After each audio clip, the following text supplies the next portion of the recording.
It's very unexpected, but it's very cool.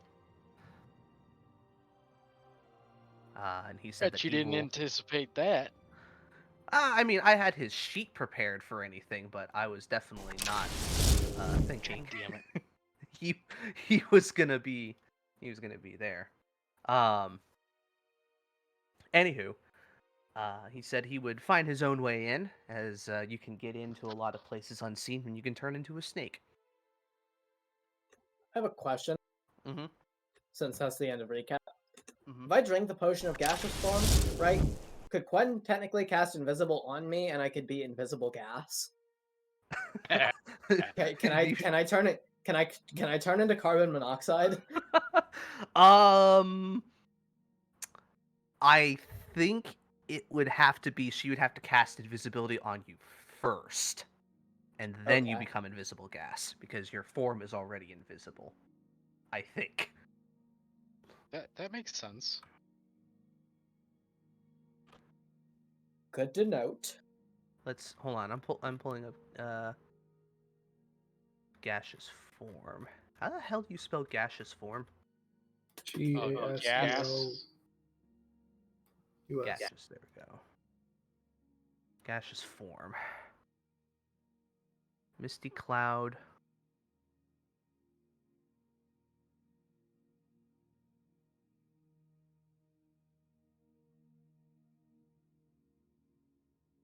I mean, yeah, it's... If the invisibility is being put on you by an outside source, then yes, I would assume that you could become invisible gas. You can, in fact, become carbon monoxide. Awesome. Without the actual bad parts of carbon monoxide. Have you Oh, ever that's had carbon monoxide? unacceptable. Have you ever had carbon monoxide poisoning? No. It's fucking terrible. I would He's imagine still with so. us, so I'd assume not. Well, I mean, I'm still with you guys, and I've had carbon monoxide poisoning. Uh-oh. Huh? When? Last Yeah. time, I Well, cleaned then it a wasn't house. done right. Yeah, it wasn't done. Well, I went outside very, very quickly and started breathing air. Last time I went and cleaned a house, Mom took off the knobs of the stove and was cleaning them, but when she took them off, because it was a gas stove, she accidentally turned on the burners in the... She twisted it, and because it was unfiltered... Ooh, yikes. Yeah, Ooh. so because of my own mother's incompetence, I got carbon monoxide poisoning. Sounds like a blast. It was See, terrible. now I think that this would be a perfect opportunity for our rogue to get some sneak attack damage in there, and great freaking storyline right there. By giving them carbon monoxide poisoning? Yes. Does my sneak attack apply to carbon monoxide? Well, it says while you are in this form, you can't talk or manipulate objects, and any objects you're carrying or holding can't be dropped, used, or Okay. otherwise interacted with. You can't That's attack or cast beside spells. the point. He could just simply go inside of their lungs. All right, he's not actually carbon monoxide. He's just gas. All right. That makes me sad. He's a fart. He's a fart. All right. I'm an Ava ET field. Hey, AT field. hey, did anybody ever see the Disney Sword in the Stone? Yes. I own Yeah. it. Yeah, right, yeah. You remember when Merlin turns into a virus and he infects the Mad Madam Mim? That's cool. Nice. Can we do that? I... Can I turn Anyways. into... Hold on. Wait, wouldn't he Hold have to travel to the future, though? Hold on. Can and I turn... learn about the virus? Can I turn into COVID and you can cough me on Lady Drake? That takes too long. No, that takes too long. But that is the stealthiest of deaths. So, going back to the game, it is the day before, the party. The day of, I would assume most of you would be doing your final preparations to actually be there. So is there anything anybody would like to do during this time before moving ahead?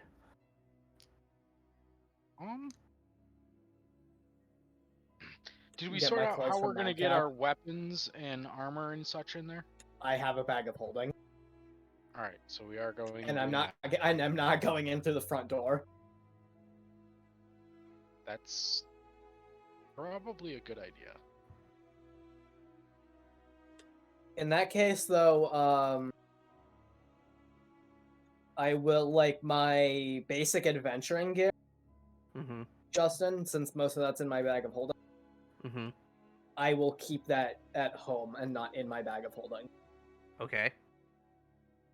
So the only stuff in my bag of holding, technically, before the party, will be our adventuring gear. Or not our adventuring gear, but like our equipment. So like your weapons, potions, and stuff like that. Yeah. Okay. All right. Actually, come to think Well, of it, maybe keep your potions on you.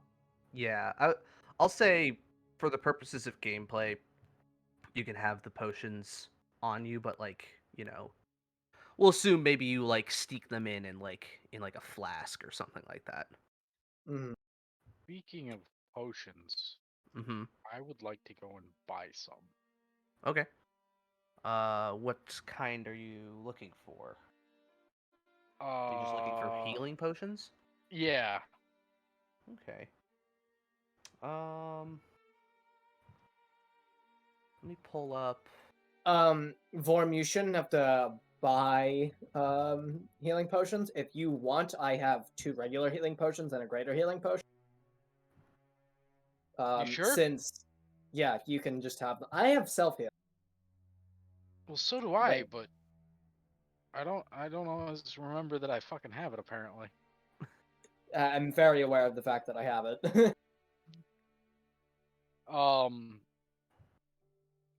Yeah. I'll probably take at least the lighter potions there. Yeah, you can for sure take the 2 All right. normal healing potions. All right, yeah, I'll go and use those then. All right, they're out of my inventory. They're all yours. Okay. Awesome.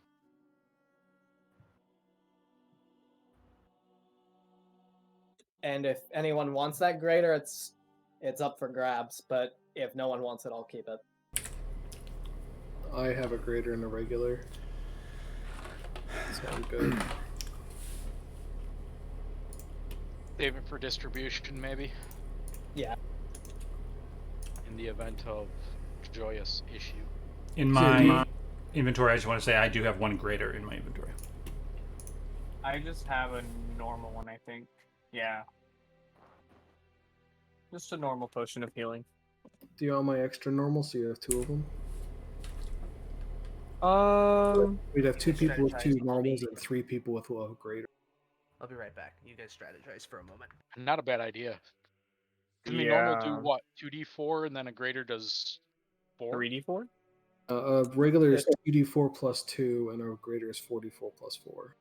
Oh, so yeah, I would Okay. love the So greater. yeah, I feel like I'm gonna try to tank a lot, so I can either if I can take a greater and give somebody my current potion of healing, I would be okay with that too.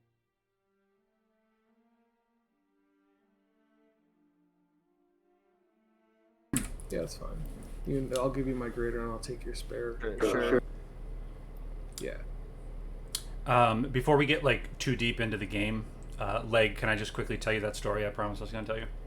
Oh, right. I forgot you told me you were going to tell a story on Friday. Super quick. I had my niece visiting. She's about 15, and I was trying to talk to her about, I was like, oh, do you like D&D? Do you like games? Not really. So I'm like, what can I talk to this person about? So I'm like, well, who do I know who's like roughly that age? And I said, oh, I know Leg.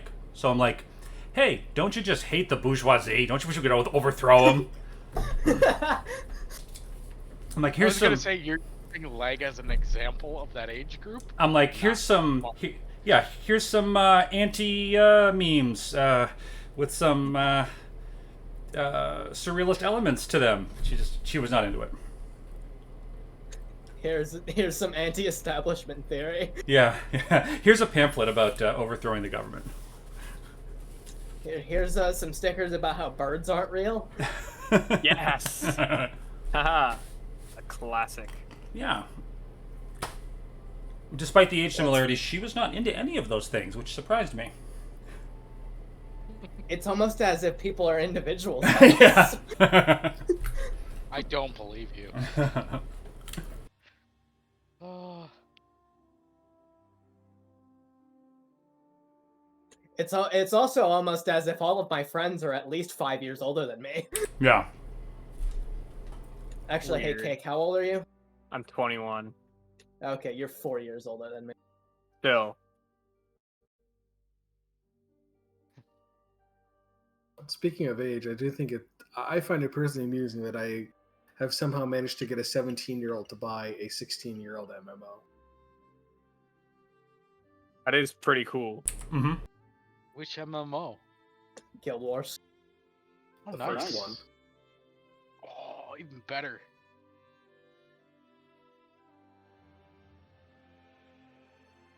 I mean, he's just been talking about getting back into it so fucking often. I was like, okay, fine, I'll fucking play it. Yeah, I really wish I could go and remember my freaking logins for it. Do you still have your physical copies? No, I think I do somewhere. If you can find them, back. can't you recover your account with your serial number? Maybe. Because Assuming Cobra, you had it's to do under- that, right? Assuming it's under an email he still uses. No, I never had to do that. I just know that I've had friends that had to, and I just know that's how it was with Guild Wars 2. Is you needed like all your shit for it. Okay. Yeah. I know mine is Also, tied my to Guild Wars. too. No. Why not? Because I don't have the time to commit to games like that. Game's 50 hours long. With all the I still the expansions. story content. The story content's 50 hours long. I don't fucking know. I don't have the expansions. Oh, okay. I was gonna say, wait a minute, that doesn't sound right. All right. So, you've done some potion trading. What's next? Anything else you guys want to do or check in I mean, on? I need my clothes from Madcap. Okay. So That I'll then probably you'll- give to you the day of. Yeah. Yeah. Because hasn't had too much time to work on it. And you're gonna do you're gonna wear the coat over that, right? Well, okay, so ideally I don't enter the party, but Right. yes. Okay. That way you can at least look the part when you show up. Yeah, it's like a nice like fitted suit sort of deal. Okay. So, given your tool proficiency and having a decent amount of time, you can certainly get that done after getting his measurements. But that'll probably take you most of the day if you're working through it. Yeah. As far as other stuff, I wanted to go to the college, the academy, and anyone that wanted to come with could. I'll go with you. I'm not fucking doing anything. Quen would do that. Could Quen just also send a couple of quick letters? Sure. Like in the morning. I'd want to send one to the to that hairdresser, Giuliano's Thunderclap. Sure. Just basically making sure I have an appointment for tomorrow. Yeah, they yeah, I'll say by the time you get back later today, you'll have a confirmation that it's there. Great. And Try nails. to think logistics. Yeah. Mani Petty too. No, I'm just kidding. And could I also Glenn, you want to go get mani pedis? kinda. I've had a pedicure in real life. It was very relaxing. Anyway, could I send a feeler to someone looking for hired muscle? Someone I could meet with to do some bodyguarding. As in somebody to do bodyguarding for you? Yeah. Arco is currently flexing. I don't know if he's near you, but for some reason he just stood up and he just started going ham. He's just like Somebody who "Something's doesn't telling me to."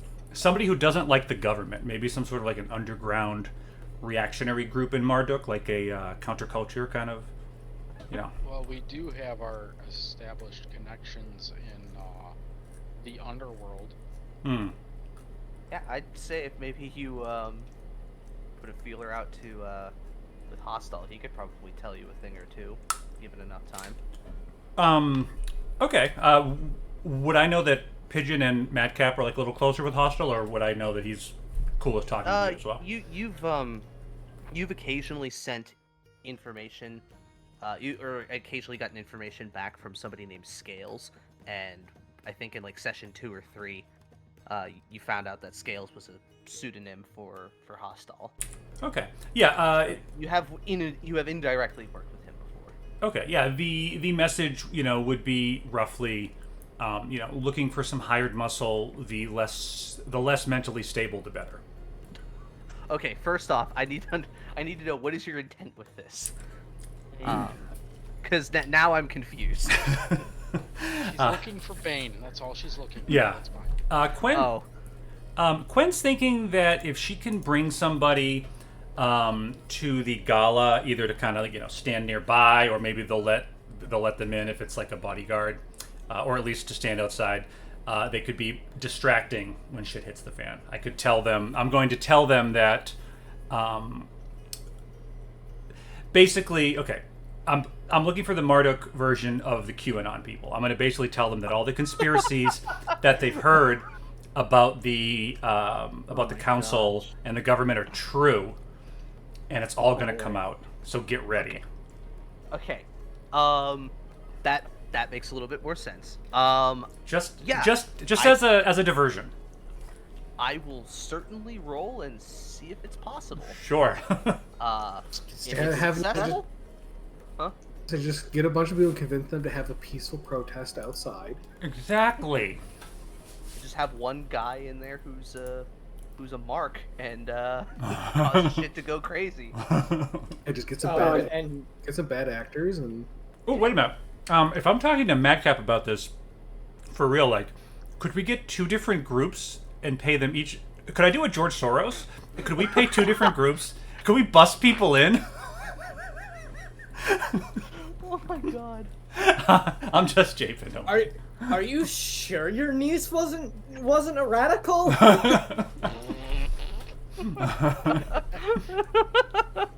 Or did you get access to my bookshelf again? Yeah, there's like, I want to just, okay, hold on. I also want to order a pallet of bricks and just have it delivered to a certain street corner. I'll pick it up later.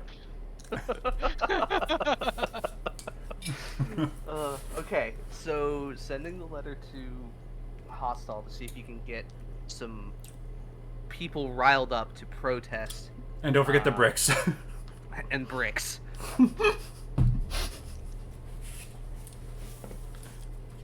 Okay. You will get a letter back the morning of. Okay. And it is just a crudely drawn picture of a snake-headed person giving you the thumbs up. Okay. Like, that's it. Great. Oh, and there's a little subtitle. Not like subtitle, but there's like a little like thing that just says "Say no more." Say no more, fam. Yeah. Hold my beer. Yeah. Hold my beer. Speaking my language. All right. So that's Quinn's thing. And then you guys are gonna go to the college. All right. Easy enough to get in now. They pretty much know who you are. You're gonna go talk with Arvalor. Yeah, boy. Okay. You find him not in his office, but he's on one of the lower admin areas near the library. I was informed that you had arrived. What do we owe the pleasure? Well, I was just wondering if anyone from the college was invited to the festivities at the Acropolis tomorrow. No one in my department, as far as I know. There might be a few of our students might be attending with their well-to-do parents, or not. It's hard to say. Why do you ask? I mean, it's a pretty important event. You're a pretty important part of the city, and I just find it odd that they don't include you. Well, we try to keep more of a distance from the politics. We are a place of learning, and what people do with our skills afterwards is entirely their business. But we try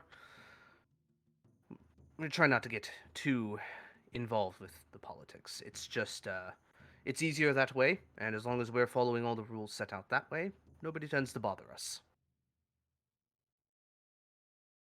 So I don't know if it would be too much to ask for you to see if you can get people invited at short notice. That's possible. Done a few favors for some people higher up the chain, but why, might I ask? Well, we've taken care of Araman Sargo, but he has friends out there. I figured as much. Such friends are planning something quite big for the gala event. And we're trying to recruit as many friends of our own. Hopefully prevent that's gonna from what they plan to happen. This is going to be happening in the Acropolis then, yes? Yes. It's a very precarious situation. I would love to help you as much, but if things go wrong, I don't want it to be seen as us trying to be opportunistic. There are far too many organizations like ourselves that operate on a more clandestine level, and we try to keep things, well, academic, as it were. But should you require our assistance for for other endeavors, maybe less politically charged, we'll be more than happy to assist. I just want them coming in and slinging color spray all over the place. Yeah, Jesus. A recipe for disaster. Thanks for the follow, Haas. Everybody say hi to Haas. Hi, Hello. Haas. Hello. Thank you.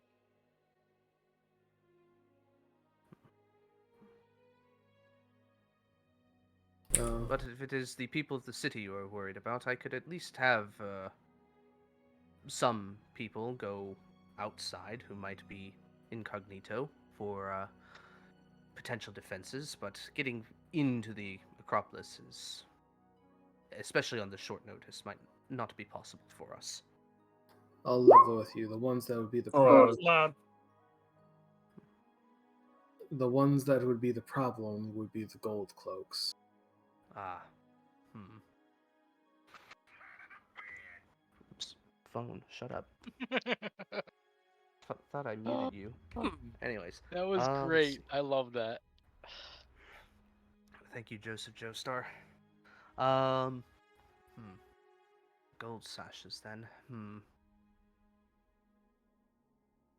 That Oh, does the gold present a bit of- sashes. Where are they actually stationed? Are they there in the Acropolis? Yes, they are under the direct command of the Commandant. Okay. And they are recruited from the other divisions. So it's like they're the best of the best. They're supposed to be the best of the best. I think that now that everybody else is going and recruiting their own armies, I think I've got a game plan for my little army. Are they the bad actors? Well, here's what I can do. Since it doesn't seem like you're going to drop it, I can get a few people on the outside of the Acropolis, and I can make sure that any, well, bad actors, as it were, are rendered a non-issue should they attempt to leave the Acropolis. Certain persons of interest we can pursue, disable, or potentially even destroy, depending on who volunteers for this. But, as I said, I don't want to make it seem like we're trying to take over. I'm as much worried about what the people will think about any actions we take as the officials are. Oh, I understand completely, and I would certainly never want to force you into any such situation. Right. But my offer will still stand. After this whole business is concluded, you can still count on us should you need any further assistance. So we always be grateful for any help that we can get. You've done us a great service, and we're more than happy to provide. Did anybody else want to speak to him on something? Yes, about that associate professorship. Yes, I have my application right here. You'll see 3 letters of reference. One is from Madcap. I forged your signature, Madcap. I did not think you would mind.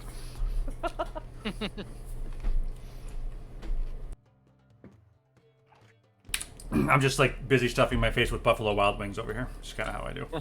Nice. Classy. What sauce did you get? I do the Parmesan garlic and a little bit of the Asian zing. Ooh, those are good ones. Yeah, really good. No blue cheese? Ranch, brother. Blue cheese is garbage. What are you talking about? Are you kidding me? I mix it you up. are incorrect. Sometimes I Blue get one of cheese each. is literal mold. Yeah, It's delicious. It's just mold. It's so yummy. Okay, I'm not But trying it's to. fine. But it's finely aged mold.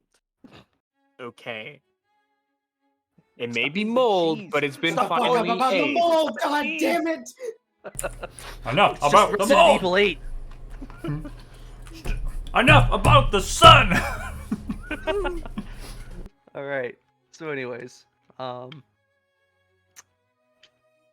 right. Well, now you have that. You have some mages who will be assisting in making sure, should anybody of interest attempt to run, they'll be taken care of. Or if shit gets crazy outside of the Acropolis. And I would inform him that Tarkov and the Commandant are going to be instigating a coup. Like I would be very upfront about that. Okay. He's like, Interesting. I never thought that they would stoop so low. Strange times that we live in, indeed. Yes, and I do hate to think of what they might try and force the college to do under martial law. That is something that I would hate to see. Rest assured, we'll be doing everything we can. I believe it. Well, if that is all, then I have some interesting conversations to have with a few people. I certainly don't make your life boring, do I? No, but honestly, I kind of enjoy it. Alright, so, if nobody else has anything else to bring up to him, what else do you want to do? I want to stop at the safe house. Okay. Because I don't know how if we haven't filled in Levingham and Grella on the newest development. Yeah, this might be a bit important. Alright, does everybody want to go with him? Who's already there? Yes. Yeah. Okay. Alright. Making a pit stop over at the safe house. You can see that pretty much only one of the mages is left. It was the younger girl who was completely like zonked out when you found her. And she looks like she's pretty much in the throes of recovering from getting the residuum removed. Levingham and Grella look very exhausted, as they've been working pretty much round the clock to get this going. Well, you're here, so that means bad news, typically. Is there any other kind? Not in these times, no. But we have good news. This is the last one. The rest of them have all gone back to the academy now that Mr. Sarko has been taken care of. Fantastic. Yes, well, it was not easy, but we got it through. Hopefully there will be no lasting side effects to all of this. That is the one thing I am concerned about. But only time will tell with that. So, what sort of news have you brought to us today? Oh, just treason, sedition, you know, that sort of thing. Ah, so the usual. Yeah, tried and true. Let me guess. You're making your move against Tarkov now. Well, we're gonna try and stop him from making his own move first. Spring the trap, as it were. He's going for a Scotch open, and we're opening E5. Levingham looks and goes, "Ah, an apt analogy." I Well- don't know what the fuck that means. I've never played chess in my life. Well, I'm certain it works. I assume Out then of, this... out of character, I know what that means because I play chess. Okay. Well, Well, at least you do. so I'm going to take a educated guess and say that this has something to do with this party that's happening up on the highest of high societies tomorrow night. Yes. That's the one. And how did all of you manage to get involved, or are you just showing yourselves in? Well, it's high society and the rest of these rabble. Well, Yeah. no, it's Glenn, it's high society and the people smart enough to get in.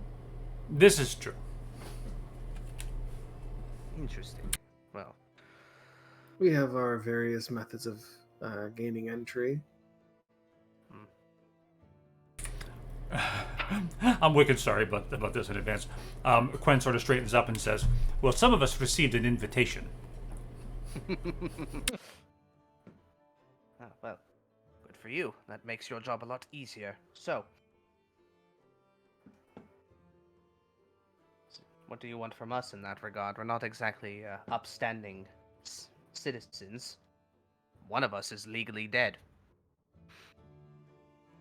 I mean, I first figured we would simply let you know that the tomorrow will be the night that things take their next step.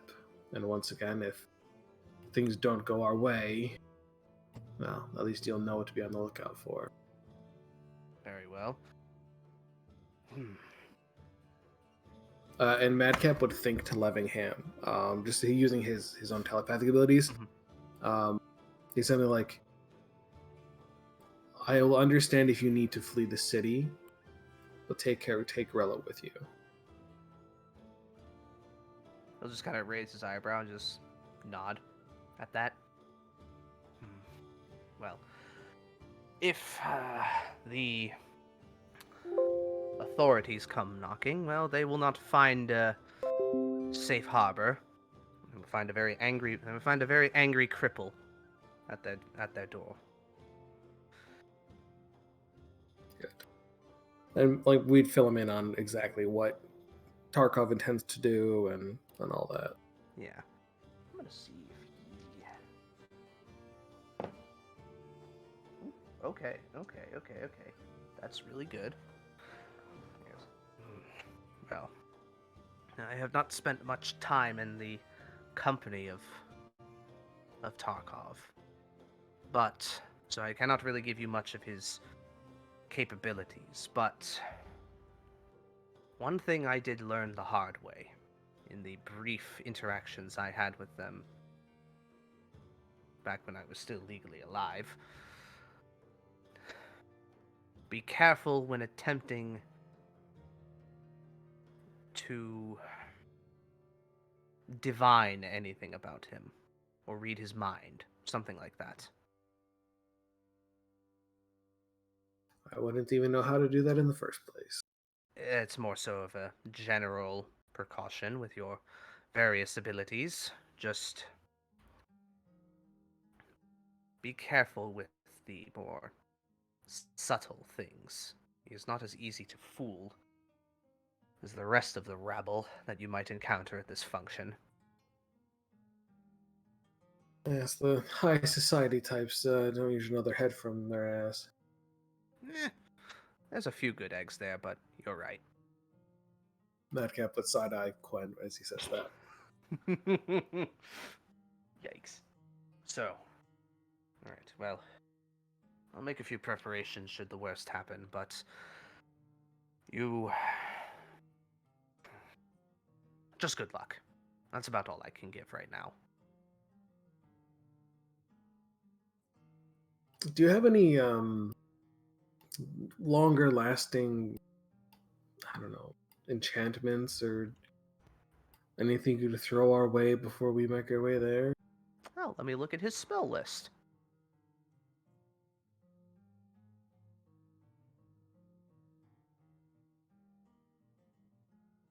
Hmm.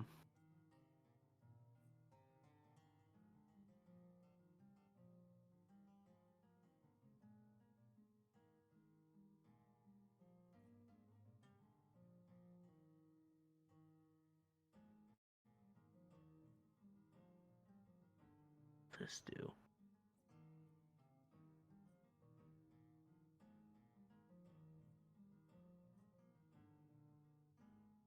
Hmm.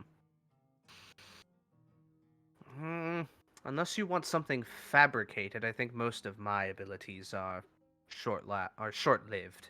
Such is the nature of transmutation magic. Is that your specialty? Yes, it's while I am quite good at many other things, transmutation is definitely my specialty. What sort of thing could we have fabricated? Well, let me pull up the spell list.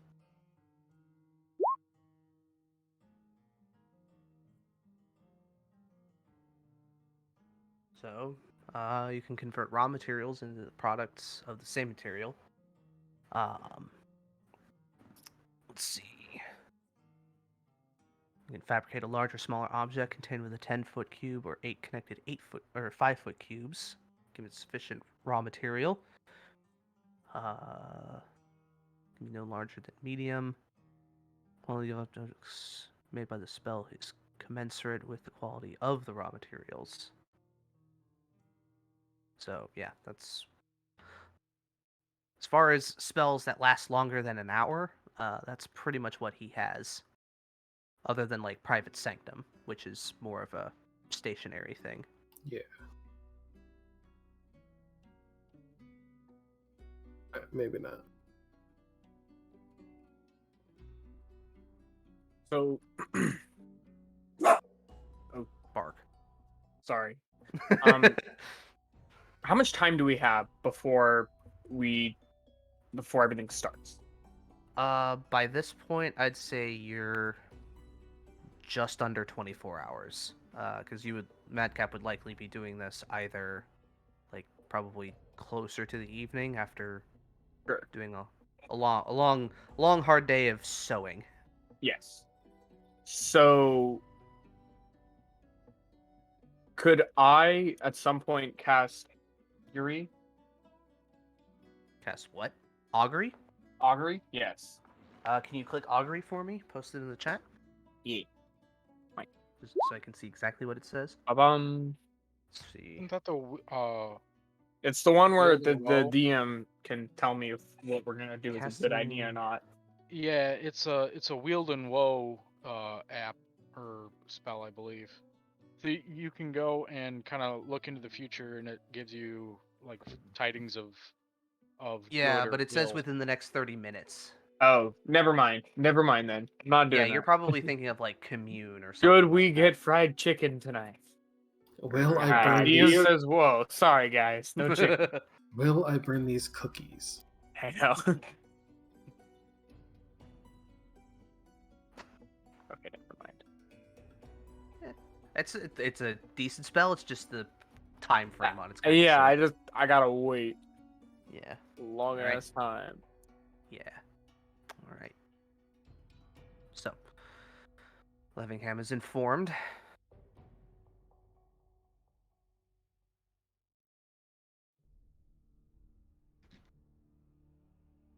Does anybody else have anything they want to do before we skip ahead? Yes. I'm gonna Yes. go and recruit the sailors. The sailors? Yes. So I run a tavern for Mhm. sailors and sea folk. Mm-hmm. So I'm going to spread rumors that the rest of the upper echelon are planning on overthrowing and possibly just getting rid of what's his face as he's being sworn in. You know, the guy who oversees Thornton. the docks. Yeah, Thornton. They're just they're planning to go and a rumor has it they're planning on overthrowing him and just getting rid of their representative in the council, um, and seeing if that will assist us in getting a little extra muscle on the outer walls, so to speak. Gotcha. Go ahead and give me a persuasion check. Ooh, I've got a plus on this. Not much of one, but it all helps.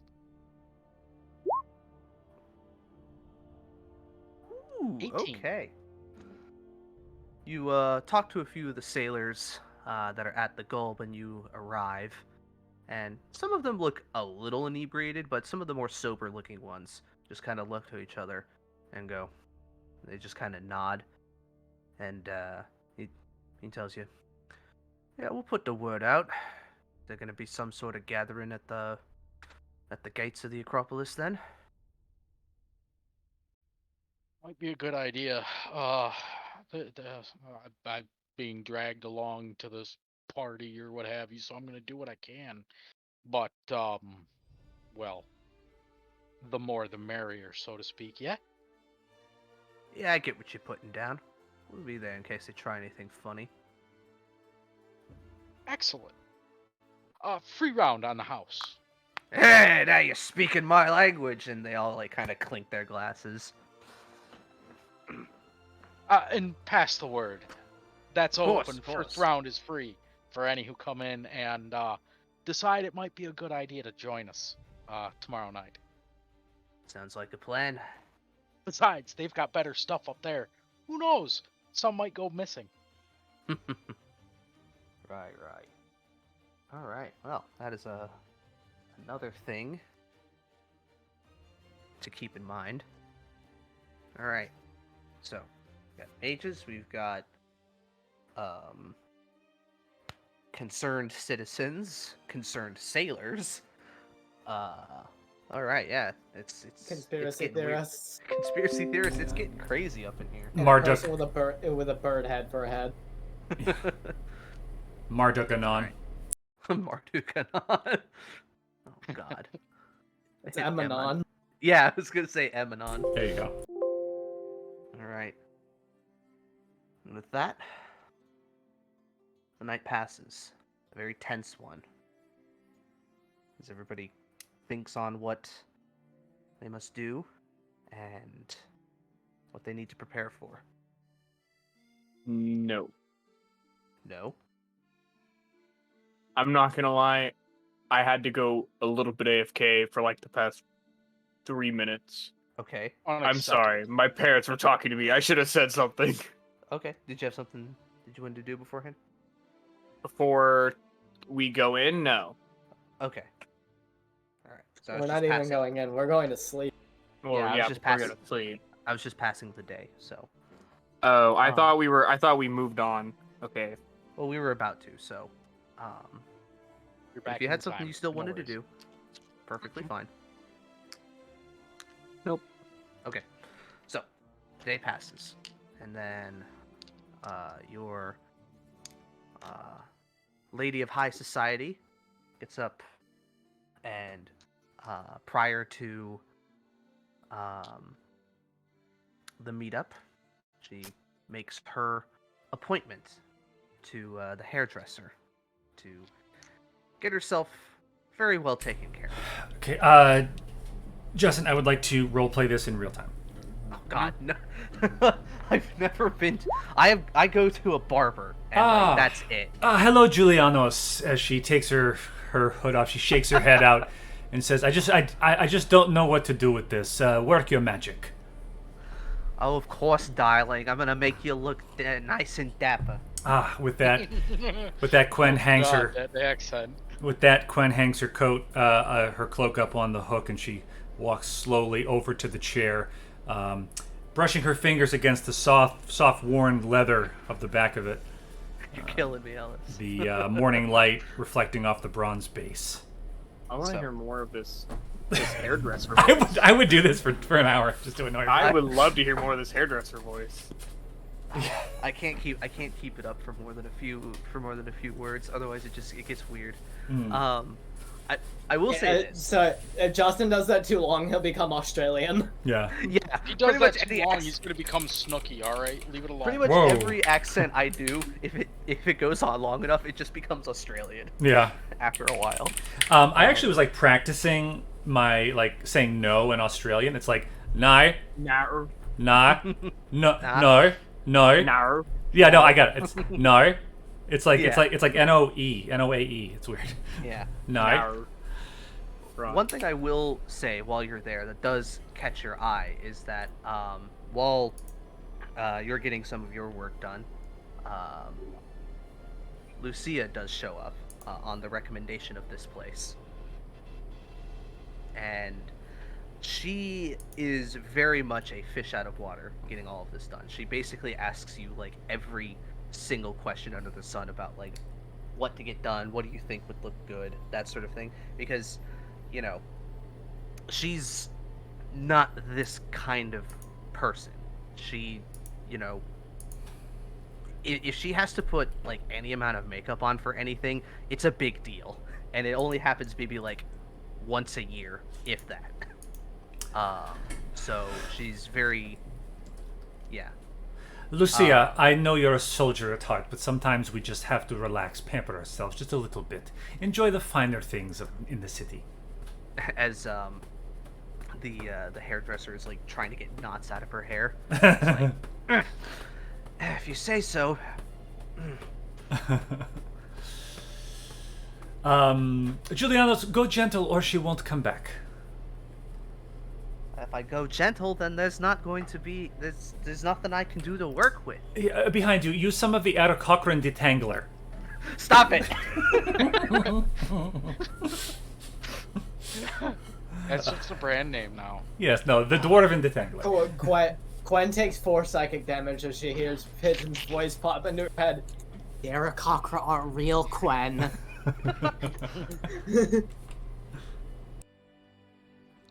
See, now it's just gonna become like an actual curse within the world if you mention the Aarakocra bad things. It's gonna be like a conspiracy theory. She's gonna see like Aarakocras everywhere. She's losing her shit. Just, the Aarakocras are following me. The bird people, they're everywhere. That's fucking my world's version of the lizard people. Because there are actually lizard people. The bird people. The bird people. Bird people with their space lasers. They control our government.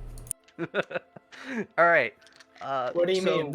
They're intergalactic shape-shifting, child-eating pedophiles. They're drones for the government, bro. What are you talking about? So, Gwen and Lucy have an interesting sort of girls' day, no matter how uncomfortable Lucia appears throughout most of the process. One more thing, Justin. Yeah. Lucia, you must try some of this Elverquist. Giulianos, please. Cocktails. It's like, what do I look like, a bar? Fine. So yeah, you have an interesting day and come out looking great. Lucia, for her part, cleans up pretty well.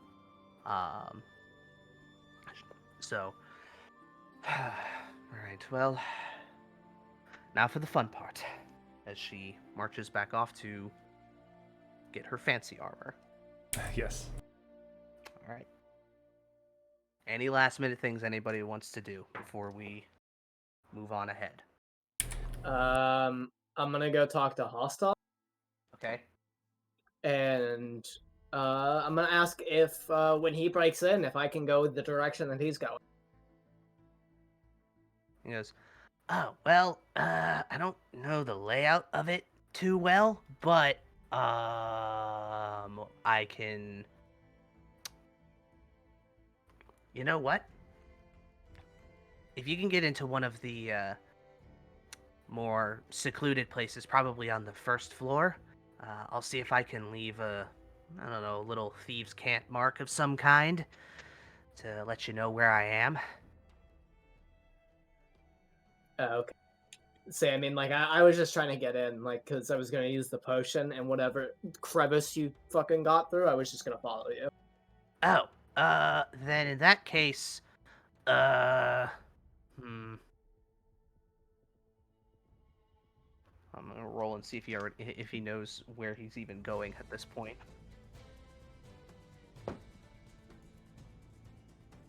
Let's see. Hold on, I'm looking at the map. The way I have this set up is a bit weird.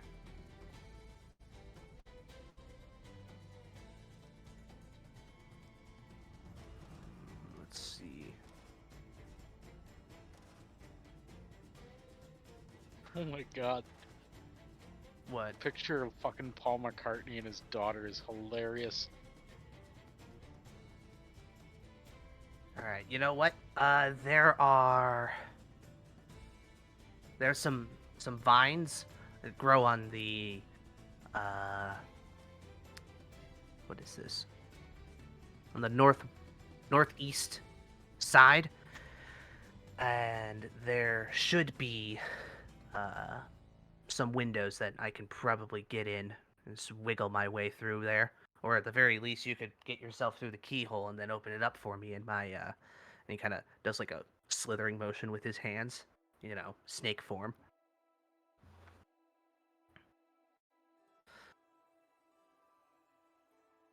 Not sure if that wing is going to be guarded or not, but we can always just take a look when we get there.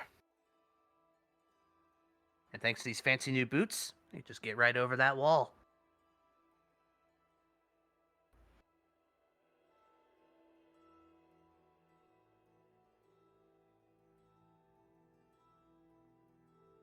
Does that sound good to you?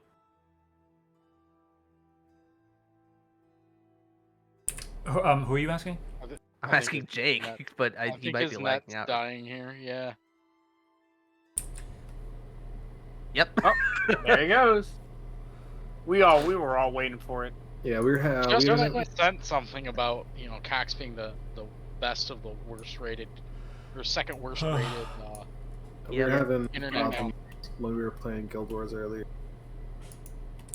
Yeah. I find it weird that like he'll be having problems, but I'll be fine. And we're like, you guys are probably on two separate networks. He's right around the corner from me. Yeah, but that doesn't matter. That's true. So the internet and electricity on my street, like the line ends like right in the middle of the street. And it picks up on the other side from the other direction. So it's the same sort of situation. So it doesn't necessarily matter that you're like right around the corner. You could be on two separate grids or whatever. Man, do I love Cox Communications, the second lowest rated ISP in the United States of America. Brought to you Who by is Cox. the lowest? Is that AOL? No, it's Comcast. Really? Is it? Yeah, number one Well, is they can't all Comcast, keep number buying two is shit. Cox Communications. What's the lowest? Comcast, he said. The lowest is Comcast. I thought you said number 1 is in like the top. I'm like, oh, there are only 3. That's weird. No, I understand now. All right. Well, yes, because as an internet service provider, you should be competing to be the worst. Right. Because that's what makes you money. Yeah, it only makes sense. Oh, I know just a gift for this.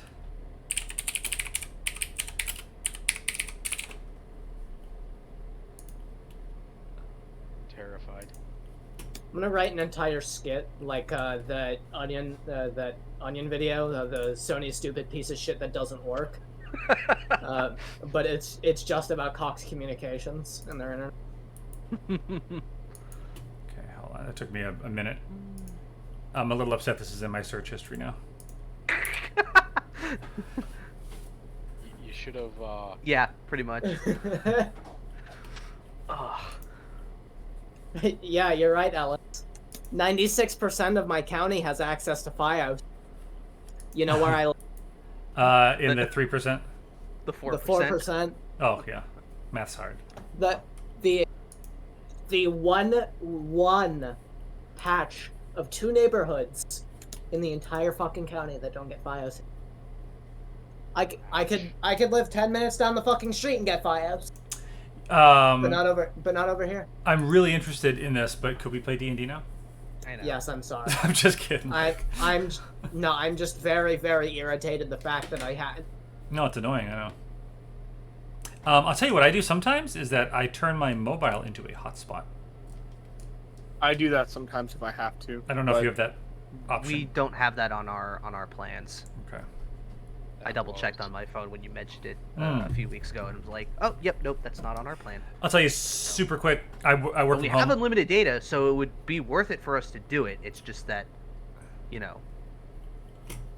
Oh, legs. lol. Is this new leg? I think leg died again. Poor leg. Hold on. I know how to get leg back. Leg. There's proletariats being oppressed. Come quick. It didn't work. Dang it. Good try. Was made. Bruh. All right, here I will play the part of Pigeon. All right, Hostile. Thank you for your help. We will see you tonight.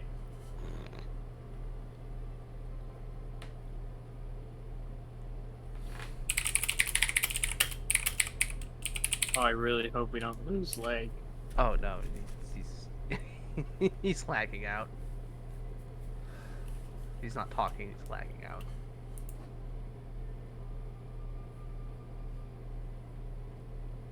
See if you can go and restart his router, maybe. I know the issue that they're having over there. It's not. It's not something That doesn't. will fix. No, it's literally just the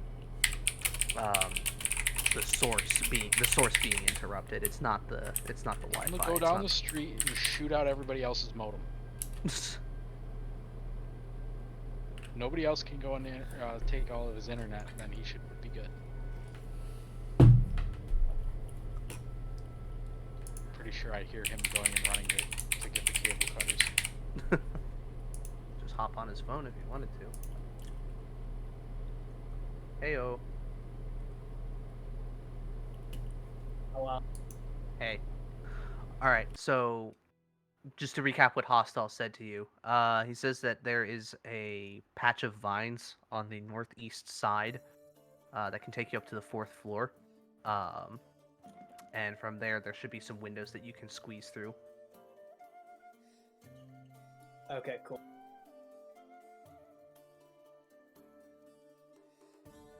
I would make sure to get Pigeon his fancy duds. Yeah, definitely be doing that at some point. I imagine you guys would probably meet up somewhere and just, like, all right, let's go over the plan, sort of thing. Yeah, Right. I should probably go and buy some decent clothing. I don't know that I would have any. Okay. Oh. Say with your. Ooh, can I retcon something? Sure. What? Well, No. you can decide. I would have, knowing that Ajax is my +1, I would have probably tried to, I would have recommended him some sort of like a tailor or a barber shop or whatever he's comfortable with. First I mean, off, yeah. he's bald. Some wax then. Second, he could probably use a trim. Of a But singular yeah, he hair. could definitely use a tailor. No. He's not fucking Armstrong, all right. But no, he'd definitely go and stop over to a tailor. Okay. They'd have a number of suits that are sort of pre-made that fit you fairly well. Just a couple of adjustments that might need to be made that could be done very easily. And yeah. Let's see. And they'd be willing to let you have one for like 20 gold if you wanted to have it permanently. Which might be a good idea because depending on how things happen, it might not be good enough to turn in if you rent. I don't know what you're talking about. I'm gonna get it for the rental prices, and then it's just gonna disappear. I don't know what happened to it. You have no Okay. contract with me. That's fair. Yeah, no. Ajax will definitely go and buy it. Namely because I know the other reason that he would probably need it. Whether or not that goes and occurs is another story, but yeah. So you get yourself a nice kind of ye old tuxedo, as it were. Woo! Something that is practical, not too flashy, but very nice looking. Now here's the real question. In this day and age, are they dressing in tights or? It depends on where you are and like what a person's like personal style is, but tights are a thing, but also kind of more loose fitting clothing is also Okay, cool. Hey, Vorm. Yeah. kind of like you played Witcher 3, right? All I could think of was, I'm not wearing a doublet, yen. But like the outfit that Amir is wearing is kind of what I was thinking of. Something in that style, where it's like kind of I think it's so. Yeah. Right now, where the it's only like- thing I can think of is fucking Robin Hood Men in Tights. All right. No, that's not a. I mean, some people dress like that, but not everybody. There's a good mix and variety of things. All right. Yeah, Ajax would definitely go and buy it and try to get the looser clothing. Yeah, so you get something that's a So- bit looser. So You just- said 20 gold. yeah, 20 gold. All right, gotcha. The tailor thanks you and wishes you a good night. All right.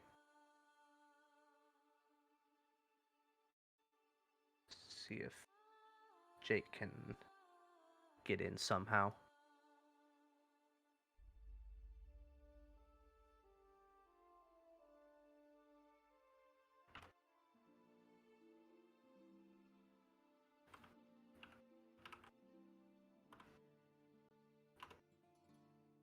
All I can imagine is Ajax going and doing Little John. All right. While they're getting that sorted out, I'm gonna take a quick pee break. I too am going to do that.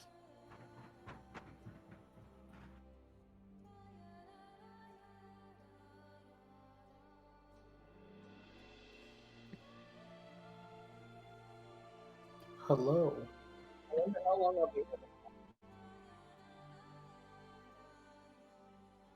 Hello there. General Kenobi. General Kenobi. I've never done that impression before. I don't think that was horrible, actually. In my head, it sounded pretty good. Hello there. Hello there. Hello there.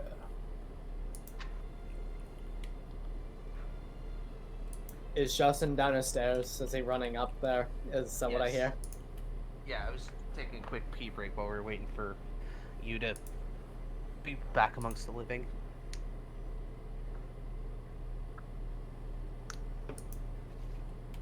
Yeah, you mean to be back from threatening the Cox family with violence?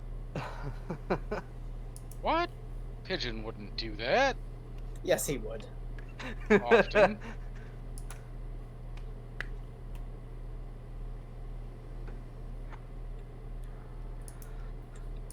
All right, what happened while I was dying? Really nothing. So Ajax got a suit and got a quick trim on his beard. Cool. All right.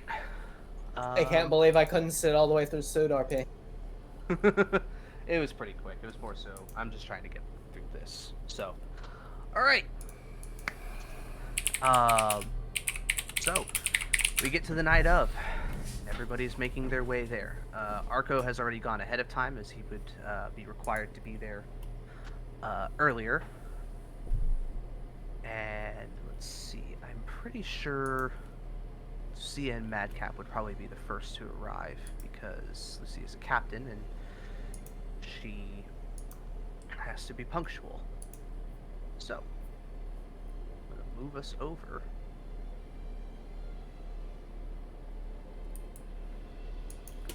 I'm going to go to the bottom of bottom middle of this map.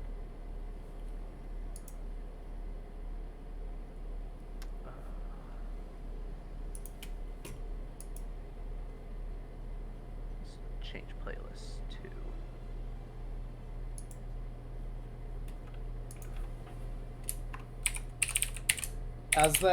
as like we're all walking up there, I'll ask Quan to turn me invisible before we're really in sight of anybody. okay, easy enough.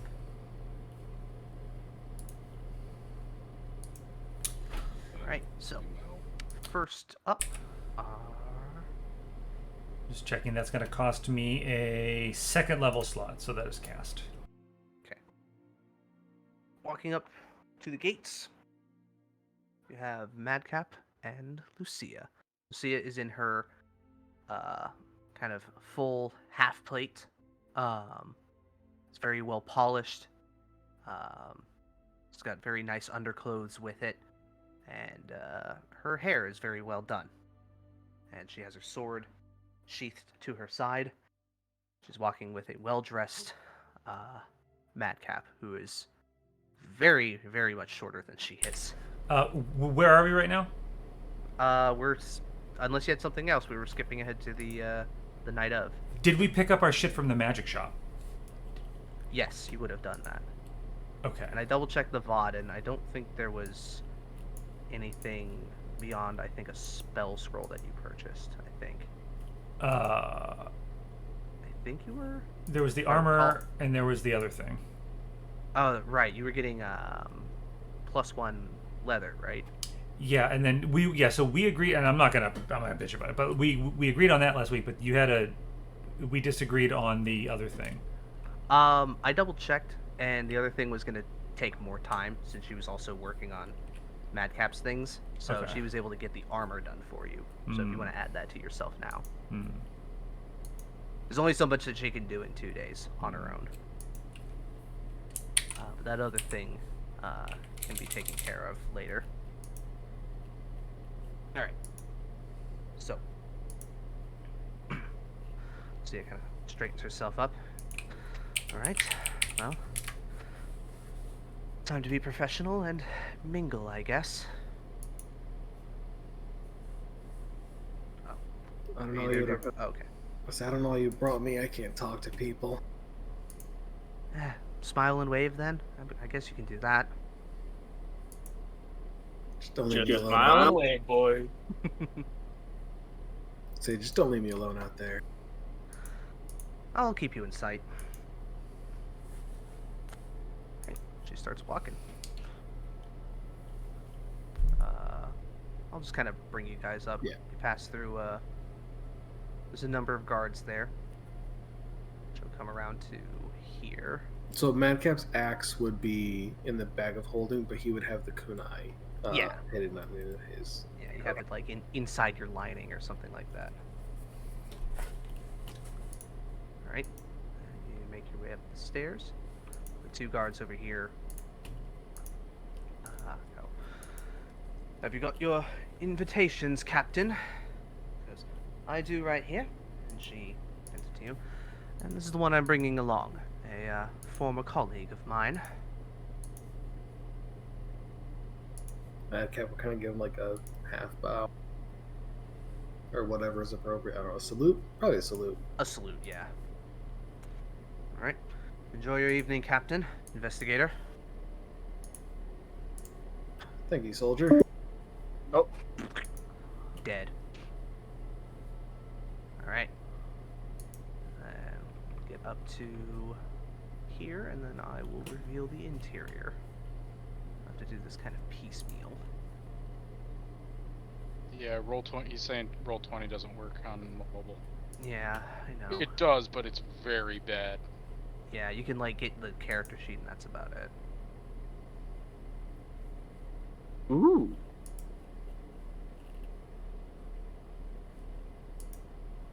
You could use a character sheet and watch Ellis's stream though. Yeah, that is also possible. But either way. No, I do have it set to like low delay, which is good. All right. So, just for clarification, the ones that are just NPC, those are just, random nobles.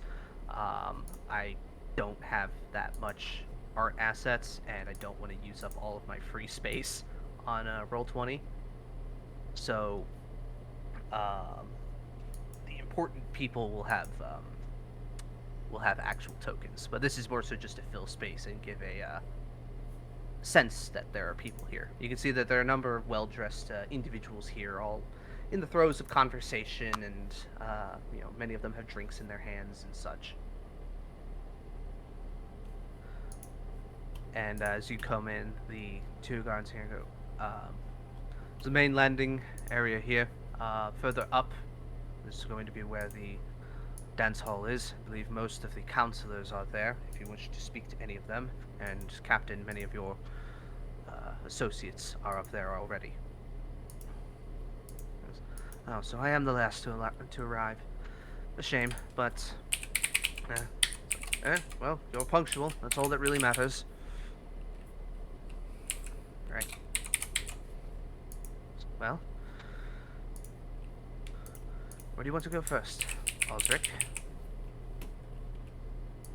I'll see you take a look around and get locations on people and see where. Yeah, that'll be the start. Okay. Jeez. Really having problems over there.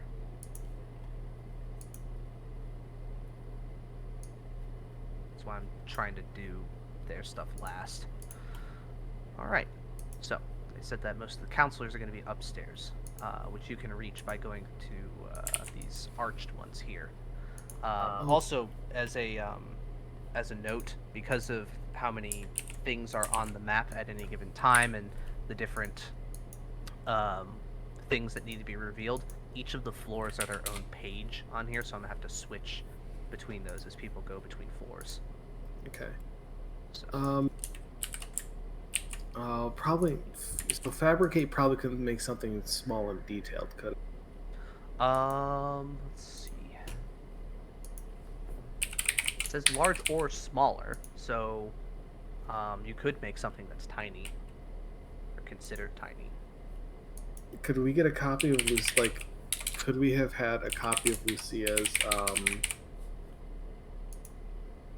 like ticket, and then had him fabricate one for Pigeon? That would be more of a forgery thing. Yeah, it was a stretch. Just a stretch. Yeah. My thought was just like, he'll still get in his way, but if he gets noticed, he'd have something. Yeah, I have a feeling Pigeon Man is going to be going places where guests aren't, so it might not help that much. Alright. So, before I get to the next group, whereabouts do you want to go? Probably see the other captains, the counselors. Alright. You guys over here. Let's put you right there, and then we're going to skip over to floor 2 floor the second.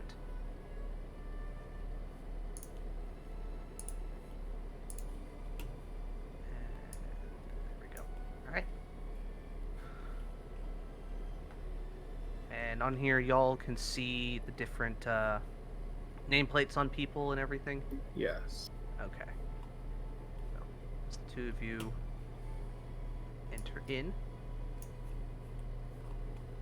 Ooh, the marquee. Yeah, Marquis is here. The Marquis gives like a nod over to Captain Caravella, and you can see the Commandant, Tarkov, and Thornton having a conversation. And as soon as they hear the heavy footfalls of Lucia stepping in, turn and look, and the Commandant goes, "Ah, Captain Caravella. Nice of you to join us. Hope it wasn't too difficult getting here." "No, never is, Captain.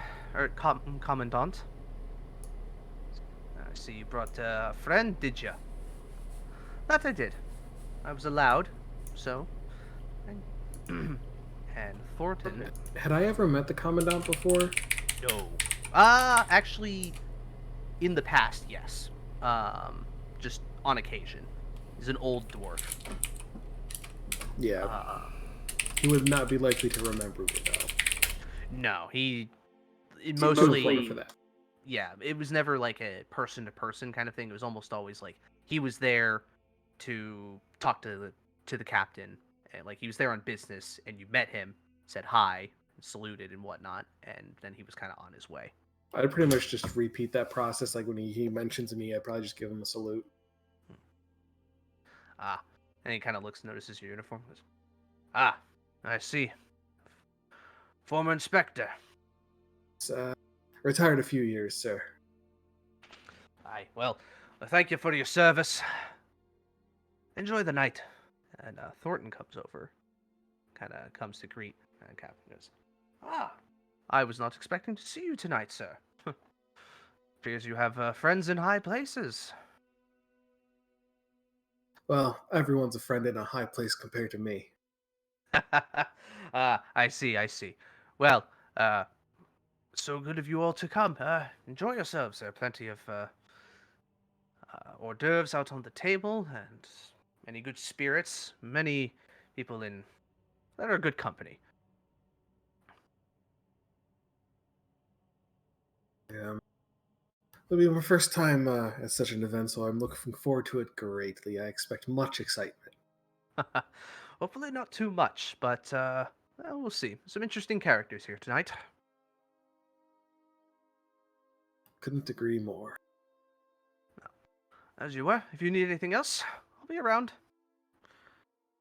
I'm sure we'll have time to catch up. And Cake, by the way, you're also here on the second level. You're off in the corner. All right. Well, Who are the blue rain guards with different colors on them? each of them have the dots. Those are the lieutenants that were brought by their respective captains. Gotcha. I had to add them recently, so I didn't have assets for them, so I just took the guard one and like, all right, I'm just gonna put a dot on them. Sure. And just refresh, so we have the leader of the orange sashes, the leader of, I'm guessing. Yep. Is Giovanni. Who's Silric? Salric, that's a counselor. Okay. Elias and Dimitri, they're the yellow and red sash leaders. Mm-hmm. And then Arash is the green leader. She's the one that Lucy didn't entirely trust, right? Arash was questionable. She was not entirely sure, but knows his character and would hope that he is that he's on the up and up. Triandal, the purple sash one, she does not have much to say nice about him. Gotcha. So he did not bring his captain or his lieutenant. And then who's Dimble Mernig? Dimble Mernig is a counselor. He is the counselor of the exterior urban sectors. And then Desh, Nalir, and something Valair counselor. Desh Nelnir and Elenel Valare. Desh is the counselor for the Carpentry and Masonry Coalition, and then Elenil is the counselor for the interior urban sectors. And since you asked about Salaric, Salaric is the representative of the Marduk Agricultural Society. Okay. Obviously, I know the Marquis. And then Nadine Ravencrest is not here, is she? She's not in range. You do not see Ravencrown. Ravencrown, okay. Okay, how familiar am I with the other captains and lieutenants? Let's see. A lot of them are humans. Arash is probably the only one that you have any extensive experience with, being a Genasi. He's an Earth Genasi. Oh wow. Which I think Genasi are longer lived. They're like half elf lifespans, right? I'm gonna double check that. Genasi. I don't know. I don't think I've ever really seen anybody play one. Let's see. They live somewhat longer than humans, up to about 120 years. So you probably would have known of Arash probably back when he was a lieutenant, and has been captain over the last probably 8 years, probably. So like the tail end of your career. Elias is so just Osric was in the guard as guard inspector and all that for a total of 35 years. Yeah. Let's see. Elias is a half elf. He likely same kind of thing. You would have known him back when he was like either a lieutenant or a sergeant, and has become captain within the last 10 years. Dimitri is the one that just recently got promoted, who was the lieutenant beforehand. Giovanni's a human. You probably don't know much about him. He's likely a bit newer to the chain of command. Triandal has been in the guard for a very long time. They are a high elf. But you didn't really do a whole lot of work with the Violet Sashes. Where are they located? They're the Heights. Okay. A lot of times you would have to like work with them just so it's like, hey, this is stuff going on in your area. I'm taking care of it. But very rarely would you ever have to report to their captain. But you would know that he has been their captain for quite a while. Being a high elf and everything. How many counselors are there total? There's 1, 2, 3, 4, 5, 6, 7, 8, 9. There are 9 if you count the commandant. Okay.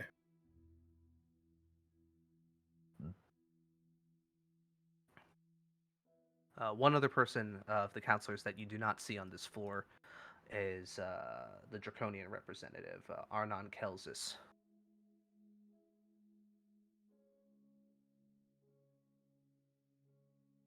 Okay, so the Draconian and Ravencrown are the ones that are not here. You do not see them. Okay. Well, that's what I mean. They're not. Yeah. Yeah. Okay.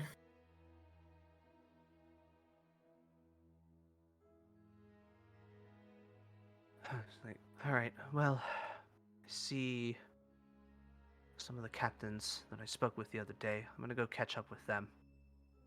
And if you're on the lookout, and you can find a good place to lure the commandant away for, distraction, and we can take him out quietly, let me know. I'll see what I can do. I don't want to draw too much attention to myself. That's just, as you're around. Mm-hmm. All right. So she goes this way. She grabs a drink on her way over and goes to catch up with them and see what's going on. All right. I guess I would probably feel most comfortable going up to A couple lieutenants. Okay. These two humans. Inspector? Lieutenants, it's good to see you. Aye, that it is. Don't recognize you much. You retired. 5 years now. I figured 35 was long enough. Aye, well, that's a lot longer than most people get.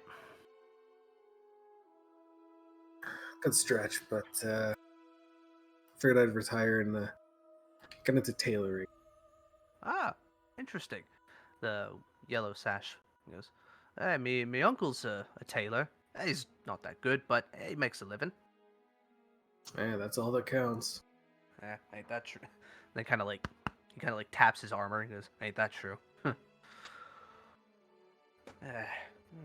sure why the boss dragged us out here. I mean, normally they would want to leave somebody behind to manage the the rest of our lot. Maybe they figure you deserved a night off. For what it's worth, I guess. Good party so far. Interesting. Some of the ladies ain't as young as I would hope. And the other one kind of shoves, goes, a lot of them are also married. Goes, yeah, you know, that's never tried and stopped me. It's like, it has a lot, actually. You can't fault a man for trying. Calm down, Marin Trant. Yeah, I think you can. Hey, look, try not to get too drunk, all right? Boss did say he wants us at our best. Yeah. I could hold my drink. Well, the boss is usually right, aren't they? Yeah, whether you like it or not. Welcome back, Jake. Best to enjoy, but pace yourself. Yeah. Well, at the very least, you ain't gonna see us dancing. Not dressed like this. Tell you what, if things go well, maybe we get some beers after. Yeah, that sounds good.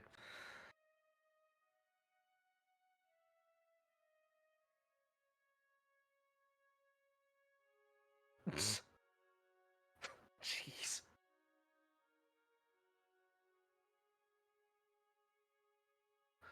All right. Let's skip ahead to our other group.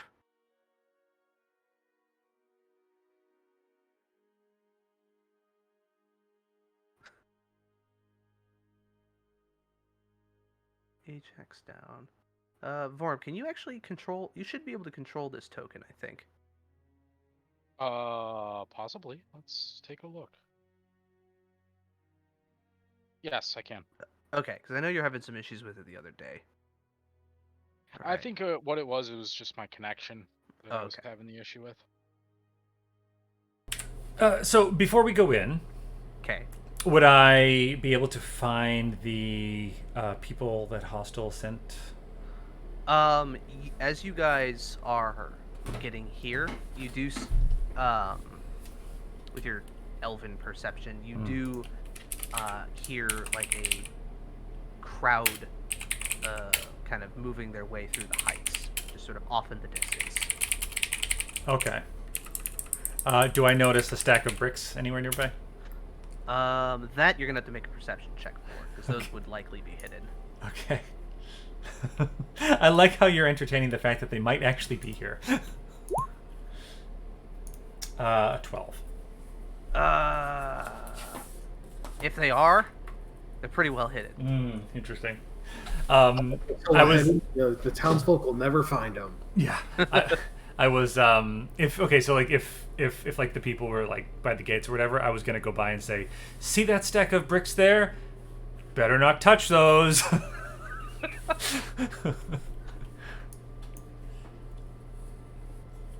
All right. Well, you two enter through the gates. Justin, I have to tell you, I have a palpable feeling of excitement with this event, by the way. Oh yeah, no, this is basically tailor-made for you and the Pigeon Man, effectively. This is quite the set piece. Yeah, it's a big ass map. Mm-hmm. All right. I wanted the whole place to feel fleshed out, so I didn't want to Yes. have to bullshit my way through a lot of things. Yes. All right. So yeah, I would kind of look at Ajax, and I would sort of. What are you wearing, Ajax, roughly? Probably like a tunic with, or like a short sleeve tunic with a longer shirt, like one of those puffy sleeve shirts underneath, and a pair of kind of baggy, fancy looking sailor pants. Sure. Yeah, I would kind of. I mean, he's probably a good head taller than me, I think, right? Yeah, imagine like yeah, he's about 6-ish feet. Yeah. Quinn's like 5'7". like, what I'm envisioning for Ajax is kind of like the Skellige formal wear in Witcher 3. Very, very sailor-esque. See, I envision like a full tuxedo on the top and then a kilt. Yeah. You know what? Make it canon. Make it so. Okay. Wow. He's wearing a kilt. Let's go. Why not? Yeah, let's do it. What is the weather? The weather is, let's see. Now that the sun is going down, it's getting a lot cooler, being it is sort of the tail end of summer. Yeah, something like that. And yeah, so it's like a cool, like low 80s. Yes. So yeah, Quinn would sort of stand on her tippy toes and sort of try to just straighten his collar a little bit, and say, Ajax, you certainly clean up well. I'd ask if it's not a bit cold with the breeze, but, and kind of looking at his kilt, I don't want to know. You get used to it. Thanks, Mom. Shall we? Better now than later, I suppose. Yes. I assume I have the invitation in my... Oh yeah, I would assume. Also, is my armor and sword, are they in the bag of holding? I would assume that you put them in Okay. there. Yes, that's fine. You said that like the well-to-do did have like ceremonial weapons. I think you said. Right, but they would check it. So like they would check if the weapon appears enchanted or if it appears like functional. Oh, okay. Yeah. Okay. All right. Yeah. So Damn it, one yes. too So many nicks. yeah, I think we said that earlier, but yeah, I would have put those in the bag of holding. Great. So shall we? Now better than ever. All right. Yeah, she would just kind of put a hand on his arm and just attempt to look as nonchalant as possible. All right. Well, the guards pay you no attention. You seem like you're here with a purpose. Mm-hmm. All right. You get up here.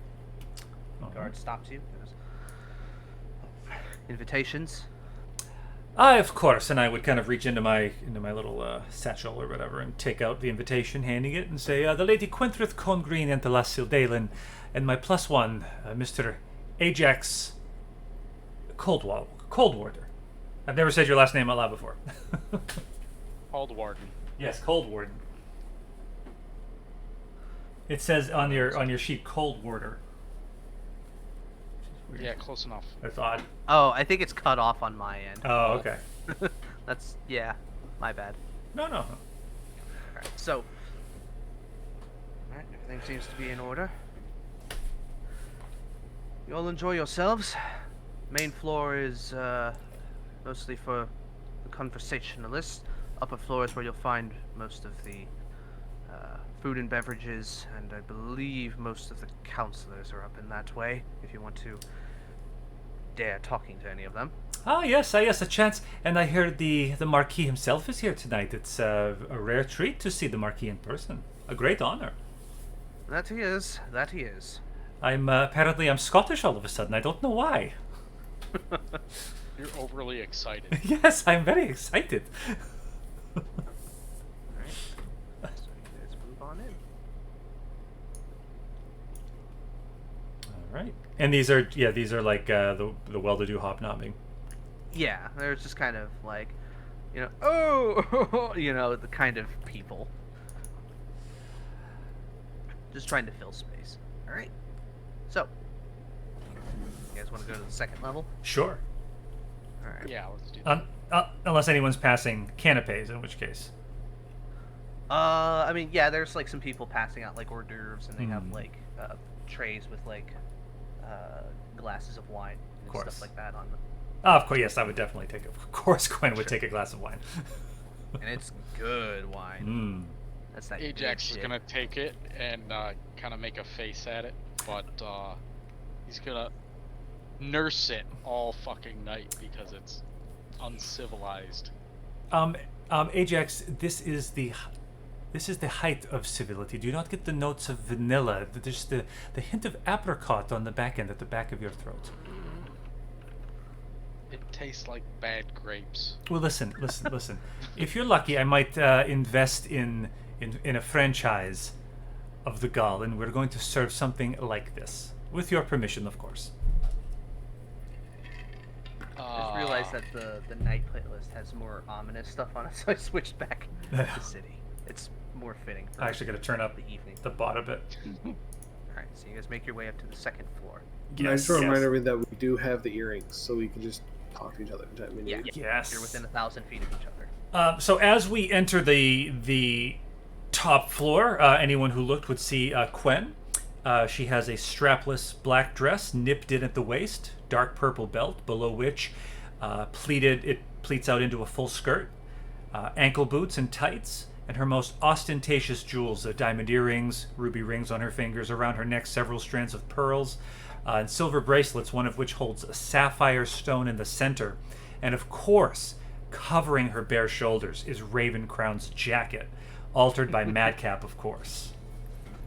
Okay. You had that planned. Well, I was working on it earlier. Okay.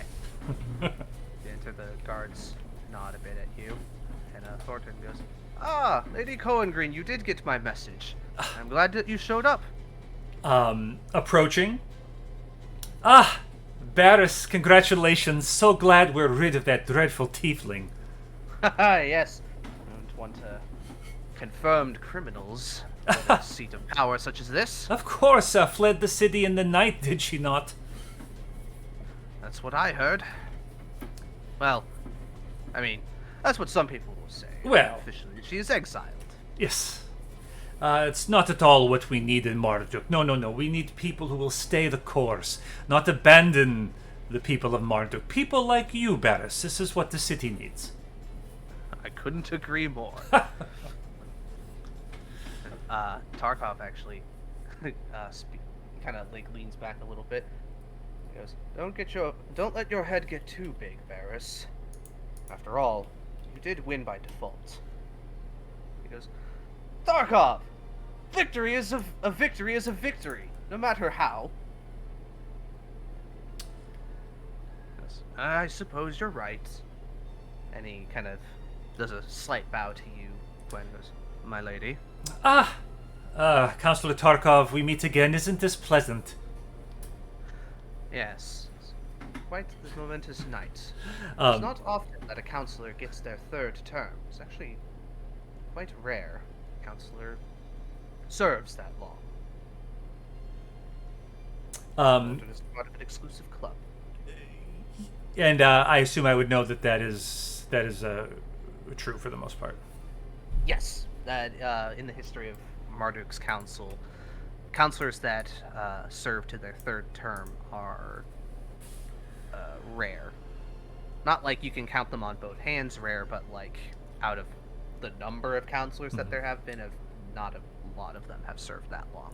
Yes. Yes, I would sort of, giving just a very big grin to Tarkov. She's just smiling as brightly as she can. She'd say, very lucky for our friend Barris that this Vermilion did not have the right friends pulling the strings. Otherwise, she might have given you a rougher time of it. But from what I heard, those strings were cut.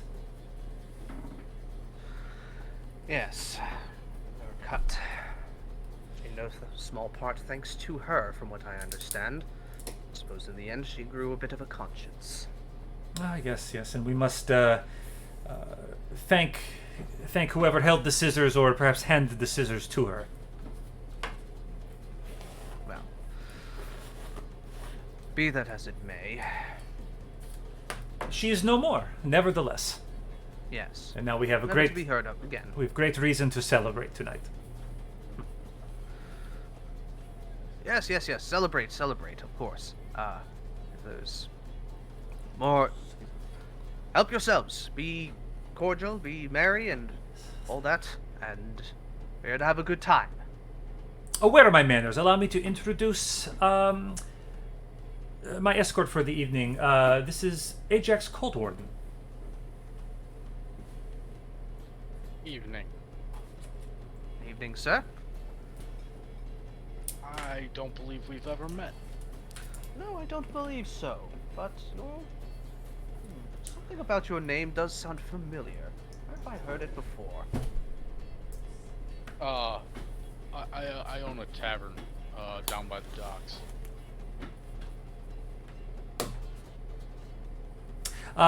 Quen sort of steps in and says, "At a tavern, he's being far too modest. It's one of the most exclusive bistros in the city." Wait, It is? the one across from the quay, the something gull, yes? Yeah. That's the one. Ah, yes. Many of my constituents have partaken in that. Certain charm, from what I hear, but not the sort of place I frequent. Perhaps in my younger years. I quirk an eyebrow at this statement. But nonetheless, kinda- a successful businessman, you are welcome here. Many thanks. I must say that this is a rather new experience for me, but I suppose I'll just have to make the best of it. Well, play but your cards right. Well, play I your do cards quirk right, an and it won't be the eyebrow. last. I do quirk an eyebrow at his constituents going and dropping by. Wait, who is it that this? Shipwrights Guild. No. I mean, this is Tarkov speaking? No, this is Thornton. Thornton. Okay, yeah, gotcha. Alright, for some reason I thought it was Tarkov that was speaking. I'm like, wait a minute, what? No, Tarkov's a bit lower. Yeah. Alright, gotcha. Okay, yep. Sorry, I wasn't looking at the screen. I wish that I really wish that this that I had like a thing where I could put like a speech bubble above people when they're talking. But Roll20's not that cool. Hmm. You know what that means? Hmm? Gotta get better at different voices. Yeah, I do. Work on that, would you? Thanks. No pressure. Just, come on. We expect great There's voice an acting easier here. solution. Hmm? We regress. We go back to map tools. Oh God. Well, I mean, Map Tools lets you do that, and that's like one of the things I do like about its interface is you can more easily tell which tokens are talking. But And here I thought you were gonna go and say, we just go and hire full-on fucking staff for, voice acting. I know, let's right? do it. Yeah. Bring him in. Hey, can we get what's his name and his crew there? Critical fucking Role, Mercer? yeah. Yeah, can we get Mercer and his crew? Just for little roles and whatnot here and there. Everything seems to be working on your end, Jake. I think so. Okay. Welcome back, Pigeon. Yay! Barris, tell me, Quen sort of eyeing the room, she'd say, where is Councilwoman Ravencrown? I was very much hoping to say hello. Oh, Lady Ravenheart, did not know you were acquainted. Oh, yes. I believe she is in talks with somebody just past where that paladin fellow is standing. Is he gesturing to Arco? Yeah, he's gesturing over here. There's like a doorway here. I would kind of look and say, oh, it's I see they've spared no expense for security. That's a formidable dragonborn. Ah, well, paladin of Bahamut, from what I understand. kind of leans in a bit closer. Personally, I don't buy this whole demons thing, but must make the people happy. Oh, come now, Barris. You've never seen a demon or a fiend. No, and I would like to go to my grave never having to. Ah, well, if we surround ourselves with paladins, your wish will come true. That is my hope. Do I see the marquee behind us? Yeah, he's right there. He's kind of like spinning his wine, and he's just kind of looking about. I would say to Barris, Barris, I hate to bother you. I know this is your special night, but do you think it would be appropriate to just introduce us to the Marquis? I'm sure he's too busy. He kind of looks over and goes, "No, I think he's not busy at all." I wouldn't want to bother either one of you, of course. I know you're you know, it's a special night. I don't know, that wine might grow still if he stops. Oh, yes, come. That brings you over. Well, I didn't say if he stops spinning his wine, he'll die.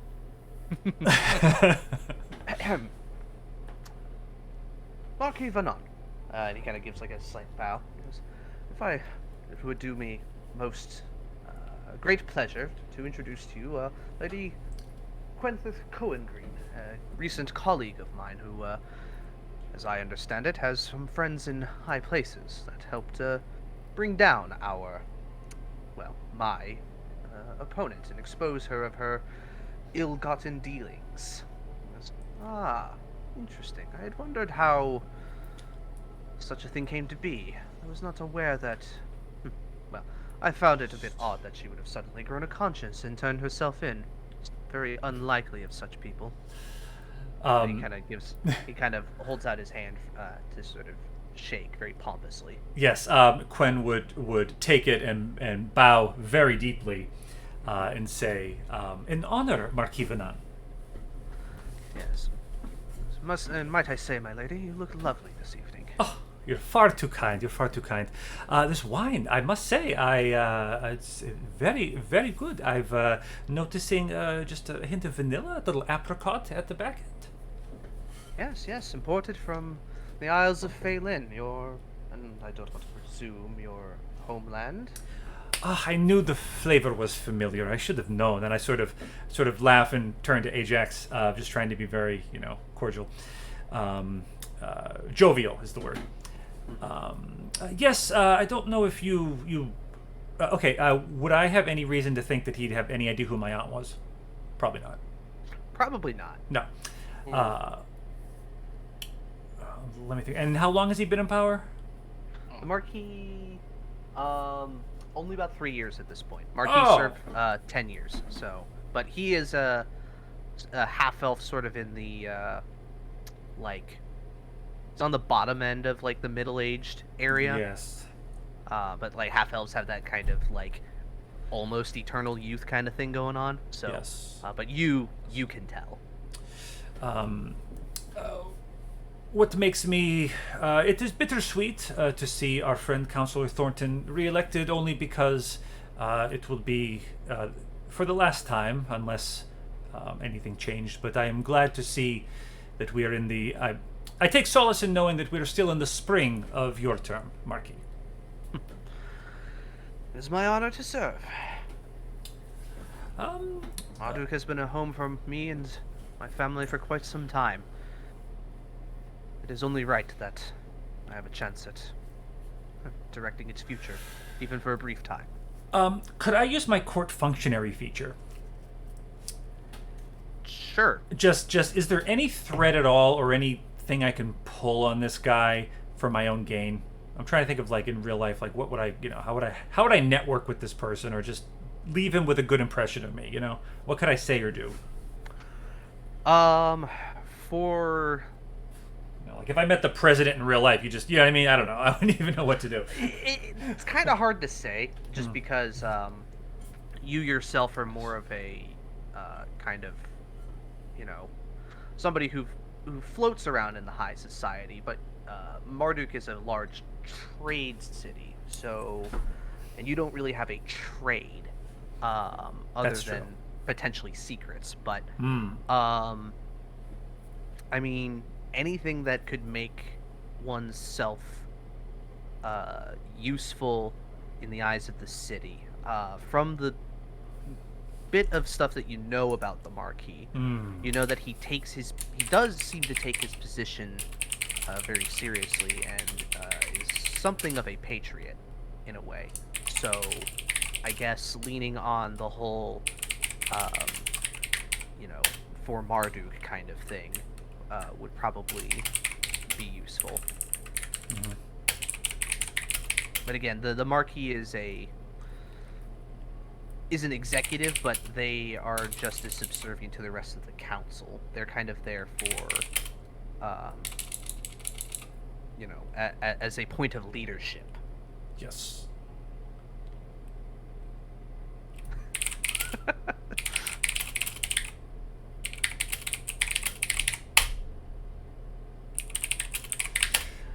If you want to say anything, Ajax, you could.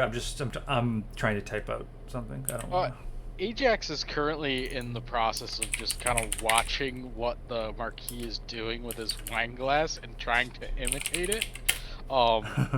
He's just trying to go and mimic it, like, maybe if I fucking do this right, it'll actually taste drinkable, sort of thing. So he's just kind of watching and kind of trying to mimic what he's going and doing, and he's probably getting frustrated that he's just, like, he can't get it to go and swirl the way that his is. It's like he can't figure out why it's doing it. Yeah, like he's swirling it, and it's just like it's going too high up on the rim of the glass, and he's just like, fuck, I gotta slow it down. Now it's not going and doing it enough. And so he's like just trying to mimic it as best he can, and he's struggling. He does. I imagine that Ajax is a big fucking toddler in this scene. Yeah. Like Pretty much. A toddler sees somebody swirling wine and tries to do it with a sippy cup. Yeah, basically, yes. Basically. The Marquis does roll pretty high on a perception check, and he noticing this. You're doing that much too aggressively, sir. Grab it by the stem and just sort of gently coax it around in a circle just by bending your fingers. Go ahead and give me a dexterity check. Oh no. Oh god. Oh, please don't dump it on him. God, I'll press the digitator away. Don't worry. Come on, big number. Yes! Oh my god! Oh fuck! Ajax focuses in even harder and starts very closely looking at the Marquis' fingers as he's doing this, and just the math equations, the geometry starts entering into his face. He sees the Matrix. He sees the Matrix, and he starts doing it. He goes, there you go. Gives it a little bit of room to breathe and aerate itself. It lets all of the flavors come out a bit better. At this point, now let's all be honest with ourselves. Ajax just gets overly excited, and it just goes everywhere. No! Like he goes and starts doing it. He gets all excited. He starts, kind of in place, kind of bouncing sort of thing, and it just kind of starts splashing up over the sides. Like, I got it. That's not canon. Oh, come on. It splashes a little bit, but it only gets on Quen. Oh! Yeah. You're too far away. You got a decent bit, and the Marquis kind of sees this coming, and he kind of just steps back just a little bit. Don't get too over enthusiastic, but keep up. I imagine seems like you have it down. Just go easy on it. I'm just surprised I got it this far. Well, you certainly have some interesting company, Lady Cohen Green. Is there wine on me or no? It's a little bit on your jacket. God damn it. It's a dark jacket. Don't worry about it. I know. I would. I'll press the digitator after. Okay. I would say to the Marquis, holding out my wine, hoping that he will clink glasses with me, I would say, rest assured, Marquis, I will continue to serve and defend Marduk from threats even before you need worry about them. Never hesitate to let Barris know if you need anything at all for the city. Okay, I'd make a persuasion check. Okay. Rolls a 2. Oh. That's what I was expecting. I was like, I'm gonna fucking roll a 2. 15, not horrible. right. And he goes and clinks glasses with you and goes, if anything crosses my ears, I'll be sure to let him know. And kind of eyes between you and Thornton a little bit. Can I insight check Thornton? Or no, wait. Can I, can I insight check Thornton? Thornton? Sure. Just, I don't know. I don't know what I'm inciting. Okay. He looks, and he has a bit of a grin on his face, and he's like, oh, this is going very well. Oh, good. Sense that there is like a small bead of sweat. He kind of just very slightly moves away and goes back to his grin. Yeah, this could have gone much worse. Yeah, that's basically what you like. If you could read his mind right now, it's like, oh, this is going so much better. Yeah. I'm sorry. Triendo Loreleth? Yeah, he's just sort of leaning on the pillar here. He goes, oh. And he's he doesn't have a glass or anything. He's just got like his arms crossed and goes, charmed. Who's that again? I'm sorry, I don't have it in my notes. He is the captain of the Violet Sash. As you can tell, he has a violet sash around him, and he is in armor. He is very likely the first person I'm gonna hit. Violet sashes. I would gesture to Arco and say, Captain, a pleasure. I think perhaps a new recruit for your territory. There, see?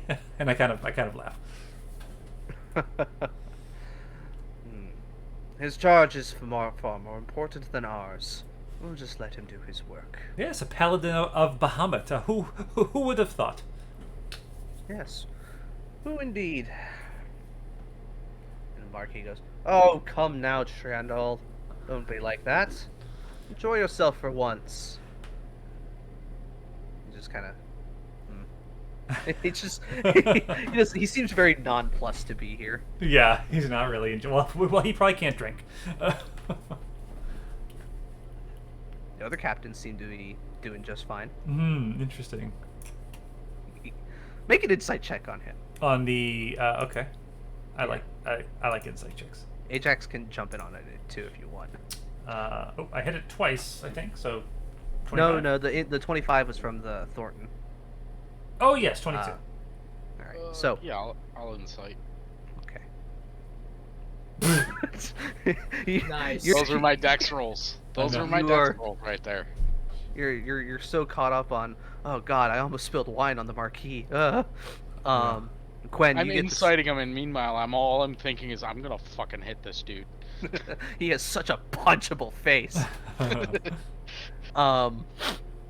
Gwen, you get the sense that he probably just doesn't like parties.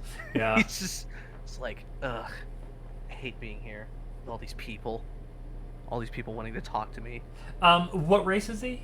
He's a high elf. A high elf. Ooh, fancy. Ew. All the more reason to punch him.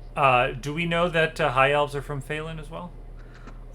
All elves hail from Phelan, but elves themselves can be from a lot of different places. The younger they are, typically, the further away from Phelan they might be, typically. But given the fact that he is a Marduk guard, it is likely that he was born and raised here. I'm gonna try something. Okay. Right in front of them, I'm going to say to him, forgive me, Captain. I don't know if you hail from Phelan, and with that, I'm going to prestidigitate the wine off of my jacket, and then I'm going to hold up the glass, and I'm going to prestidigitate it to chill it a bit. Maybe just like a small bit of frost appears on the edge, or just a little bit of something, just a little, to indicate. Yeah. Take a sip and say, but this, to me, this tastes like home. He just kind of looks and goes, well, I'm glad it does. But I, much like you, well, I like you call Marduk my home now, but it is nice to be reminded of old times from time to time. Well, good for you. Now fuck off. He goes and rotates around. I was Starts eyeing. He starts eyeing the spinach puffs. I would try to kind of like share a smile with the Marquis, kind of, like this guy, The Marquis just kind of shrugs. He looks like just happy as a clam, basically. He's like, well, I suppose not all functions such as these are the purview of all, but it is important that the leadership of the city be here. It's a momentous occasion. It is, and I can tell you the first time when I came to this city, almost 50 years ago, I looked up at the Acropolis as the sun gleamed off its brilliant dome, and I thought this could be a catalyst for real change. The people inside this building could really do so much for the people of the city, and so you all have. That is my aim, though it has not historically always gone exactly as that. But I'll die a happy man if I can leave a positive mark on this city. Hopefully not for another 100 years. Well, you may live to see the fruits of my labor. I hope that they are ripe and bountiful. If I'm fortunate enough to live this long, I will. I promise you that I will toast your name so the city will never forget it.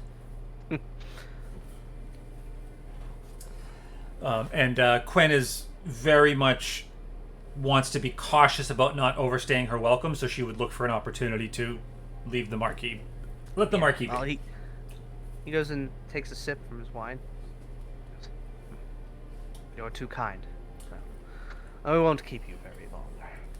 I have other things that I must attend to, other people that certainly want to have their chance at the spotlight. Can I tell you just a really quick real life story about the time I met the mayor of my own town? Oh, okay. I was this douchey in real life.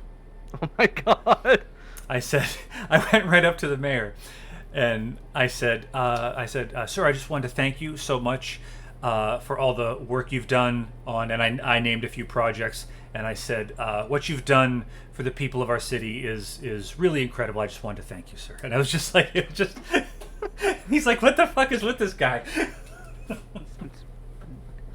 Ellis He's confirmed sitting there professional looking at ass you. kisser. Oh yeah. Meanwhile, he's sitting there looking at you, going and thinking to himself, "I didn't fucking do those. Those were the last guy." I know. Well, Thornton. I mean, Ellis is getting a fucking business degree. Of course, like, ass kissing 101 is like the first class you have to take. Come on. I had to make a 20-page PowerPoint about like the business strategy of Airbus. It took me like 20 hours. It was horrible. I got it done today though. I'm so happy. I have the whole weekend. I don't have to do shit. Nice. Well, yes. Thornton turns and goes, well, that, despite...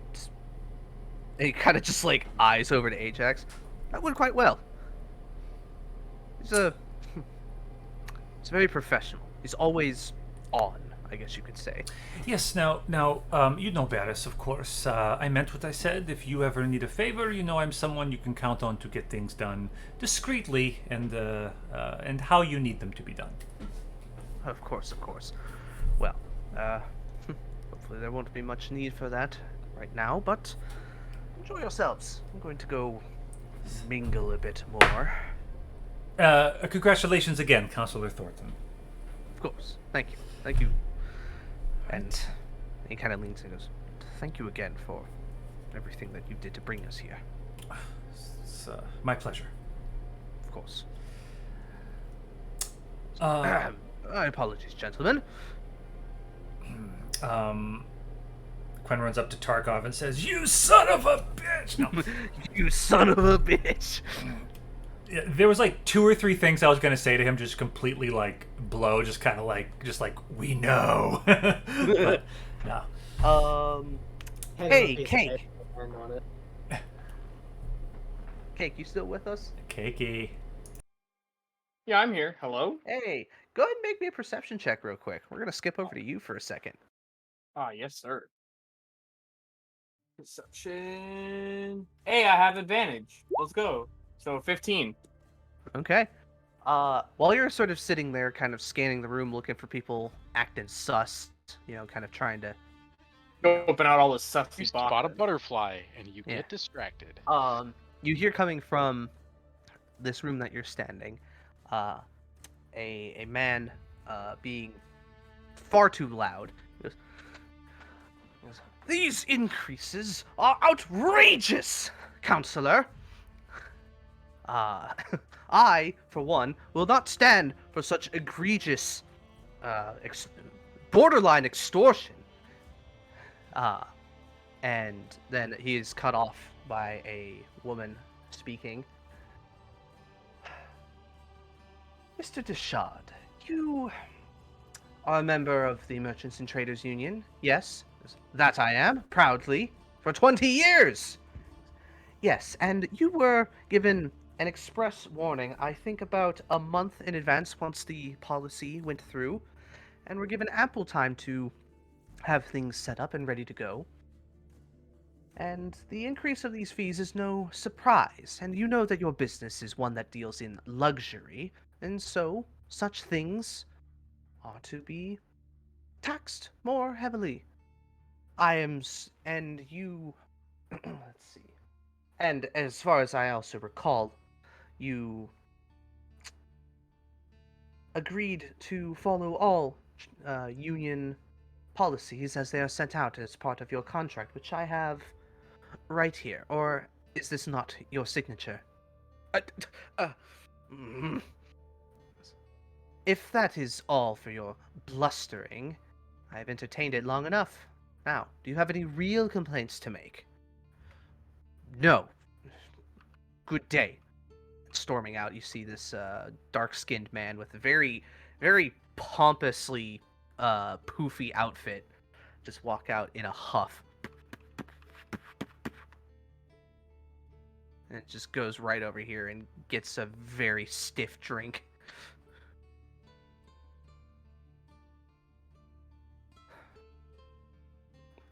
Awesome. And then, let's see. Good to Easter.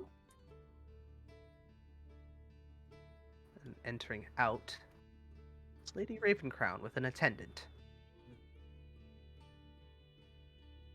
And she comes up to you and goes, "Apologies, sir, for that display, but I hope it didn't distract you much."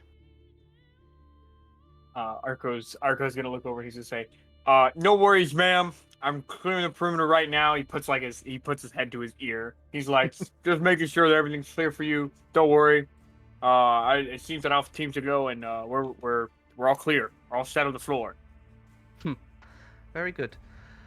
As you were. She. Let's see. Where's she gonna go? She's gonna go this way. Over to them. Alright. Meanwhile, outside, Pigeon Man. Hi. Now that you're alive, I am going to. Let's see. Reveal an area to the top, right. And you are currently an invisible cloud right now, right? I'm just invisible right now. Okay.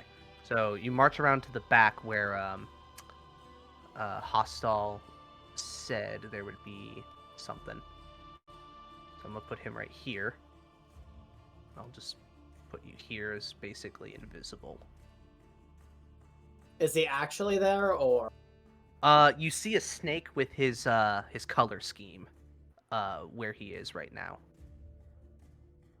It's a very out of place. You see a cobra just coiled up in the corner with black scales and a yellow underbelly. If I tap him and like talk, I don't lose invisibility, right? No, only if you attack or cast a spell. Okay. I'm gonna tap him on the shoulder and tell him like, "Hey, I'm invisible, but I'm here." It kind of perks up for a bit and turns into him. Oh, geez, thought you'd never show up. All right, so right here, vines. You said you got a way in, right? You still have that potion, right? Yep. All right. And he kind of points up, and you can see up to the 4th floor. There's a few sets of windows. Are they open? No, but he says, but they got keyholes. So if you're a fart, I guess you can get through, right? Yeah. All right. That'll make it easier for me to get in. All right. Do your thing. Yep. I'm gonna squeeze through the key. Okay. So you drink the potion, and without being seen, you drink the potion and turn into mist, invisible mist. Let me just make sure you guys are copied. Drag you over Actually, right before I tell him, before I do that, I'm gonna tell him that I'm gonna scout out the floor first before I open. Okay. So, we're gonna go to floor 4, and in roughly the same spot.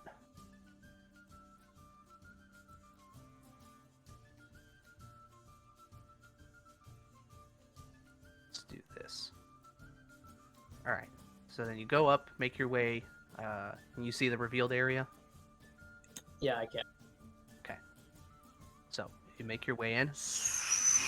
Get your form inside this room. Damn it.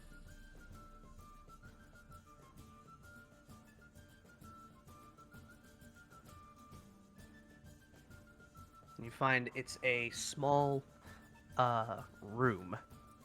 Likely a place for either servants or guests to stay. Okay.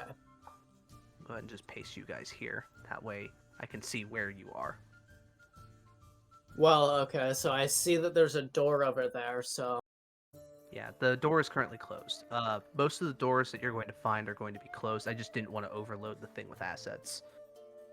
Okay. Well, I mean, I am a cloud, so... Yeah, you are carbon monoxide. I am, fuck, what's the word I'm thinking of? I don't know. Effectively incorporeal? No, I'm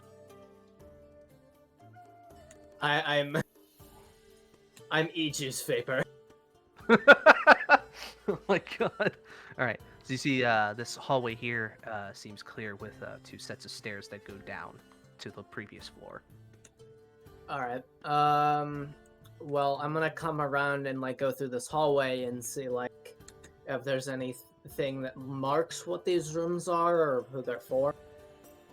There are, like, little plaques that are on the doors that have names on them. So this one says Barris Thornton, and the one that you were right next to says Nadine Ravencrown. Okay, I'll keep a note of that, and I'll, what about these 2 up here? They do not. You make a perception check, though. Okay. Hey, Cake, are you, like, in a dishwasher now or something? Oh my god, is it picking up my fucking keyboard? It's picking up what sounds more like air blowing, I think. Like a ham radio.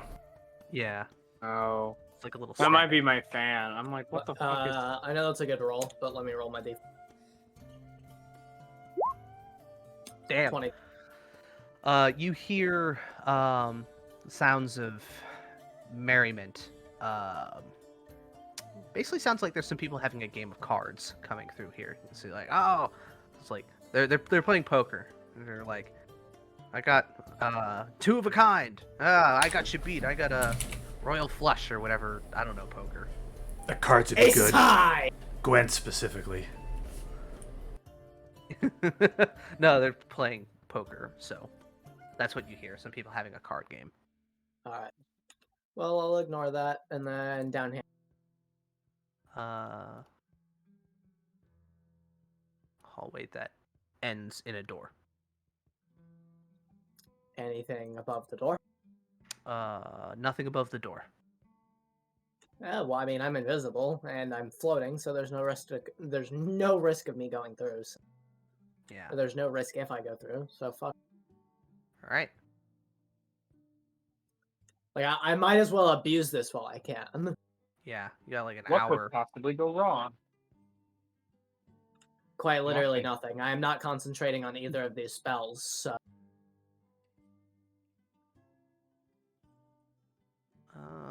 So total Fine, win. we'll do this. Basically, you now see out to the courtyard, and you see that there are a number of guards that are keeping watch. I will fart back into the door. Okay. And is this over here a hall? This leads into another room. It's not labeled. Okay. I mean, I'm gonna look through anyway. I'm gonna look through all these rooms just in case. All right. So Because this one, I want to scout out how many people are here. you see two people on the beds resting. One of them looks very much asleep. The other one looks a bit tossy-turny, but it seems like they're trying to. They look like servants, so they're not dressed very well. Well, I mean, they're dressed well for here, but definitely not like nobles. You know what I'm doing, right? You're, what, scoping out the map? Well, I'm scoping out the map so we can get information, but I'm also scoping who it's okay to rob and not. Okay. So, I'm gonna go down here. I'm gonna assume this is also servants' quarters, but just to check. That one was revealed to be Raven Crown's room. Oh, right, you did say that. And then down here. That one. Oops, shit. Hold on. Trying to move myself around. That one leads into a room that has a spiral staircase. Interesting. And then, is this meant to be open, right? This one, the door is ajar, and this one is like a sitting room kind of thing. Okay. And then there's another door in here. Yes, this one leads outside. And you can see this. There's a guard kind of leaning on one of the pillars there. There's a set of stairs that go up to the next room. There's another room up there? No, these stairs go to the next floor, so I'd have to change maps to do that. Oh, okay. Yeah. So you were like lagging in and out, but basically each floor of this place is its own map because of the amount of assets. Yeah, and well, tokens and stuff. yeah, no, I understood that. I was lagging in and out, but I was analysis stream, so I kind of got that. Okay. So I'll ignore that for now. I'm gonna go check back in on this poker again, just because I want to see who's playing. Okay. Just, go see if it's servants or whatever.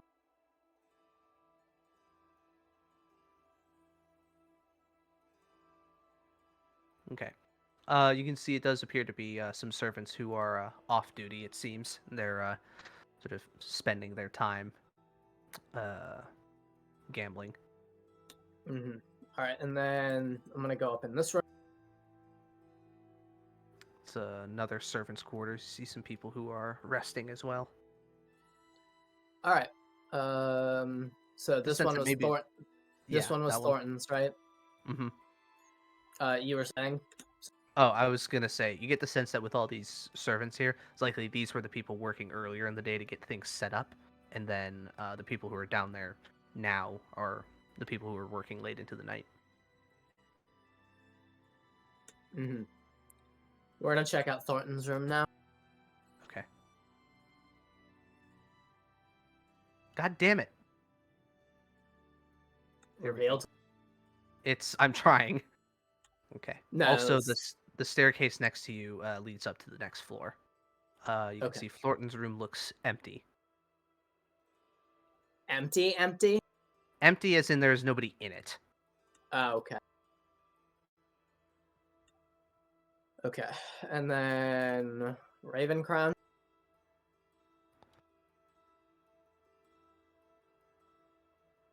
There is a housekeeper, it looks like, who is dusting through things and kind of keeping the place clean. Okay, so there's one that is active.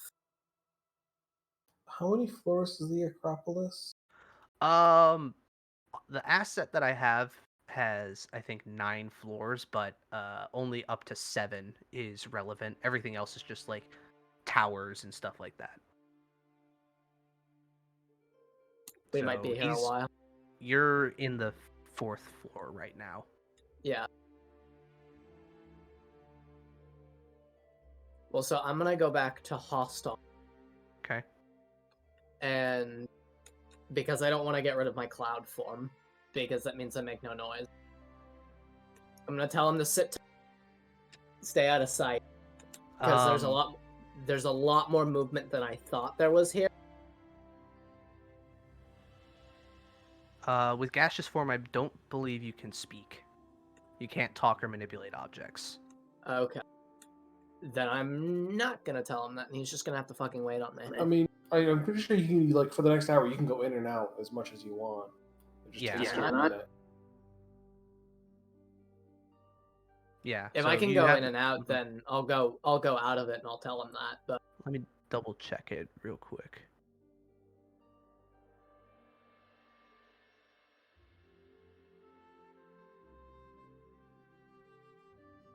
It doesn't say that you... So you transform a willing creature you touch along with everything it's carrying into a misty cloud for the duration. The spell ends when the creature drops to 0 hit points and incorporeals aren't affected. It doesn't say anything about going in and out. Like, it doesn't say you can drop this form as an action or something like that. That might be a different one. That might be like one of the high-level druid ones that turns like up to 8 people into clouds. Yeah, I guess that's what I'm thinking of. Yeah. all right, well, he's just gonna have to wait on me then. Okay. After a I'm while, going he'll probably upstairs. just go back to be a snake. Okay. So you're going up that staircase? All right, Yep. let me go over here and reveal your main area. Oh, I should have really copied and pasted you before I went up. All right, that's fine. I'll just place you down again.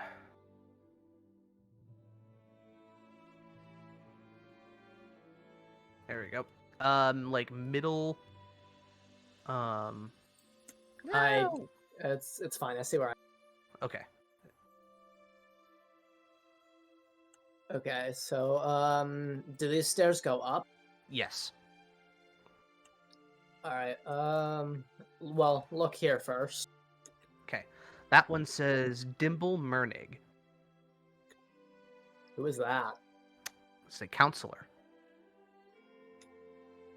Forgot which one that is. I'll go in. The Outer Urban District. God.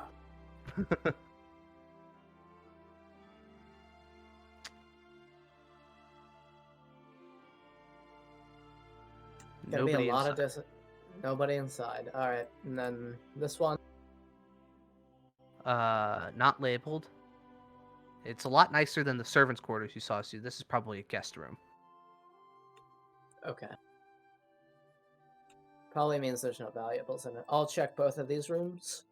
Okay. This one says Arnon Kelsris, which is the Draconia ambassador.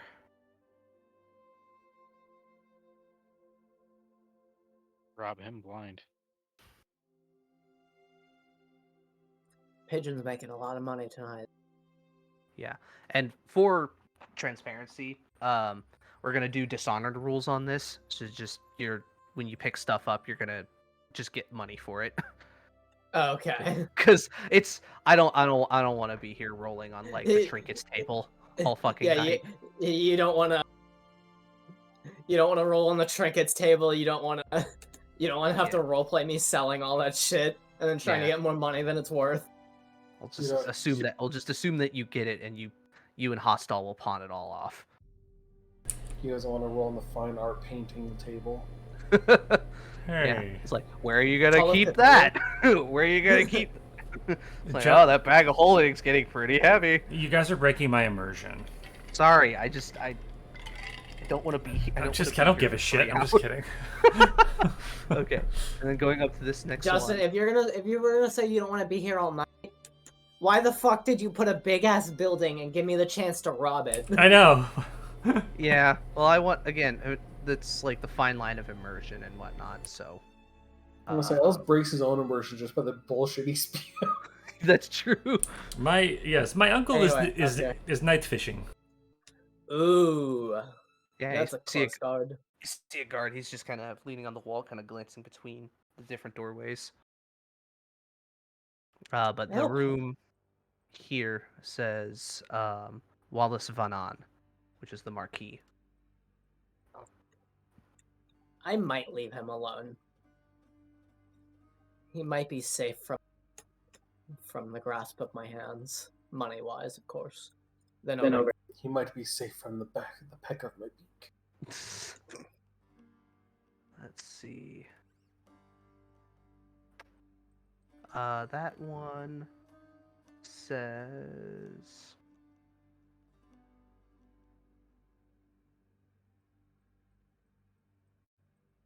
This one says Baron Tarkov. Oh, you know what? You know I'm going in there.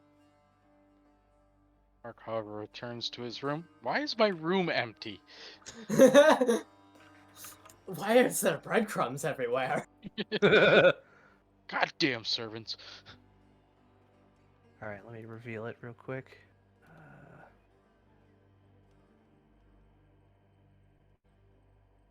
Damn it. It's doing the thing again.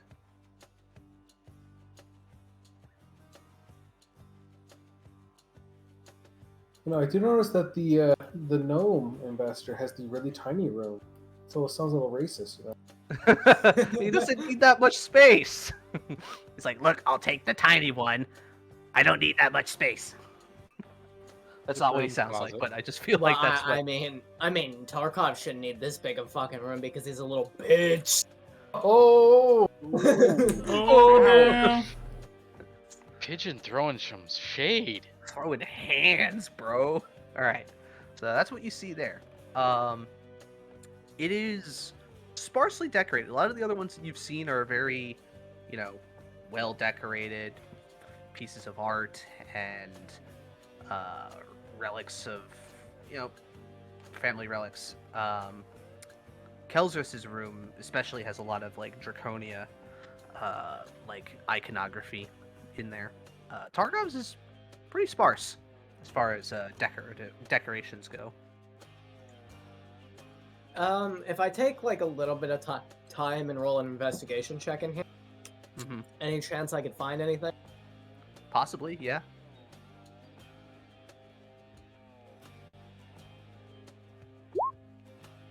20. Modified. Okay. Beyond the valuables that you'll find here, you will find kind of like squeezing your way through the cracks in his desk, an amulet that looks very similar to one that Gwen found on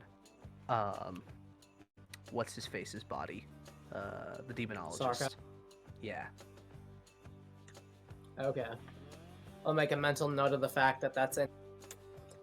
And I'm gonna skedaddle down here. All right. This one appears to be a sort of storage closet. There's also some wine bottles stacked up there as well. It's like it's a private stash of some kind.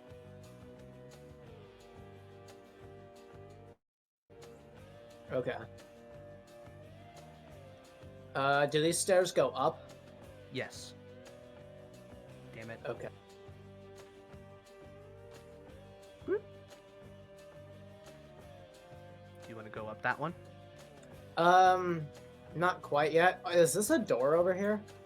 No, that Or is that a a window. wall? That's a wall. Oh, that's a window. Okay. Yeah, I'll go up the stairs. Okay.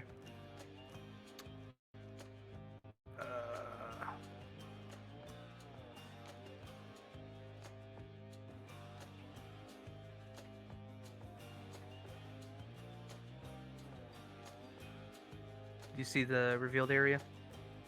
Uh, It's like middle. we're Very still on the small. old map. Oh, right. Duh.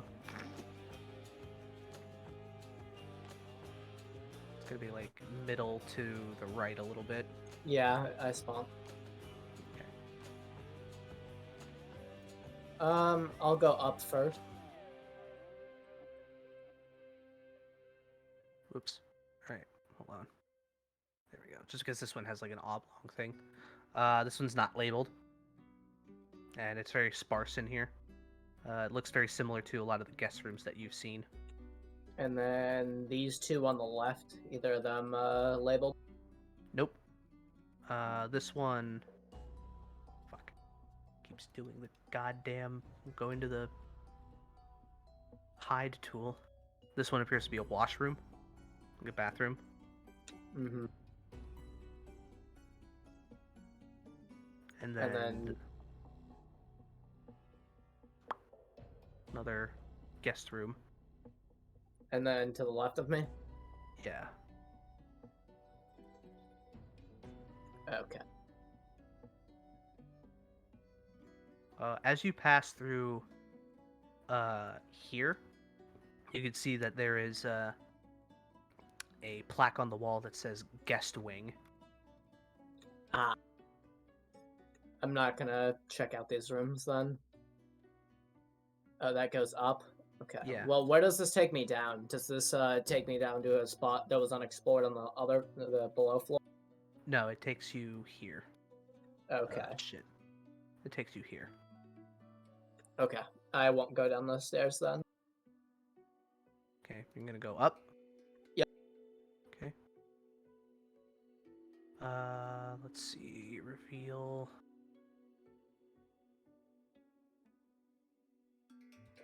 Should be like right in the middle.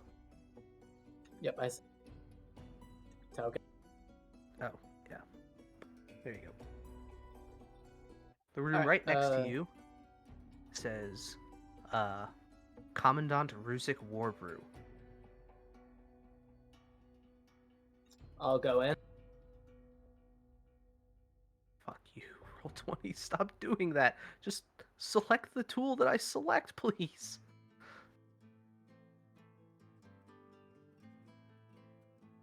Currently, nobody inside.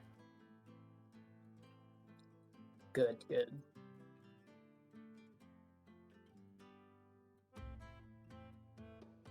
Okay. There is one guard. It's kind of posted out there. But you can read on the plaque next to the door. Reads, Council Assembly Chambers. I want to snoop in on that. Okay. Like a smooth breeze.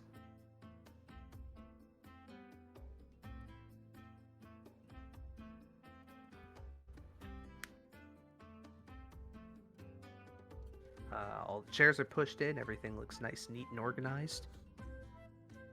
There are a number of shelves with records, it seems.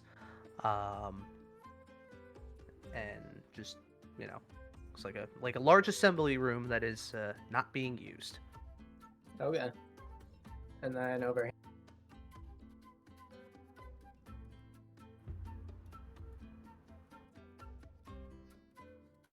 Appears to be another kind of like flex room. Like it looks like it's currently being used for servant quarters, but a lot of the stuff in here doesn't look permanent. But Mhm. there's nobody here.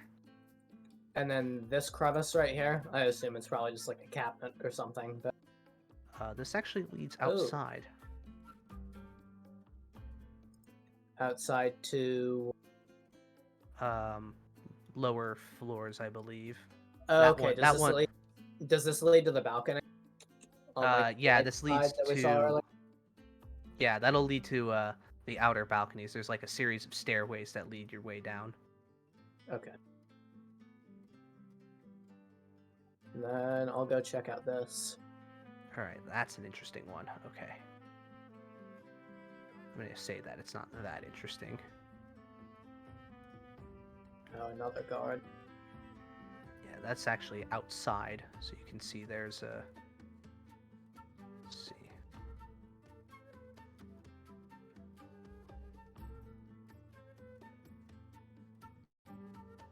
There, we'll just do that. You can see he's just kind of looking out over the this walkway. Mm.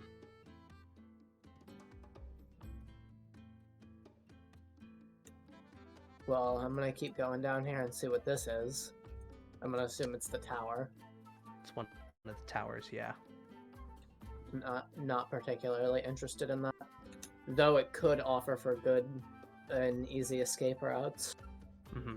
Assuming they're loosely guarded right now. I will say you're also currently on the top floor, for what I have. So this pretty much only just leads up to like the top of like guard towers and stuff. Yeah.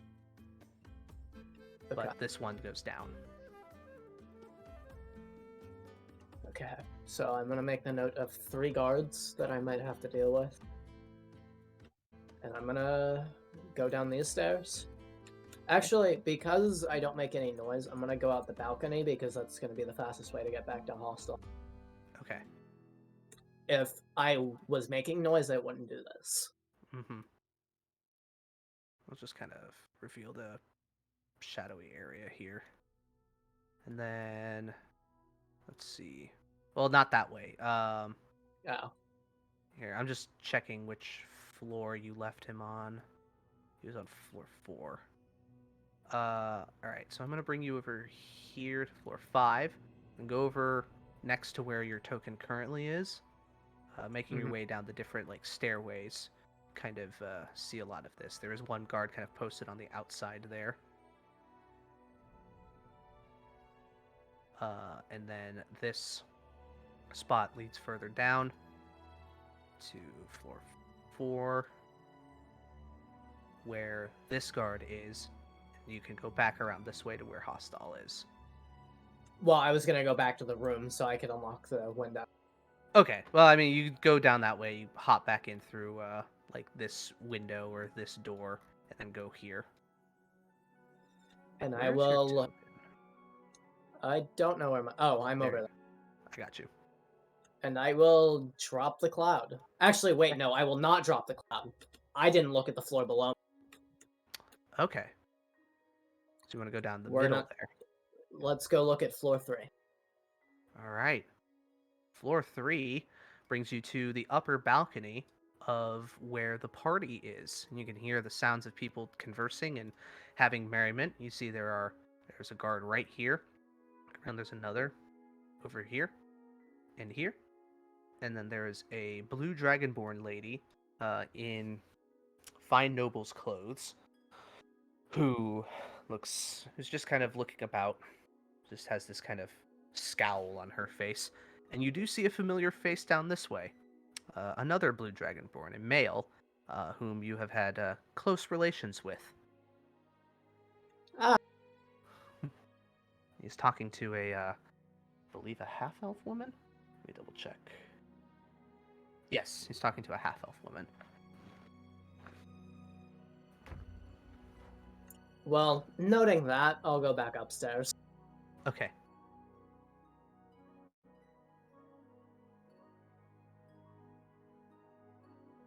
And I'd say if you like go over to the balcony, you could also see like some of your allies mingling amongst people there.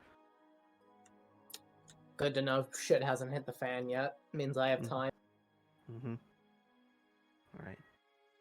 Everyone's gonna be so pissed at me if I tell them that I did this. But hey, they should have expected it. Get back on floor 3 or floor 4. I'm gonna drop my cloud. All right. Go ahead and make a lockpick check because it is locked. I mean, I'm on the inside. Oh yeah, Shouldn't no, I you're just right. be able to, shouldn't I be able to just unlock it? Isn't that how windows work? I mean, sure. That's fair. That's a fair point. and then you kind of,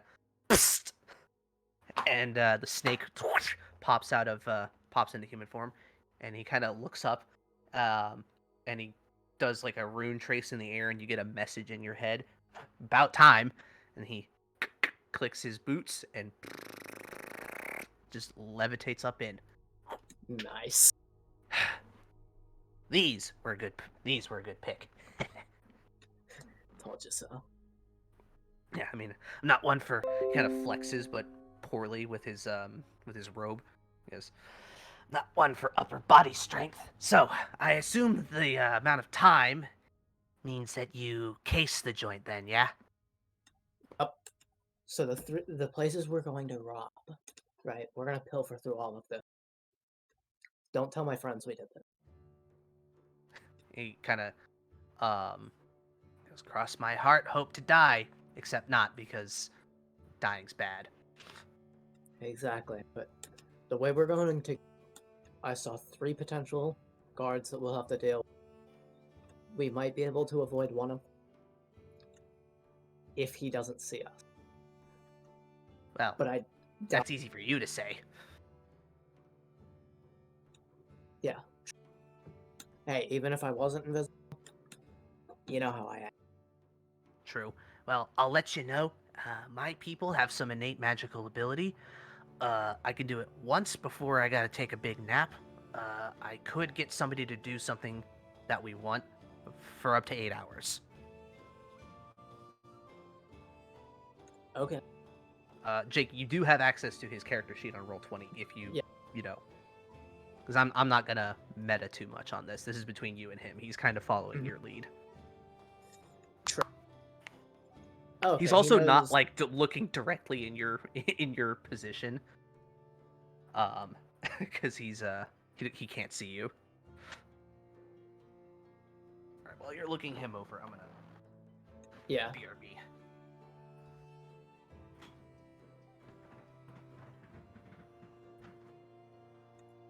What is his thing that he can do before he needs to take a big nappy? Suggestion. Oh, thanks. Oh, okay, it's his racial. I'm going to grab water. Okay. I mean, if anyone needs to grab anything, it's probably about now. I'm gonna be robbing this bitch for a while. Good to know. I'm going to get a lot of money out of this. I'm not even in it for the money at this point. Just the cloud. I'm in it for the cloud. All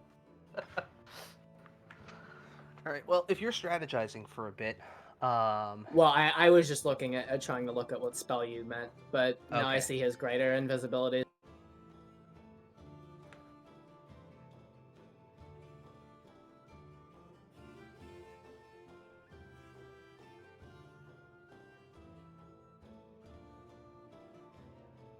How long does greater invisibility only lasts 1 minute? yeah, it's very combat utility only, but Okay, he can do anything during that time, okay. so it doesn't break when you do other things. Oh, he knows sleep. Mm-hmm. And it's a big boy version. Uh-huh.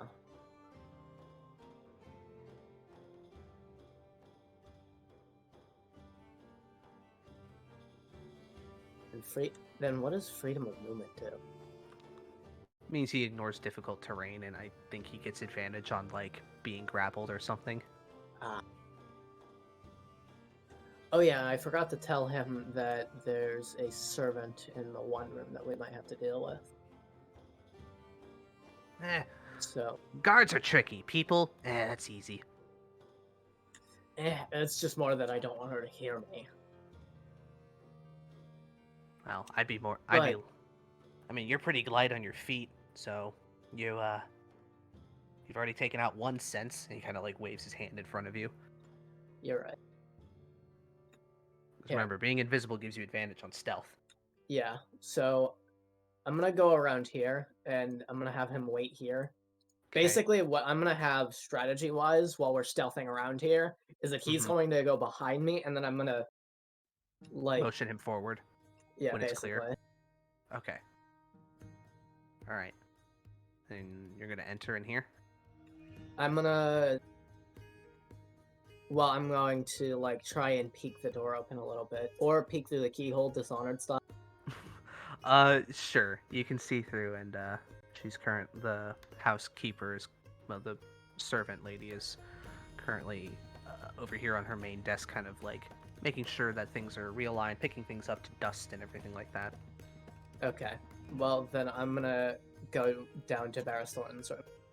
Okay. And wave him across? Yeah. Alright. Well, I'm invisible. I can't really wave him across. He'll basically every now and then send you, message, which has a 120-foot range. Mhm. He'll ask if you're clear, and you can respond quickly. Okay. Let's see. All right. Do you want me to roll investigation check? Yeah. I'm just gonna have. Yeah. Go ahead and do that. Oh yeah. Ed, do I get hostiles help on these? Yeah. Okay. So do I get advantage or plus something? You get advantage because it's the help Okay. action. 17. Okay. Thornton's room. Let's find gold first. Shit. Hold on to your D100s. Okay.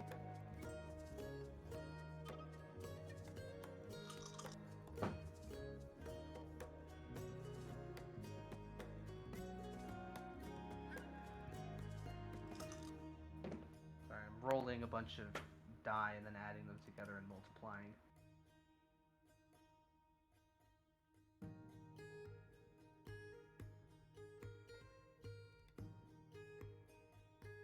Okay. You find 250 gold worth of stealable things, and let's see.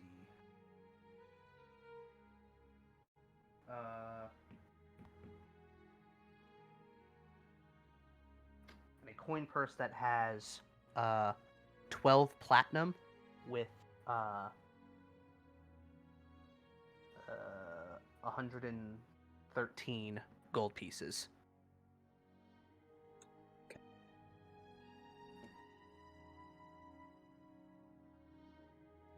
All right. So that'll be his room. Then I'll say to hostile. Do you want to wait on? It's Raven Crown, right? Mm-hmm. Okay. Do you want to wait on the lady to leave Raven Crown's room, or? Why not just go in there and choke her out? That'll drop my invisibility. But if you can do that, then Not with greater invisibility. That's true, I could. But that's a resource I might not have later. Thanks, voice in the sky. I always appreciate the voice in the sky. I don't know. I think we go up. He pulls out his boomerang. So I could hit her with this. Why the fuck do you have that? It's my weapon of choice. Okay then. It does bludgeoning damage. It's much easier to make that Um, non-lethal. How much bludgeoning damage? A lot. Hold on, let me look. A D4 plus 2. Actually, no, it would be plus 3. Let me change that real quick.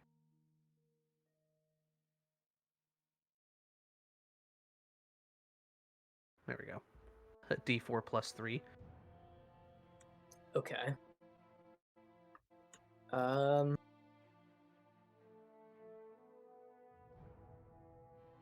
Holy shit, wait, his sleeps are 13d8? Yeah, because higher level casting. I might be using one of his spell slots to deal with guards.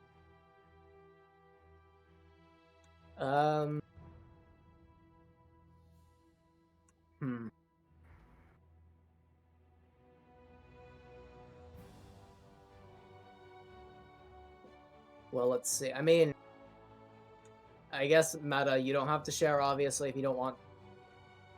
It's a servant, so it's just peasant stats, right? Yeah, non-combatants basically have peasant stats effectively. Fuck it, yeah. Alright, fine. Yeah, hit her with that and I'll open the door. Alright. Have Hostile roll a stealth check.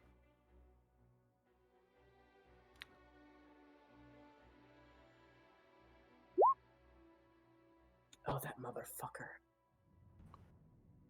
You got a 13. Let me also double. I need to change something on his options, because it doesn't show. See, one Dex tiebreaker is not on, and add character name to template. There we go. So it should do that from now on. Okay. I'm gonna roll for the peasant. Or the servant lady. She does not notice. Just Okay, cool. seems like she's maybe like humming to herself a little bit. 21 Pulls to out the... Okay. It's non-lethal, so just... I know. Yeah, 5 bludgeoning damage, so she gets knocked out. Yeah. He goes, ha ha! Nice shot. Of course Alright, it was. Get in here quick. He goes, how scandalous... He goes, how scandalous would it be if she were found asleep on Lady Ravencrown's bed? He's gonna go and drag her up on there. Alright. I can't Sorry. wait to see that one in the paper. Exactly. Alright. Let's rob this shit. Natural 20. Okay. So, she's the head of, well, the representative for the Merchants and Traders Union, so you are a lucky, lucky boy.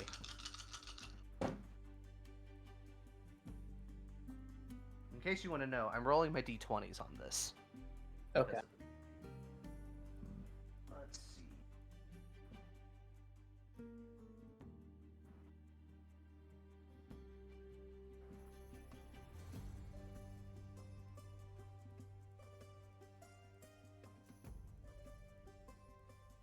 You find 680 gold pieces worth of things in here.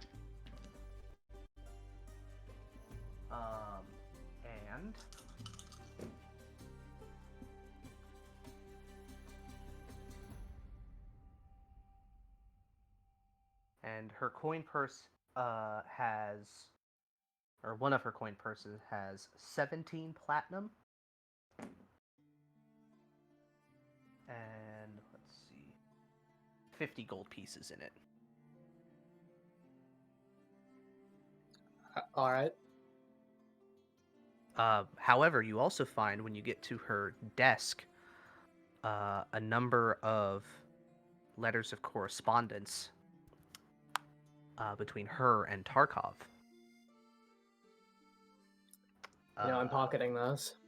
Oh yeah. Do you want to read through them? Sure, actually. Okay. The gist of them is a number of correspondence about working together to, for the Merchants and Traders Union to gather funds and allocate them so that the Gelt Mining Coalition, or Gelt Mining Company, I should say, to have some renovations done to the mine shafts so things are a bit safer for them, as well as some assistance to gather more materials so that the dwarven population can continue building out the underground portion of the town that they have been expanding upon for many, many years. It seems all official stuff until eventually you get to some of the other ones that talk about diverting. She was not made aware that some of the tunnels were not meant to do, or the tunnels were not going in the directions that she thought they were, and was wondering why they were clearly digging in a different direction, closer to the east. And Tarkov, and the last letter of correspondence after this inquiry that you see, which is dated a few months ago, just says, from Tarkov, "We should meet." And that's it.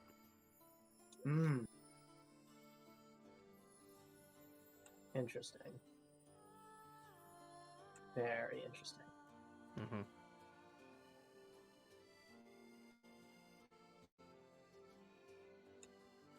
And that's it? Yeah, that's it. Alright. What'd you get? Money. Paintings, shit, fucking jewelry, who cares? Stuff to be turned into. And some weird fucking letters. Ooh, let me see those. I'll hand them to him. I didn't Okay. think they were working together. And as he goes and starts, he's reading, and you can see he takes his finger up, and there's a slight glow to the tip of it, like the tip of his claw. So he kind of underline traces it. You can see the lettering lights up as he's tracing it, until eventually the entire letters are lit up, and then they dissipate. The letters are fine, but like the glow dissipates. Okay. That's some spicy gossip.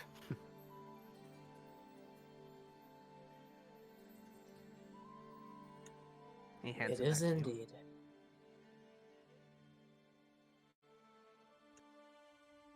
Alright. To upstairs. Alright. And you're gonna go up that way. Alright. Here, let me copy and paste you guys this way.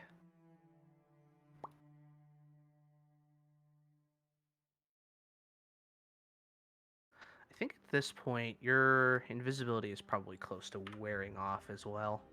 Because the cloud did not have a very fast movement speed. Yeah. So say you can do a bit more on here before the invisibility breaks. Alright, so. Alright. What's the plan now? I need a sec.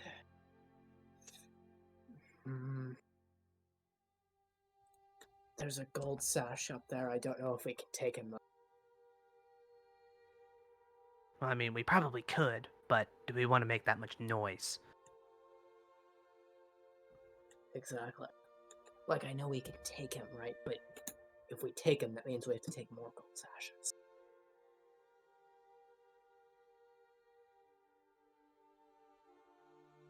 Though, I mean, it's just one of them, so I guess we could use your suggestion. Ah, interesting. I could definitely do that. What do you want me to have him do? Just like ignore us or something? Go home. Just tell him to go home. Yeah, tell him the shift is over. Alright, I guess I can do that. He's gonna kind of mosey his way over. Let me read suggestion real quick. Let's see.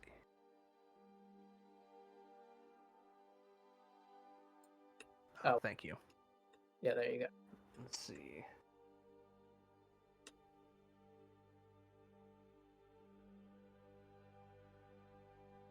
Okay, so he's gonna like kind of peek his snake head out and just shout out to him, "Psst, buddy, your shift's over. You should probably go home." And he now needs to make a wisdom save.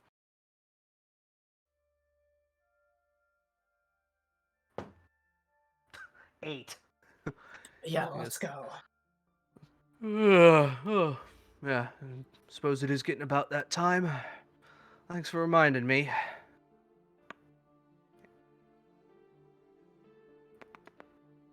then just goes home. Awesome. And at this point, I'll drop my invisibility, Okay. and Hostile can. I'll move him because I can do it. Oh, right. And we'll search this one first. Okay. Question. Yeah. The invisibility. Mm-hmm. Is it the one Quen cast, or is that the other one? Oh, The one that Quen casts. yeah, Quen casts it, so I it wonder- wears off when it wears off, I guess. Yeah, it'll wear off when it wears off. I mean, you could touch the earring, or no? Are you too far away? No, 1,000 feet. You guys are, he's above you. So Yeah, you could tell her to drop it, and she'll drop her concentration. Oh yeah, you know you're. Thanks, God. Thanks, Funny Voices. I'll touch my earring and I'll tell Quen that she's good to drop the invisibility. Okay.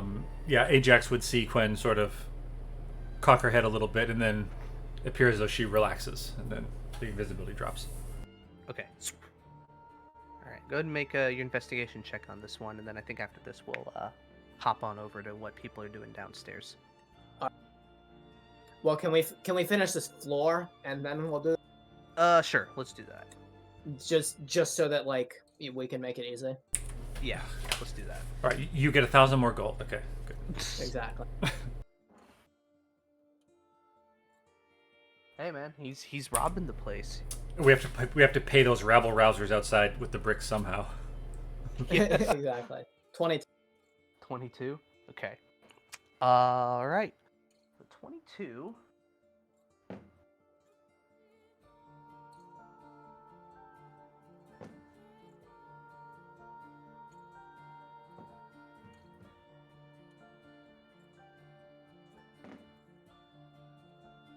I did not roll very well on this. You get all in all about 180 gold out of Mernig's quarters.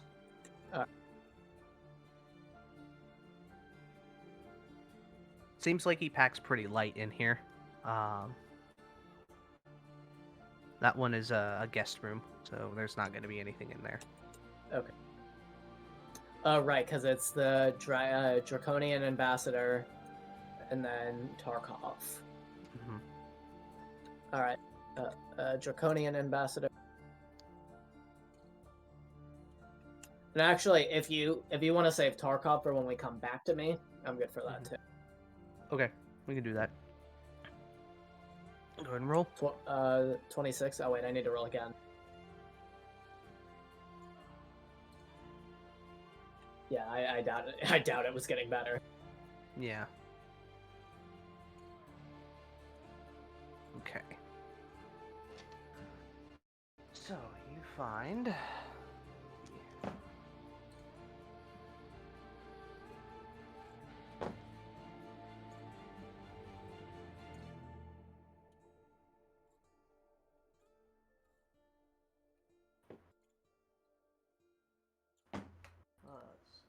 That's a bit better. Oh, hey, could Quen touch your ear and say to Pigeon, did you find anything of note?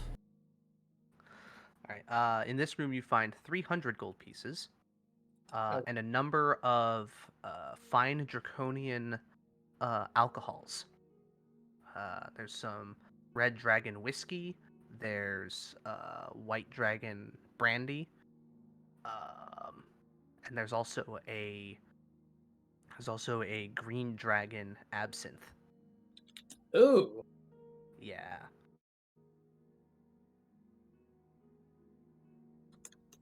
I'm gonna tell Hostile. I don't think I'm selling this. He goes, "Oh no, that's good shit. I don't have much nice to say about Draconia, but whew, they do booze real good."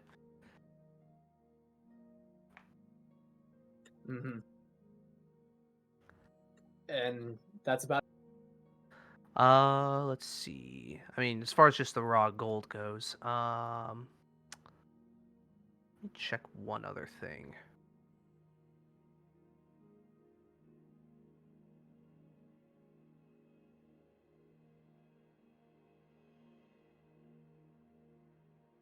You do find what looks like a spell scroll of some kind, or just a scroll, but it has some magic coming off of it. I'll pocket it. Okay. Am I able to ask Pigeon through the earrings if he's found anything? Yeah, you can do that now. Anything of note? Oh, Yeah. I was gonna reply to you. It's just like you asked like while I was doing my job. sorry. No, I honestly wasn't sure if that went through or not because my I've got the Okay. my hotkey for mute unmute. I honestly wasn't sure if you heard me. Oh yeah, that makes sense. But it went through. I heard. Sorry. And I'll reply. Some juicy stuff, not too juicy, but you'll be surely surprised. Yeah, I basically want I wanted to find out about those letters at some point. Mm-hmm. I will probably hand them directly to you at some point. Ooh. So, taking a skip back. Then I'll go to Tarkov's and we'll be right back. Yeah, we'll be right back. Alright, down at the bottom, Also, I can't believe I haven't lagged out again. I can't believe tightening the coax cable was the problem. I can't believe it's not butter.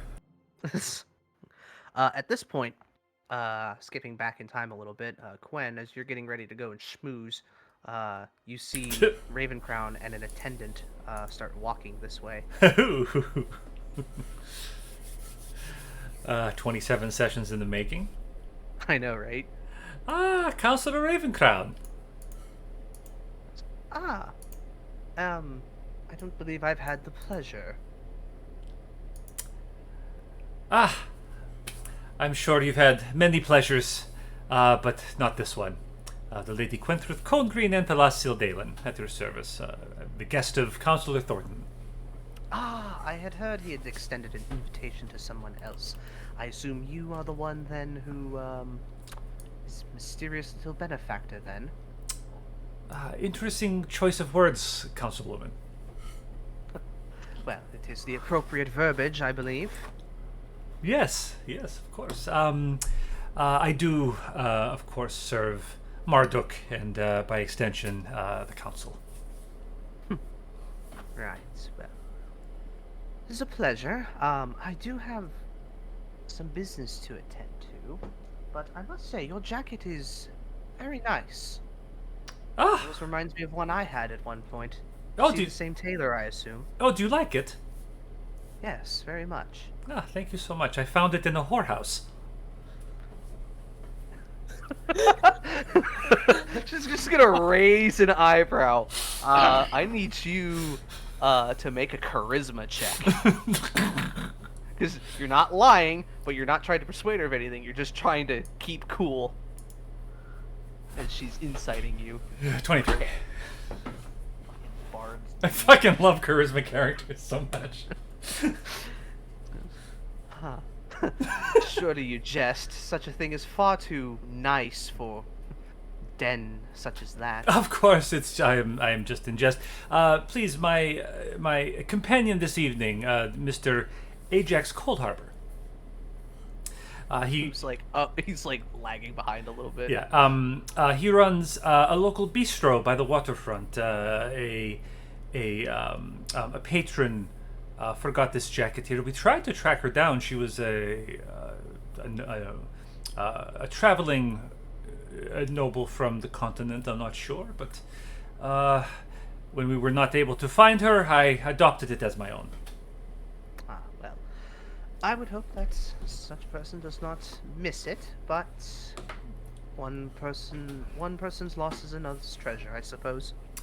Yes. Have you found time to congratulate Counselor Thornton on his what's the word I'm looking for? Victory. Yeah, I was gonna say what's the word for like we didn't think it was gonna happen on his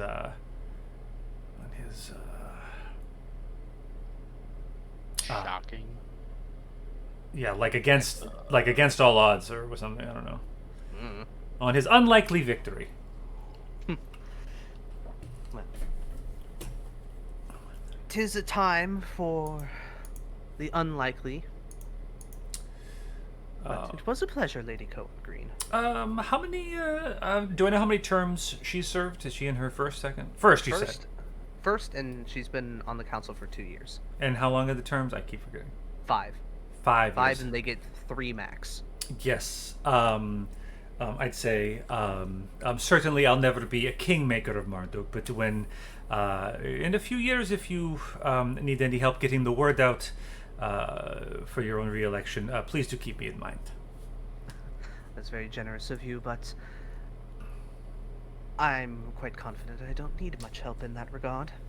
Then I shall put the weight of my word behind your opponent. She's in on it. I'm kidding, of course, please. It's just my elven sense of humor. Yes, well, I think it would be a wonderful challenge. Yes, of course. A pleasant, enjoy the festivities, Councilwoman. Of course. Oops, I am not clicking on the right thing. There we go. I would just kind of whisper to Ajax, I'm not sure this one likes me. Are you trying to get us killed? Please, Ajax. Them going upstairs spooks the fuck out of me. Oh yeah, because you're upstairs. Yeah. I mean, I'm a few floors up, but like. No. So Ajax actually goes and kind of leans closer to Quen and just simply goes and says, "What the hell is a bistro? I run a tavern. Tavern. It's not that hard to say. Oh, please, Ajax. And everyone knows what it is." No, I know, Ajax, but I mean, certainly, we would like some, just for your own good, dear. Some clientele that doesn't so regularly fall asleep on the edge of the bar. That's wonderful. I at least want to know what the hell it is when you're talking about it. We'll just get some paninis and crudité. Just some minor improvements. What the fuck is a panini?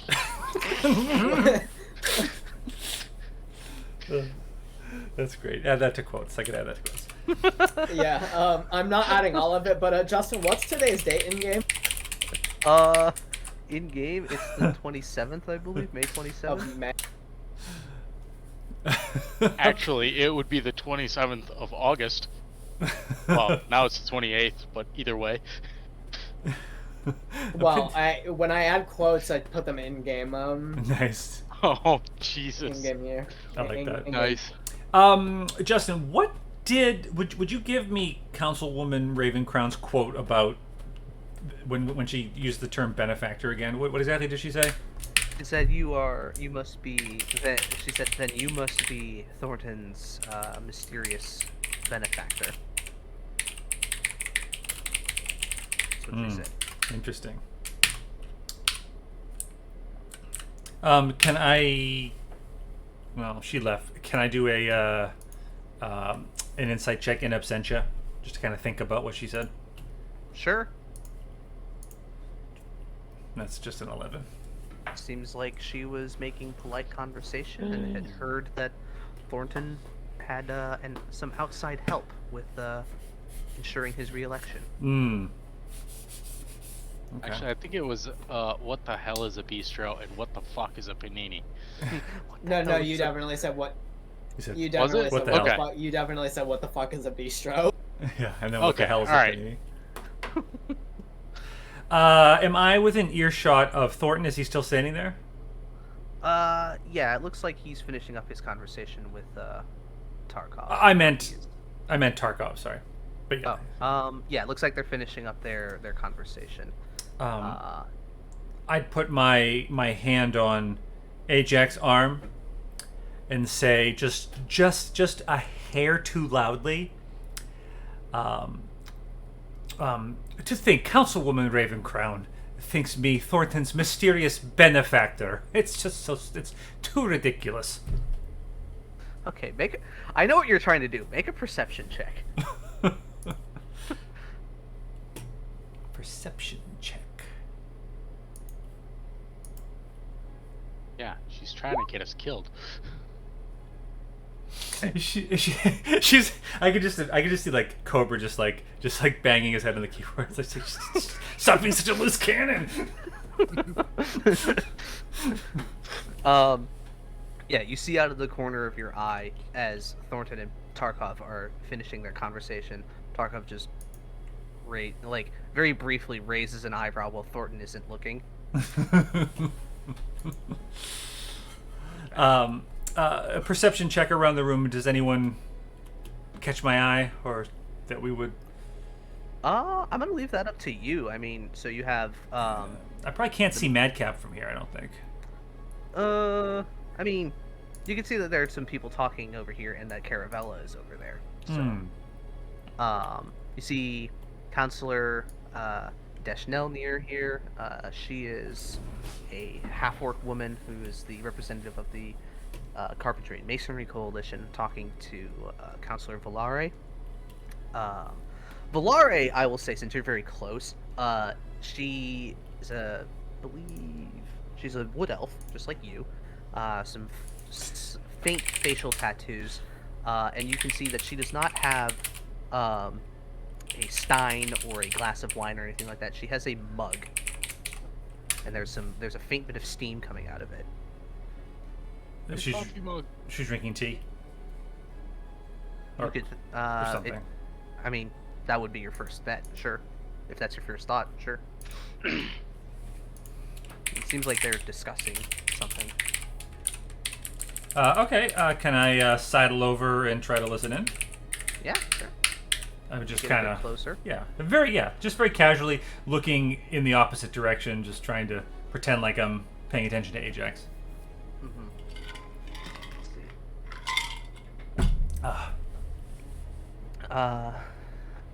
Counselor Nelnir goes, well, we could certainly get the specialist you need for this project, but it's going to take a while, and I can't guarantee it's not going to be cheap. I mean, if you want quality work, you're going to have to spend quality price. And Valarian goes, oh, I understand that.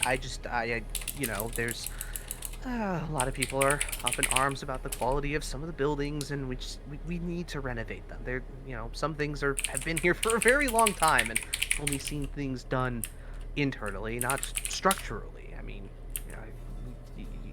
you've seen the aqueducts. They're old. They're almost as old as the cities. Stuff like that needs to be renovated. And she kind of holds up. Nelnir holds up her hand. Stop talking so fast. I understand. I'm just saying, you're gonna have to come up with the gold somehow. My men don't work for free. It seems like they're just kind of negotiating something between a joint venture, by the looks of it. And as you get a bit closer, you can actually smell what's in her drink. It is earthy, but it's definitely not tea.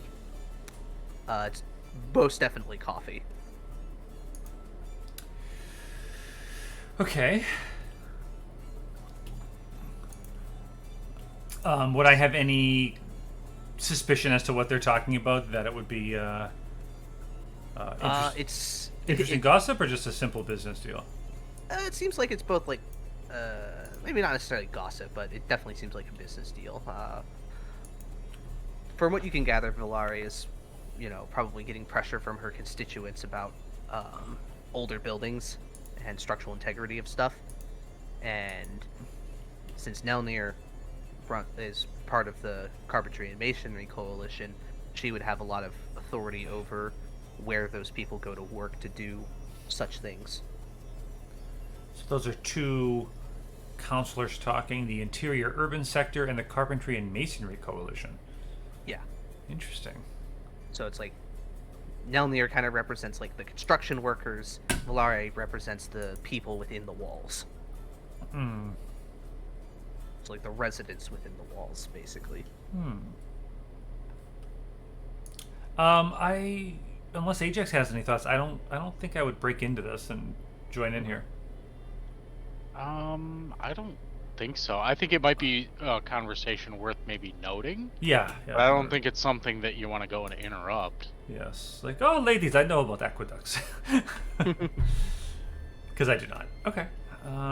From here, I'm sure that and Ajax, I don't want to. No. Go ahead. Do what you. Well, yeah, I do don't. what you do. I don't know This if you. is this is your realm. Well, I wouldn't. I would probably come over and just kind of see what was happening over here. Madcap seems to be having a conversation with 2 lieutenants, and Lucia seems to be talking business with other captains. Ajax Before I is get raiding the table. Yeah. Okay, you're eating the hors d'oeuvres, making sandwiches out of them. Basically, yeah. All right. Before we get to you, Pressing a panini. These fucking sandwiches are too goddamn Cake. small. Cake, the commandant comes up to you. Ooh. Ooh. And he goes, Sir Paladin, I don't believe I got your name. Wait, hold on, that's not his voice. Sir Paladin, I don't believe I got your name. My name is Arco Kana, Paladin of Bahamut. Nice to meet you, sir. Yes, pleasure. If you would be so kind as to check the upper levels at the moment. I've received word from one of my guardsmen that there are, well, some concerns about things coming from above. So, if you would be so kind as to apply your paladin abilities further up. Yes, sir. And he's gonna salute him. All right. And as soon as he leaves, can I use my divine sense? Sure. Celestial fiend undead within 60 feet. 60 feet. Will this also include above me as well? Like, what did we come to on that? And like below me as well. Like, what's Above like and the below, height? because so technically, as per the rules, it says that not behind total cover, but I kind of fudge it a little bit. So the more stuff that is obstructing the source, the less accurate it becomes. So it's more like, okay, you might get a strong presence below you, but that could mean one That could mean big anything, one, right? or it could mean a bunch in one place. It gets less accurate the more stuff is obstructing. But let's see, Fiend, Celestial, Fey, and Undead. Yep. Nothing. Seems clear. Seems clear. I mean, it's pretty clear as far as from what you're looking for. Yes. Yeah, I'll be fine. All right. I'm chilling. So. And I'll head upstairs then. Yeah. All right. So I'm gonna take control real quick. Let me just copy you. Do I see Arco leaving? Yes, you would see Arco leaving. I would want to use the earrings and be like, hey buddy, where you going? I reply with I'm heading upstairs to check on some noises that were being complained about.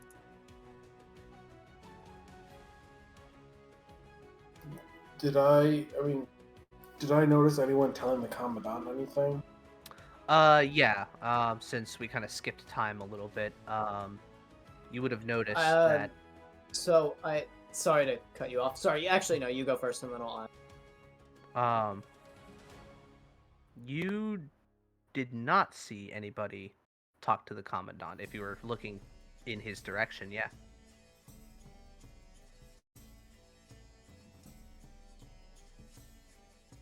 See, and I'm in love with you. I fell asleep during Pigeon's bit. Yeah, I know that was a bit long. I'm sorry. No, I'm just fucking exhausted. So did they make any noise and get like suspicion or anything like that? On their end? Hostile rolled a 13 stealth check. It could have been that. But did I notice that it was the commandant that told Arco that The commandant did. Yeah, he did tell Arco to do that, but you didn't see anybody tell the commandant something recently. I'd probably say, don't go too far. This could be a diversion to get you out of the room. It's a trap. Then I was gonna say, out of character, are you guys using the earrings for everything, just one-on-one. Well, Because I know when you use the earrings, everybody within range hears it. Right. Okay. I actually didn't know that. That's really good to know, because I will reply on my earring. Like, I'll touch my earrings in Tarkov's room. It could be a diversion. It could also... They might have heard me or hostile. More than likely hostile. Okay. So I'll go upstairs, quote unquote. I'll say this into the earpiece. I'll head up this stairwell, but I probably won't.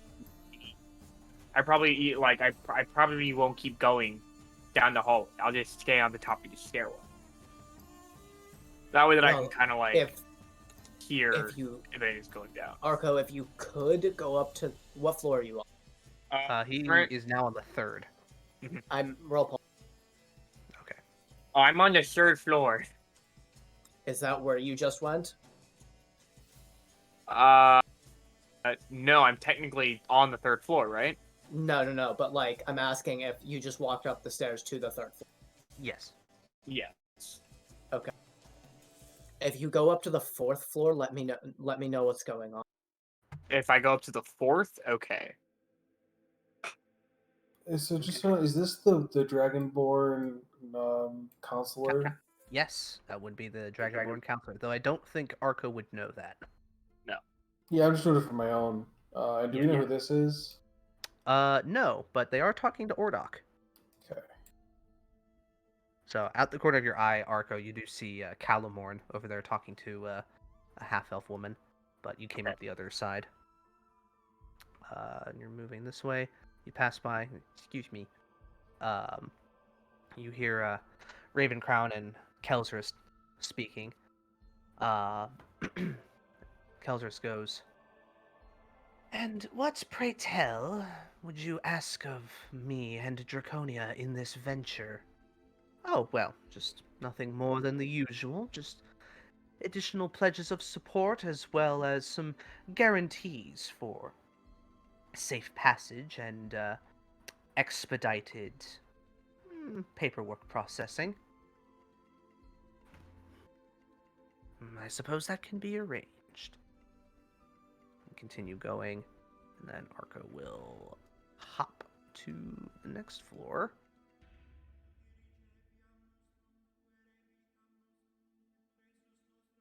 Alright.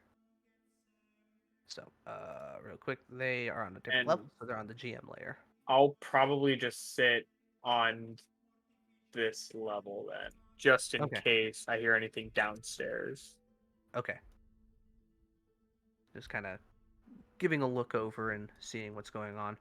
I'm gonna roll something real quick. Okay.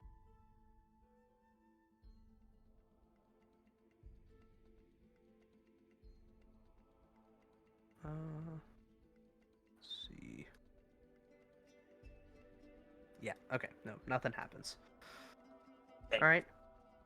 So, just looking around. Everything seems clear. Excellent. How long do you want to stay here? I'll probably just stay up here. I'll either stay up here for like a solid 20 minutes, or I'll stay up here until I hear something downstairs. So I will keep that in mind. But I'll just kind of like sit up at the top of the staircase, just kind of chilling, you know? Mm-hmm. Alright, so Quinn's coming down over here. If Ellis is there. Yo.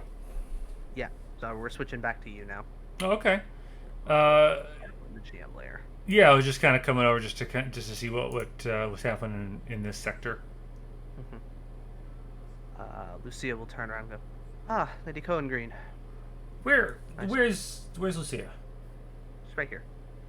Oh, okay, cool. Can you not see her name? No, I can't. But no, you cannot. There we go. Changed. Oh, there it is. Thank you. Lady Cohen Green. Captain Caravella. It's a lovely party. Yes, it is. Kind of looking around. For now, she kind of leans in. This young human man here, Dimitri Karsik, who is a yellow sash. Huh? White Claw? No. uh, you can see he's got the sort of like higher, like nicer armor, and he's got a yellow sash. Yes. You really think there's going to be trouble, Lucia? I would just kind of cut in. Well, one can never be too careful. A lot of important people here. Aye. Arash. Oops. The tall and imposing Earth Genasi next to Lucia goes, well, worst comes to worst. There's a pretty strong muscle around here. We're keeping our eyes out. Commandant's looking very... he's basically on Overwatch right now. He's very much keeping his eyes on everything. Why is he playing Overwatch? Shouldn't he be here? Yes, he's role locked to tank. He's flex queuing right now. Yes. Gotta get those flex passes, man. Where What did the hell? He was supposed to uninstall BattleNet after the allegations. where did Tarkov go? He went over to talk to Triandal. Oh. Okay. And Lucia kind of looks Quinn up and down and goes, you certainly dress the part. Oh, well, it's not too often lately. I get the chance. We've been skulking around quite a bit lately. Why do I recognize that coat? Oh, do you know Councilwoman Ravencrown? Elias God. Traylor over here just goes, wait a minute. Oh, that's funny. That's real funny. She thought she recognized it, and I told her that she left it in a whorehouse, but she didn't believe me. That's exactly what I was thinking you were gonna say. I'm like, oh god. Sam. Well, I suppose I didn't hear that story. Well, at least you've done had a little bit of it done. Ah, yes, I have a friend who's a very talented tailor. And she points over to Madcap, that one. Why? Like, why? I don't understand. Lucia knows. No, I don't want to, like, but being so intentionally suspicious in front of everybody. That's kind of Quinn's MO. Keep in mind, you have a lot. Keep in mind, you have a lot of random nobles here who are just living it up and drinking, and they love gossip. Like it's a national pastime for them. So they're.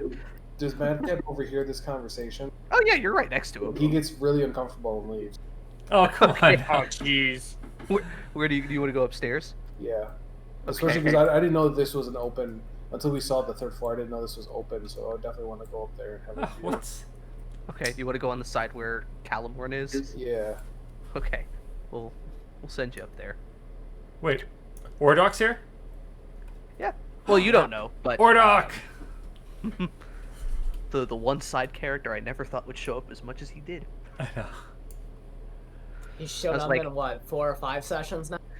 We just, Yeah. we I played was one kind of like entire trying to arc put just down. about him. I was trying to put down more like at least 1 or 2 familiar NPCs in here. I'm like, Ordoc would definitely be here. Oh, Like, yeah. He knows Thornton. Thornton knows him. Like, he would absolutely be here. Justin, He owns a boat. Of course he'd be here. Yeah. there was like 2 months where I thought Thornton's election was like the whole story. And that's all I was interested in. Oh man. Can I ask a question? Who's playing the piano? It's a let's see. I actually did not determine their race, so let me just look through the races real quick and see what's interesting. A random NPC generator and go. Yeah, really. Is it an air cooker? Air fryer. Every time somebody mentions the Aarakocra, the Doomsday Clock just ticks a little bit further along. Uh-oh. No, it is a Kenku actually. Oh. It's a Kenku in very very frilly clothing. They have like those Renaissance like neck collars that are like poofed out. You know what I mean? Mhm.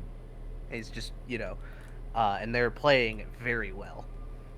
They're playing the Ode to the Raven Queen. It is a cameo by Deflator. So yeah, I would mark to BRB adding piano proficiency to that character sheet. Yeah. I would mark to remark to Captain Caravella. What is wrong with Madcap? Oh well, probably you're airing out dirty laundry, and I don't know. Can I just clarify? Do you say what is wrong with Madcap in front of everybody? I wonder why he doesn't paint that symbol he loves in silver paint on the wall. All right. It looks like this, and I take chalk and I draw. Ellis might be that dumb, but I'm gonna assume that None of Gwen that. is not. None of that happened. None of that happened. Osric. What is wrong with Osric? I don't know. Maybe. I mean, gossip is all well and good, but it gets around. I suppose that's true.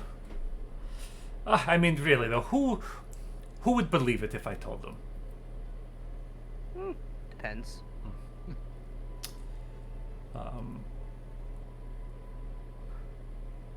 So who are these other people? Elias and Dimitri. You have Elias Traylor is captain of the red.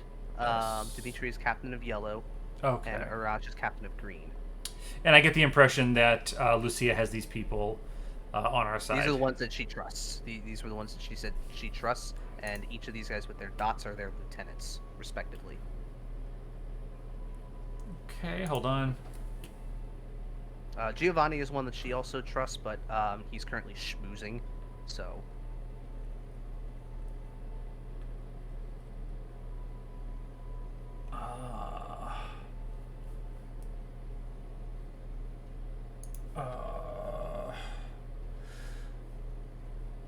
Let me think for a second. Is there anywhere that I could let me think? Is there somewhere that I could duck for a second where I would be less conspicuous? Here? Yeah, I'm trying. It's a little difficult, but I'm looking around for like a pillar. There's a room up here that you saw Ravencrown walk out of.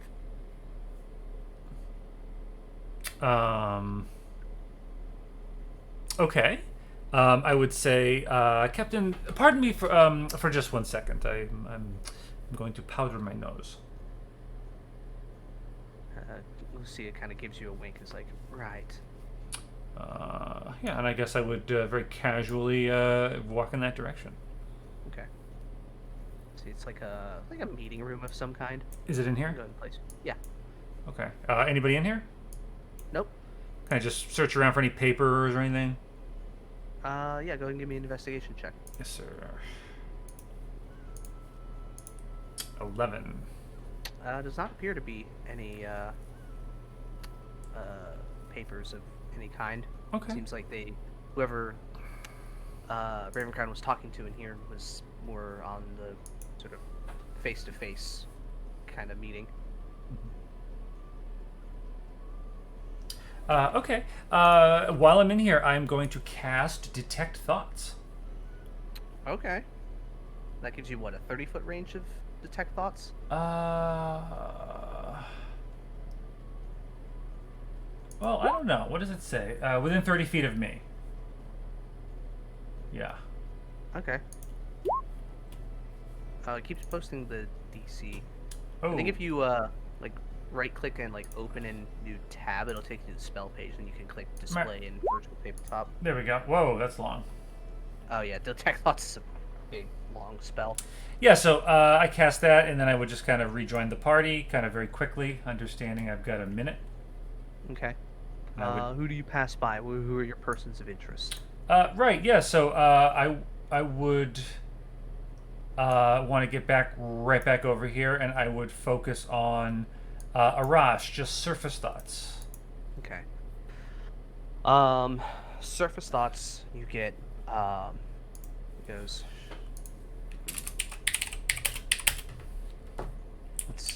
There is trepidation and sort of eagerness, but it doesn't appear malicious though. Like that's one of the things. It seems like make an insight check because he's not actively thinking anything. These are just the emotions you're getting. 13. You get the sense that this is somebody who was told that there are bad guys to fight that are hiding. He doesn't like that they are and is waiting for them to reveal themselves so he can punch them. Yes. As soon as I get this, I would use an action to switch it to Elias. Okay. Elias is a little nervous, very slightly, but seems content. Kind of like, this is the job. Mm-hmm. I'm doing my job. I'm doing my part. Even if that means I technically have to fight my boss, we'll do it. Okay, so who's around me? So there's just this random guard. That's the Arash's lieutenant. Okay, Arash's. Okay, so like within earshot is people that Lucia trusts. Pretty much. You know that she did mention Giovanni Sinclair, but as I said, he's schmoozing. He's kind of from the upper crust, so he's enjoying himself right now. Yes. I would just say, just low enough so just those in front of me could hear.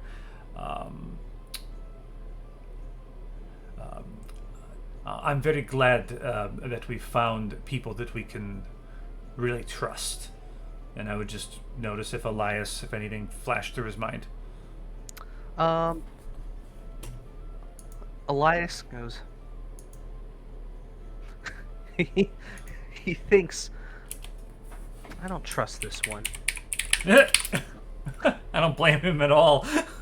But if Lucia's got their back, I suppose that's good enough. And then I would quickly focus on Dimitri.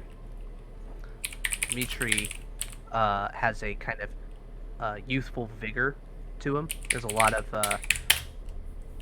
eagerness, mostly in the sense that you get somebody who has recently been promoted and is having a lot more excitement being a captain than he thought he was going to have. Oh, and great. This is also his first time at a function like this, too. So there's a lot of kind of like youthful whimsy to him. You can see he is kind of a young human, probably mid-20s. Okay. So pretty young. Okay. I feel like I'm probably... it's probably almost been about a minute, wouldn't you say? You have a little bit of time left, I would say, if you want to... Okay. I'll just like I'll cartwheel across the thing and just go stand next to Tarkov. I'm just kidding. I mean, you wanted to. I just run. I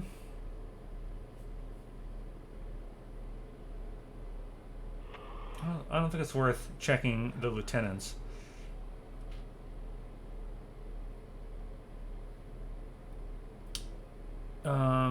Why not just come over here? I'll stand next to Lucia, and I'll just send a quick. I'll just take a quick look at Thornton.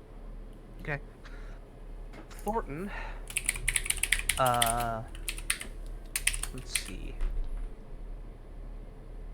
It says Commandant's a bit more stoic than usual, but well, at least everyone else seems to be enjoying themselves. And if I have time, the Commandant. You'll have to get a bit closer. Yeah, there you go. Commandant. Okay. There is... Let's see. There is anticipation, focus, and... Let's see.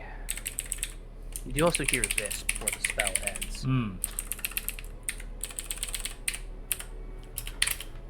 don't know how he does it.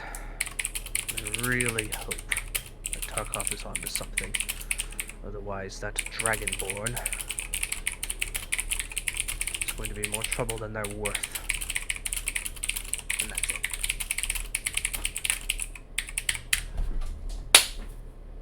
We really hope Tarkov is onto something. Otherwise, that Dragonborn is getting more trouble than they're worth.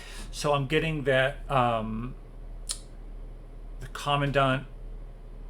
Hold on. That the Commandant doesn't trust Arco, but Tarkov is vouching for him? Make an insight check. Yeah, thank you.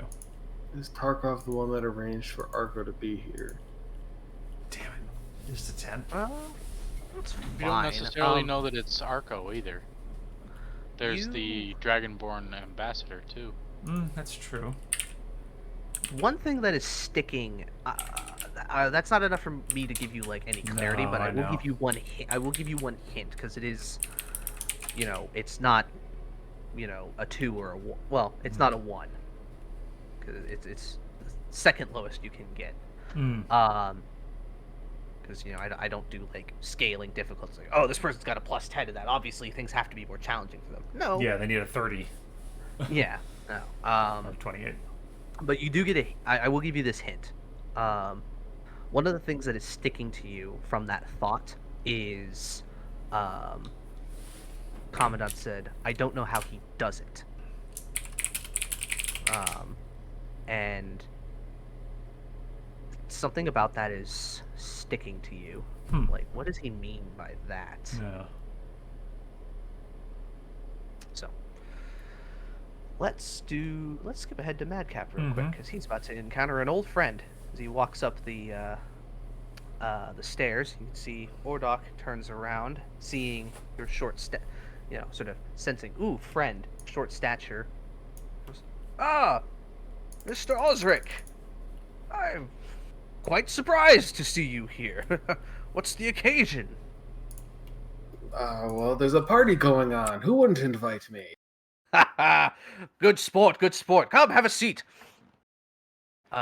This here's an old friend of mine. Let's see, where's her name? This is Marceline Ashford. She's an old friend of mine. Her and her husband were one of my main sources of revenue for some time. Many of the artifacts I found that were not given to historical societies we sold in their auction house. So they're a benefactor of sorts. Yes, as it were.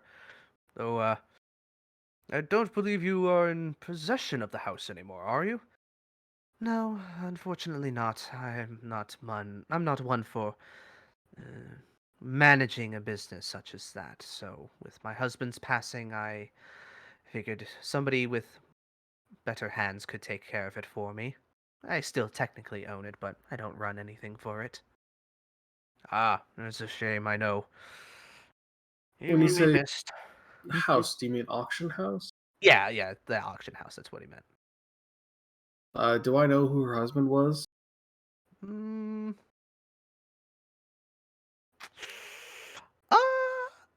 roll a history check. Damn. Okay.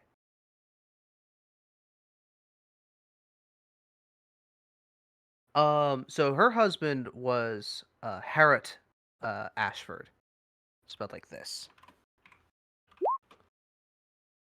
You a long time ago, I mean not a long time ago, but yeah, like early on in your investigator time, you tracked a number of like counterfeit like artifacts to his auction house and had him like turn them in before he sold them. Calamorn was not connected to it. These were something else entirely. Pretty much like that was like one of your first forays into knowing what the oh hey, the bot ended. So the what is it? Harkers. Sort of that was like one of your first run-ins with the Harkers business being counterfeiting. So Hera was not aware that he had been duped. Yeah, no, it was a very good. They were very good fakes, and he was like, "Oh, he was very cordial, very understanding, just like, yeah, I don't know how I missed that." Basically, he paid his fines and everything like that. It's a very upstanding gentleman.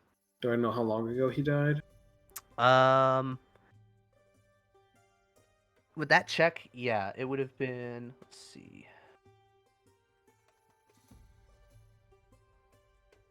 Would have been about 4 years ago. And what was the last name? Ashford. I say, oh, I was sorry to hear about the passing of Mr. Ashford. He was a good man, helped us out in an investigation. Yes, that was a bit before I met him, but he had told me the story and how embarrassing it was. But, well, we all have to make we all grow from our mistakes. So, who's running the auction house now? Oh, a younger, more business savvy friend of mine.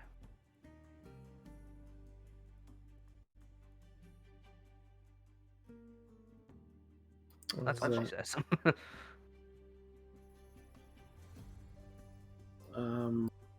Sorry, I'm really tired. I know. It's okay.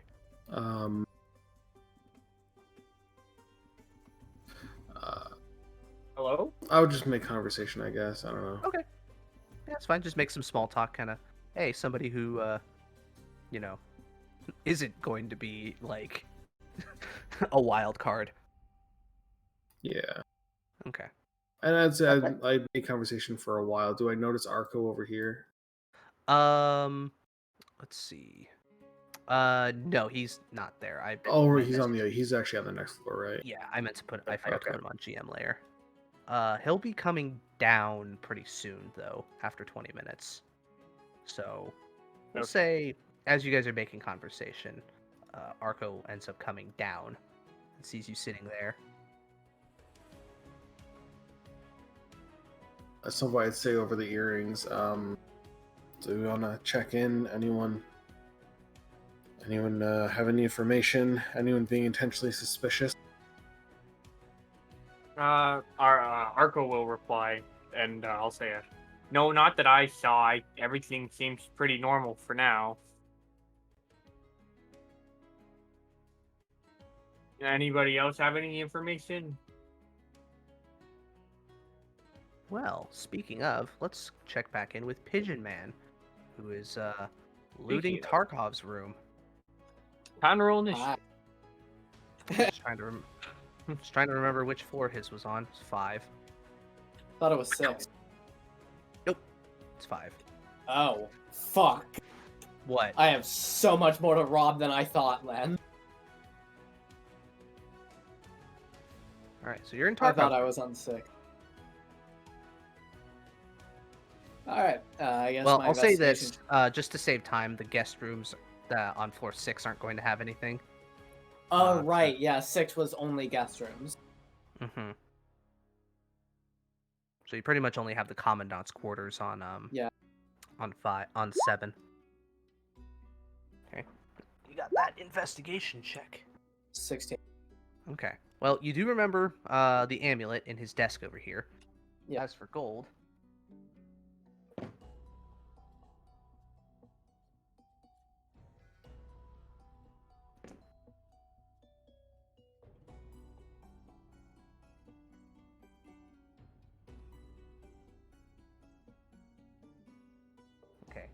you find 200 gold pieces in Tarkov's room.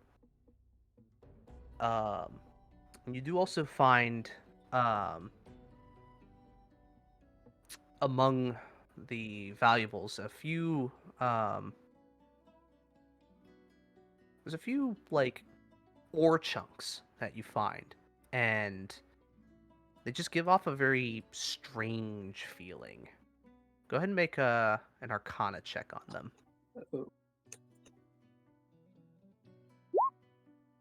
13.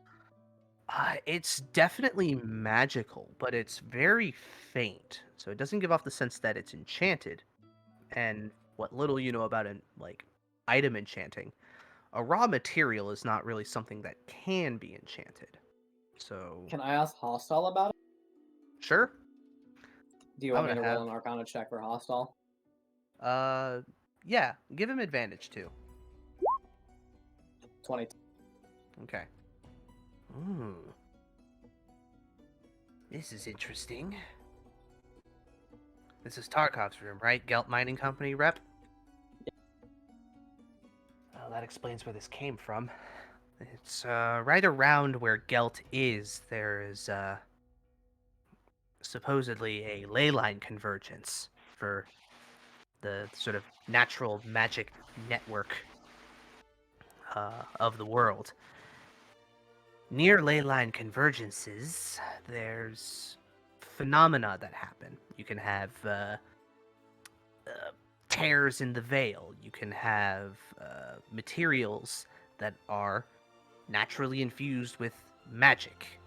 Beyond, the druid groves and stuff like that, the stuff that is more spiritually important, but we're talking like real magic. Mhm. Why he would, I mean, beyond the obvious, it's probably valuable, but what interests him, considering what we know about him, that's curious. Yeah. Didn't Do you you say that think... they were? What were you gonna say? No. Hostile. Didn't you say he and some of these other people were working with residuum? You brought me that green shit a while ago. Yeah. Trying to wake a Taras. Yeah. Ugh. Yeah, I totally forgot about that part. I prefer not to think about it. Me neither. Hmm. Considering I don't think I can stab that thing in the head till it dies. I've heard that. I mean, through the grapevine, through the whispers and all that, that there are other ways to make residuum beyond what the what Draconia understands, the melting down of magical items. And that there was some interest in Mr. Levingham, as it were. Well, so one of the things... Did you tell me this, or did somebody else tell me that residuum kind of holds its essence and regenerates a little bit over time, right? It does. Very slowly. The closer residuum can take in natural magical energy if it's around, so bringing it towards ley lines will make it recharge much, much faster. But for the most part, it's consumed by researchers.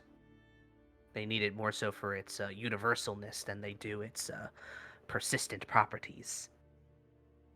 I feel like somebody should use it for its persistent properties, though it'd maybe be more useful that way. Well, if such things can be learned, I'm certain somebody's working on it. I don't know, maybe take this to that mage, or take this to somebody who's more of a mage than I am, who has more experience with this sort of stuff than I do. I mean, I have no experience with that. I'm just kind of shooting the shit. It's probably a dumb idea anyway. Hey, you never know. Yeah, that's true. Alright, to the floor above the next one. Oh, so you like what I did there? Yeah, I did. I saw what you were putting down. Also, I was just double checking to make sure there are no guards on 6, and there are not.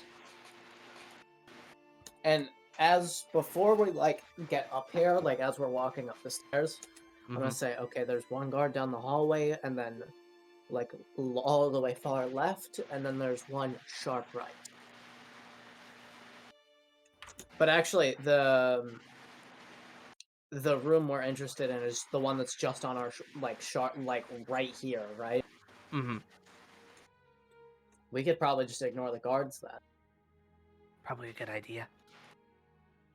Yeah, let's fuck it. Okay. Go ahead and roll. Investigation or stealth? Actually, the commandant's quarters are locked. You were able to fly through it before.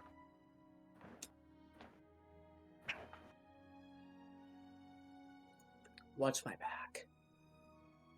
He pulls out the boomerang, holds it over his head. If we were big enough, I would want fan art of this. I know, right? Okay. 24. Easy. Alright.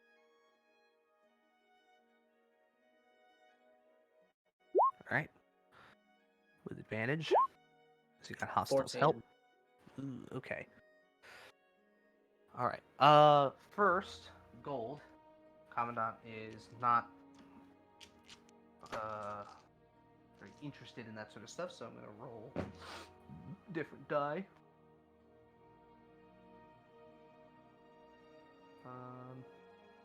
Find 180 gold in his worth of things in his quarters.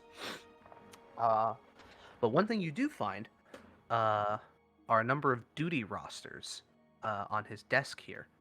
Yeah, dude.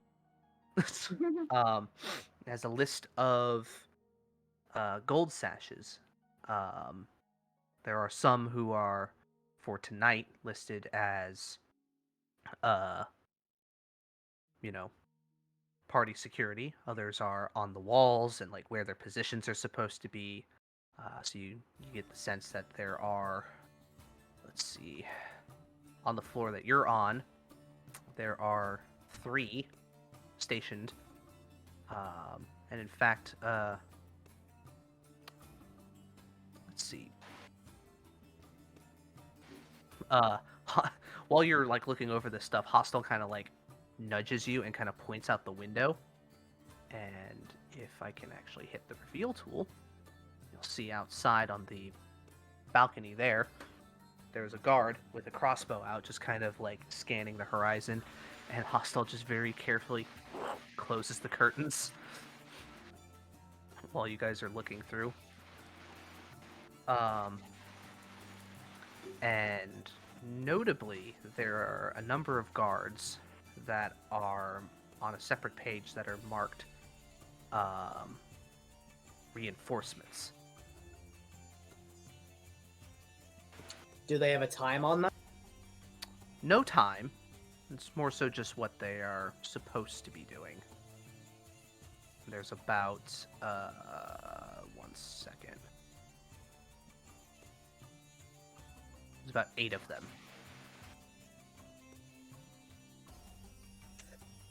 All right. Do they have names? They do. Do you want me to go through and read all of them? Read off You don't all have of them? to. You don't have to read all of them, but if you can paste them in chat, that'd be nice. Yeah. Let's see.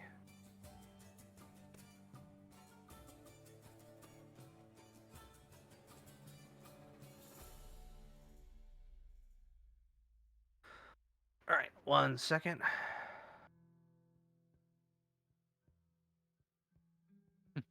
Do they have names? Yes, guard 1, guard 2, guard 3.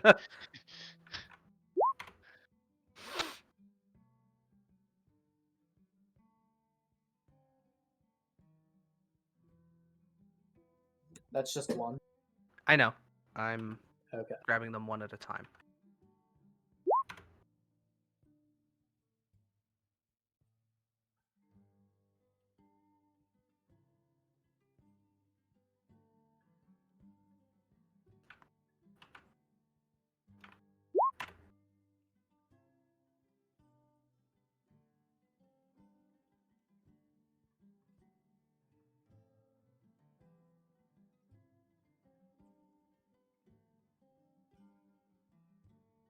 The fuck are these?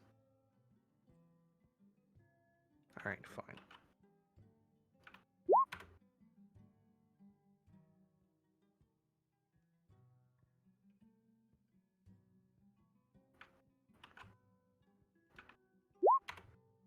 Two, three, four, five.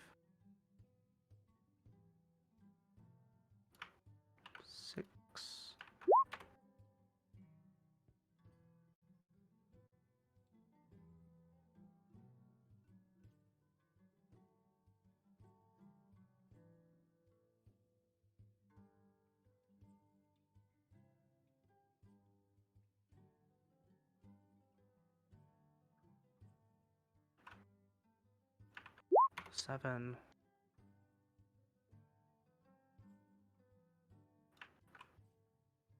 Eight. There we go.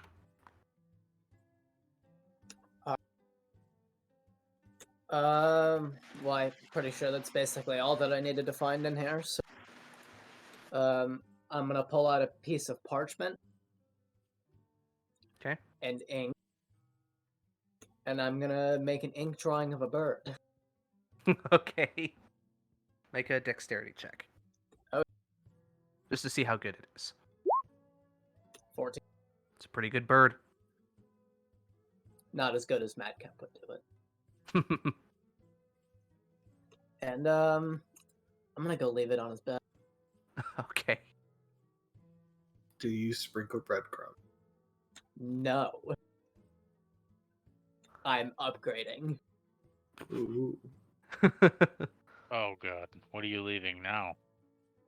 No, I'm I'm leaving the picture of the bird instead of Oh. breadcrumbs because It's like when the Joker leaves a Joker card. Gotcha. I was like, wait a minute, upgrading. Uh-oh. All right, and then I'm going to. I'm gonna, on the earrings, I'm gonna tell over the gold sashes that are listed as reinforcement. I'm going to tell our group how many gold sashes are in each location, how many are stationed on each, how many are in the towers and the walls. And actually, which one is the one we told to go home? The one you told to go home Yeah. was not in the list I gave you. Give me 1 second. I did not have a name for him prepared. Oh no, Cake. I mean, you don't have to give me a name, but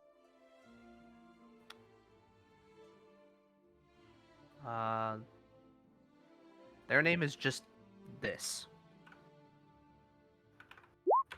That's it. That's all. It's just listed as private Belkas. okay.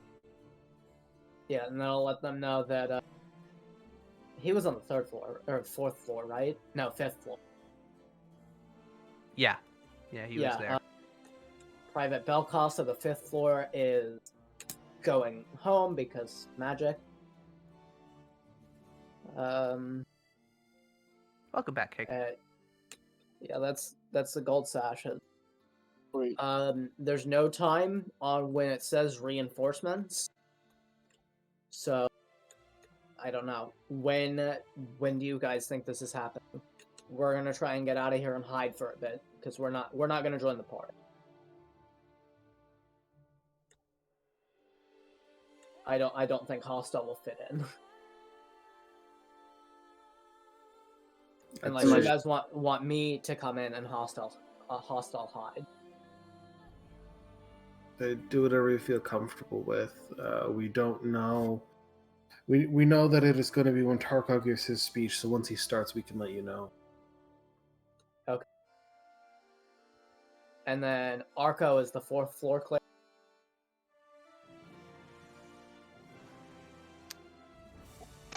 Yeah, the 4th floor is clear. Sorry I left for a little bit. I have been relocated onto my phone because my dad shuts off my internet at 10:30 because my brother won't go to fucking bed. Wow. So he's like, fine, nobody gets it. And I'm like, great, thanks, man. Because my brother doesn't go to sleep. He's at school in the morning. I'm like, wow, great, Bruh. thanks. It's Friday. And I don't have to suffer. That's So I'm Have on you my ever phone. considered beating the shit out of your little brother? No. Dude, I fucking wish, bud. No, but whatever. Alright, I'm on my phone, just so you know. Okay. We're Okay. probably going to be ending soon. I just want to get to a certain point. We all know what a certain point is. All right. Well, yeah, Hostile and I are gonna go to the 4th floor. All right. You guys are going to go back to floor 4. All right. I already have you guys here. Give me 1 second. Oh wait, yeah, right, because we're on the GM. And we're gonna hide in here. In Thornton's quarters? Okay. Yeah. Fitting. Yeah, we're gonna hide in Thornton's quarters. And I'm gonna hold an action. Okay. By the way, I am in like full pigeon getup, Yeah. so because there's no reason for me not to be. But I'm gonna Mhm. hold an action when the Madcap or whoever says it's go. Mhm. Whoops, I didn't mean to cast that. I'm gonna cast Long Strider on Hostile. Okay. Well, Hostile will say, I mean, I could also just be a snake and like hide in your pocket and hop out when I need to. If you want. Are you saying that like if I want to go join the party? No. It's a good plan. I'm just saying, like, you could carry me. Oh, like instead of making you go fast. Okay. Yeah. True. Yeah, you know Yeah. what? Let's just do that. All right, preemptively, and he's gonna like climb and like plank onto this cabinet for a moment, and then he turns into his cobra form. Nice. It just hides up there.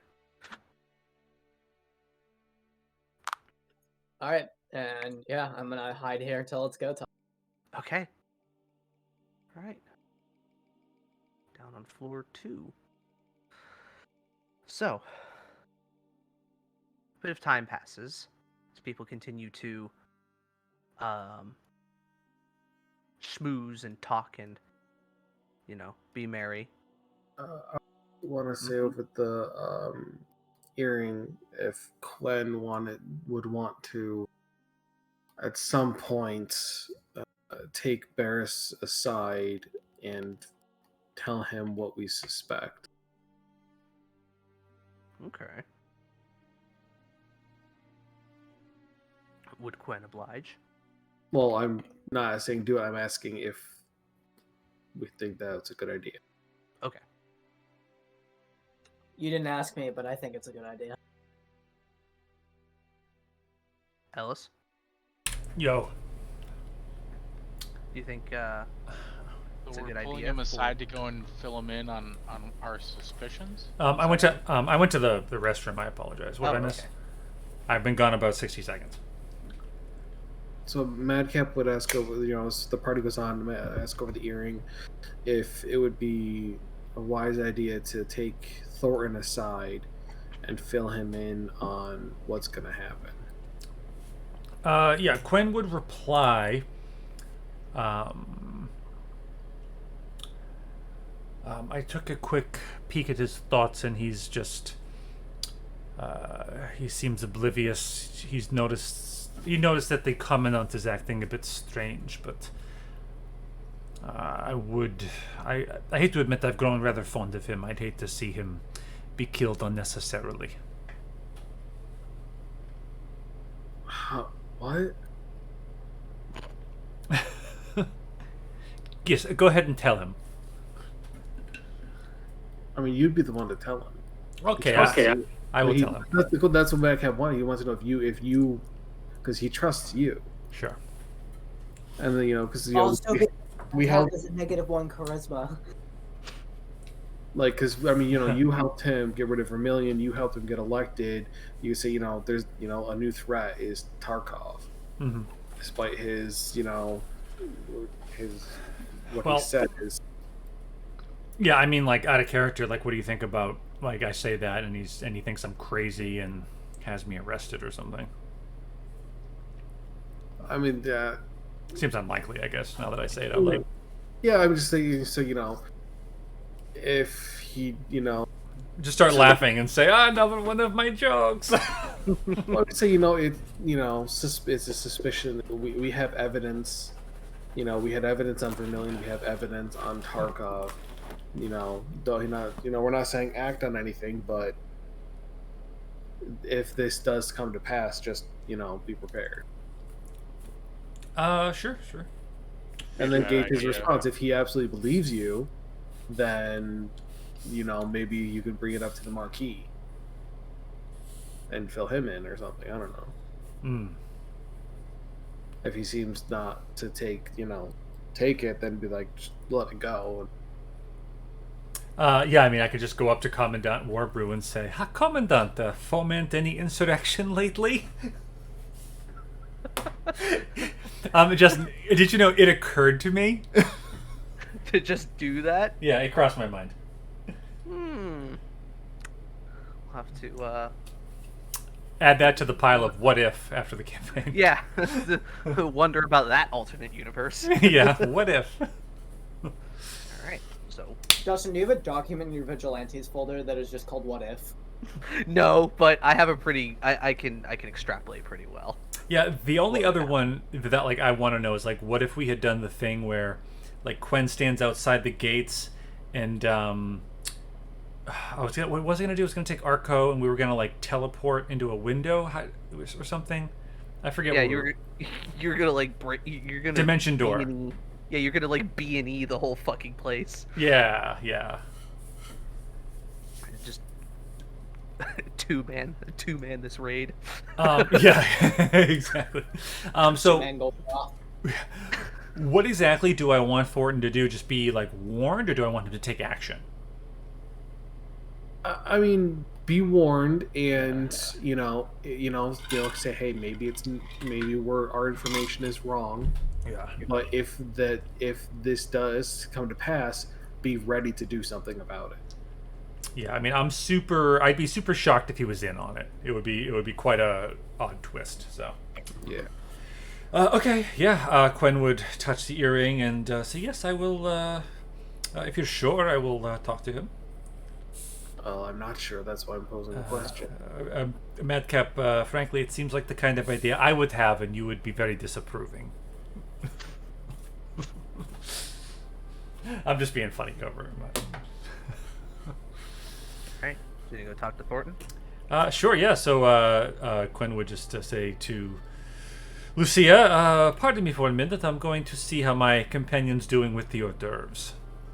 Of course. I'll come over here and I'll say to Ajax, did you catch that?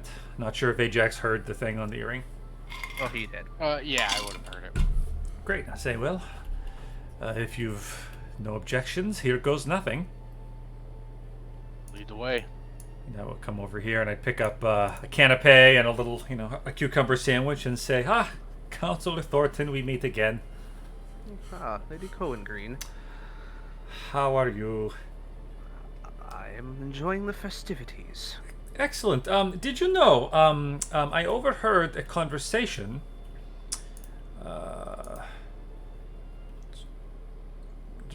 between counselors. Hold on, I got it.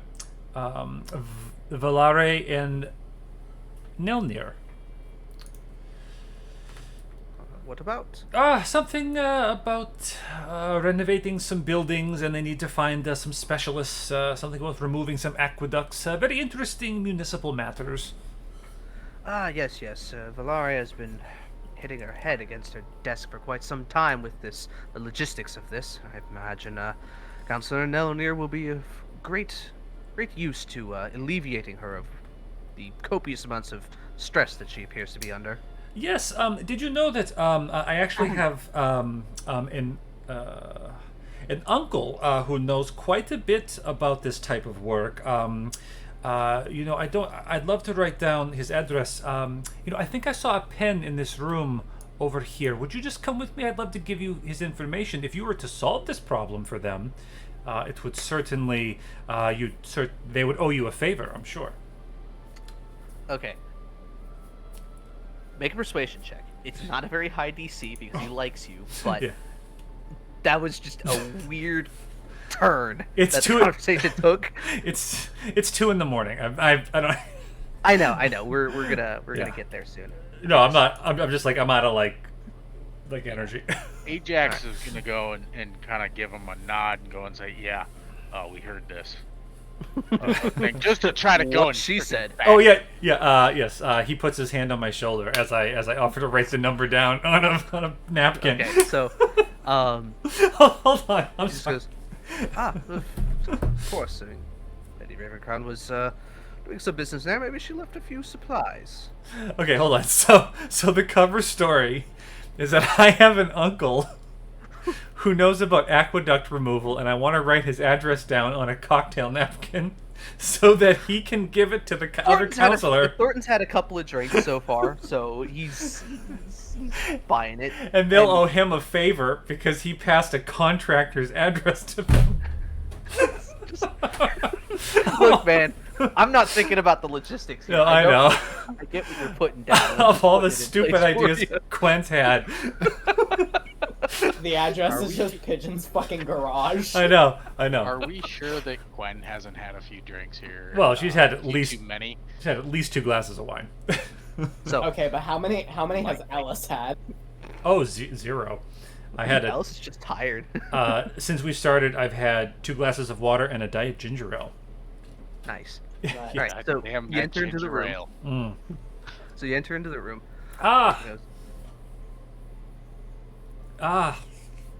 What a lovely settee. All right, Counselor Thornton, I'm going to level with you. We have a small problem. He just kind of goes, I see. Yes. While I may be able to find something of a general contractor in the city. Okay, so real quick recap. What I'm going to tell him is that, let me just scroll up here. The Commandant and Tarkov are planning a coup, and they're going to... Hold on, let me just scroll up here. Dissolve the council and dispose the Marquis. Yes. Institute martial law. Yes. Do it. They're gonna do a Hitler. Yeah. Oh no. Do a Hitler. I mean, that's what Hitler did. Well, yes, but just the terminology of that one is just wow. People hate when I do a racism. All right. Wasn't that one of our patently stupid yes prompts? I love that game. That was mine. I'd badly love to play it soon. Okay. I would say to Thornton, Counselor Thornton, may I call you Barris? I don't suppose. Why not? Just, I appreciate it. So, obviously, we've. I'd like to think I've built some trust with you. I would say so. Yes. Yes. What are you getting at? Well, this is going to be rather hard to believe. There's some information has come our way that perhaps. Do you remember about a month ago I warned you that something was a little off about Counselor Tarkov? Yes, and I thought it was a strange accusation to make. Yes. A good friend of mine. Yes. Yes, he's. Yes. How do I put this lightly? He's planning to. Planning to overthrow the Marquis. What are you gonna do about it? Yeah, thank you, Ajax. You're beating around the bush. Let's just get this over with. I can't imagine he would do such a thing. Why? He's lost his mind. He is a member of a. As far as we know, he's a member of a small group trying to dabble about in some ancient magic, and with the Marquis out of the way, they'd be more free to pursue these ends. Now, listen. If I'm wrong, then obviously I will have lost your trust, and you could certainly punish me in any number of ways. But if I'm right, better that you know now than in the middle of your speech when we've heard the Commandant will. Was he gonna just kill him or just? Marshall. Yeah. Are they gonna kill Thornton, or we don't know? You don't know. Yeah. The Commandant's planning to declare martial law during your speech. Thought it was during Tarkov's speech. Yeah. Tarkov's going to make a speech, at which time the Commandant will declare martial law. Now, if this happens, obviously the trust between us would be increase quite a bit, I would imagine. And if it doesn't, then I will have lost your friendship. So I have much to lose. That you do. I certainly hope that you are wrong. I do as well. But I don't believe I am. But something tells me, and then you hear, for those of you who are on this area or the third floor, you will hear the sound of silverware clinking on a glass. Ting, ting, ting, ting, ting, ting. Hearing this, Ajax just goes and replies with shit. Lords and ladies, your attention, please. So, I'm sorry to interrupt. Can we quickly go to the third floor? Yes.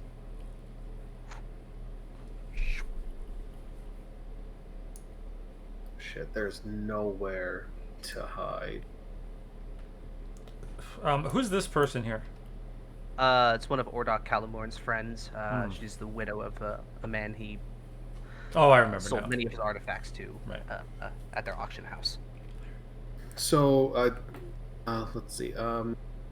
So the moment I hear the clinking of glass, can I ask her, Miss Ashford, are you staying in the Acropolis?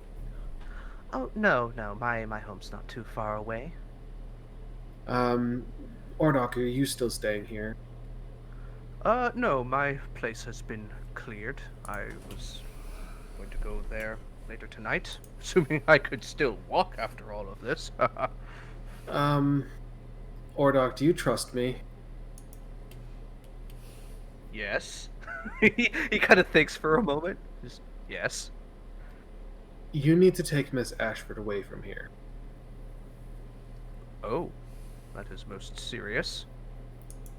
I hope I'm wrong, but if I'm not, this isn't going to be a good place in a few minutes. Well, milady, and he goes and kind of helps her up. He goes, I certainly do hope that you are wrong. And they will. Because Ordok's he's not a fighter, is he? He's not combat. Not anymore. Okay. He used to be kind of like an adventurer, but he's retired. He pretty much is just a captain of the ship. Okay. And does this guy seem to be paying much attention to Which guy? this guy here? He definitely stands at a bit more attention when he hears the clinking of glass. I'd kind of want to get over here and crouch down, Okay. and I'd use my action to turn my. I need my action to use my coat's ability to turn it into the Madcap's outfit, Okay. and I'm gonna put on my mask. Okay. Make a general stealth check. Here comes a natural one. No, it's gonna be a natural 2 because I won what I'd get to re. That's not bad. Yeah, I'll take it. You using kind of Arco with your sight lines to kind of make a daring escape. You just do the thing real quick. And I'd say over the earrings that Tarkov's getting ready to do a speech. I'm gonna say, should I run now? Quinn would Considering say. you've got all of our gear, probably be a good idea. Quinn would say, the risk is if we act too quickly, they can just claim that we're troublemakers and throw us out. We have to wait till they do enough to expose themselves. I'd say get ready. Get as close as you can in position. All right. I'm gonna get hostile in my pocket then, as the snake. You just grab the snake. Psst. It's go time. Any affirmative hiss. And I'm gonna basically wait on the stairs. Okay. On the stairs to the third floor. Yeah. All right. Let's grab you guys real quick. There's guards between us. You know what I mean? There. Like, I was thinking, like there's things I could do to, like, interrupt Tarkov wait. or... Wait, yeah. Arca. I'm gonna say over the earring to Arco if he can get the guards to move away from the stairs. Or the one guard to move away from the stairs. I can try to move him. Sure. Just The ask one him. in the middle. Yeah, the Yeah, one I'll in the just middle. ask him to. Well, where do you want me to move him? Either go back or tell him to go downstairs. Alright, I'll say, oh shoot. I'll move you up to him. I'll just say, excuse me, I got this place out of control. You can head back downstairs. I think they need you down there. All right. I'll Make a deception check. Well, I'm on my phone, so could somebody yeah. roll for me? I got you. I have a character sheet pulled up, so I have a +3. I got you. It's fine. I'm already on your sheet. Rad, thank you. 17. 17. Wow. Not too shabby. Does not have great insight. Yes. All right. I will. He says, "All right. Didn't think they would need any extras, but you can handle this spot, I think." I think so. All right then. And you can see up at the foot of the stairs, Pigeon Man. Where's Tarkov currently giving his speech? He's in the center. I'm gonna move you guys back. He's in the center of the ballroom. Alright. The moment Ajax goes and hears the tinking of the glass, he's gonna go and try to go and make his way towards the stairs. Because he's at a distinct disadvantage at this point. He's got 12 armor. Yeah. And being a frontliner with that amazing amount of armor is going to be a little difficult for him. So yeah, he's going to go and make his way through to the stairs. I'm assuming everybody's just going and paying attention to Tarkov. Yeah. Not necessarily paying attention to me working my way through. Yeah, that's fine. So you're gonna go and meet Pigeon Man? Yeah. Okay. And your armor is splint, right? Yes. So that's long going to does take a while to put on anyway. I believe it takes 5 to 10 minutes or so. Is splint medium or heavy? It's heavy. It's heavy. It's It's the lowest class of. It's just below Plate. So it's Okay. probably 10 Yeah. minutes. Yeah, heavy armor is 10 minutes, light is 1, medium is 5. Mhm. I'm gonna say you're not gonna have 10 minutes. Oh, I'm fucked. So, joy. I mean, that's the whole point of this encounter is to downpower us. Or at least Yeah. some of Well, you. going and crippling me as a frontliner, that Hey man, fucks you me still over got hard. your fists. Yeah, but that's it. I've got nothing to protect myself. So You'll be fine. I'm I promise, I won't let you die. Yeah, you Where- got other allies now too. So Where's Ajax? we'll say Ajax by the time stuff is happening is making his way over here. So Okay, so hold on. So he was in the room with me and Thornton. yeah, and he just walked. He just like Once walked. he Yeah. heard Tarkov making his speech. All right, so like as he's walking, what does Thornton say? Thornton goes. He kind of looks at you, just like he kind of stares down at you and goes, "I have doubted you before." All right, let me do Tarkov's speech because Barris is going to interrupt him, just to kind of pull back the curtain just a little bit. So, starting with lords and ladies, your attention. First of all, a public congratulations to my friend Barris Thornton, the only man I know that can make an event out of a victory by default. And the whole crowd kind of chuckles a little bit at that. But I must say, ever since my return to Marduk, I have been highly disappointed. Disappointed in your ability to keep the people who put you here safe. I cast silence. Okay. Well, that's do you want to aim it more? Right at Tarkov. Okay, right on him. We talked about this, right? Right, team? Yeah. I Am don't believe so. I thought this was the plan. I will give you one chance to reconsider. I mean, The plan was to isolate them and isolate them and silence them and knock them out before it could happen. This was the plan. if we could have gotten the Commandant away, it would be to pull him away, silent so he can't shout for help, and neutralize him then. Why didn't we do that an hour ago? Because Justin made it clear that wasn't going to happen. Okay. Well, he also wasn't moving, so he was just kind of staying around. Yeah. Because if we silence Tarkov now, then it's just an attack on him. It's a drunk guy babbling. Or no, it's a drunk guy doing a mime routine. Well, if you would like to reconsider, this is your chance. Okay, I would not. I reconsider. So I thought it was the plan. Sorry. Okay. Especially with having Barris on our side.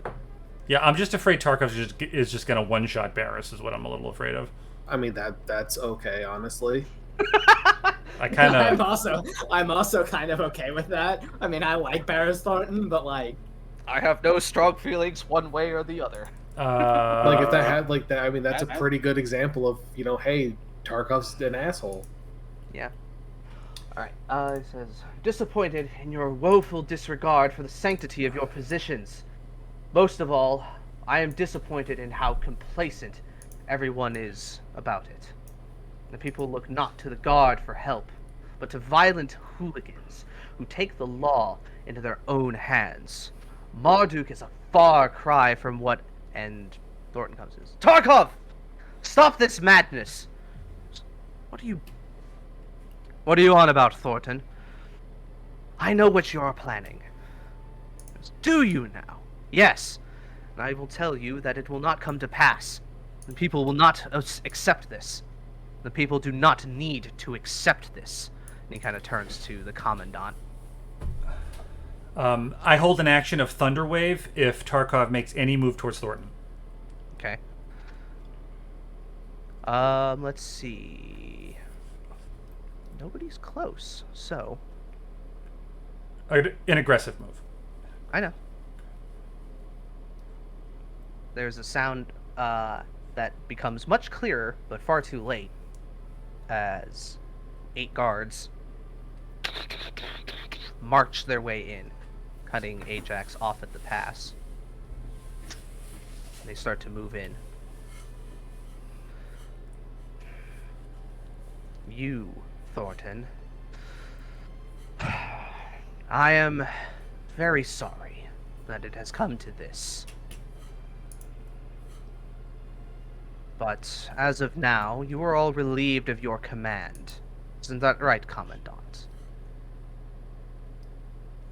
The guards are... let's see. Currently, Ajax, I will say, the guards do not appear to be paying you any attention. They are moving in elsewhere. Upstairs, we heard the sound of guards moving.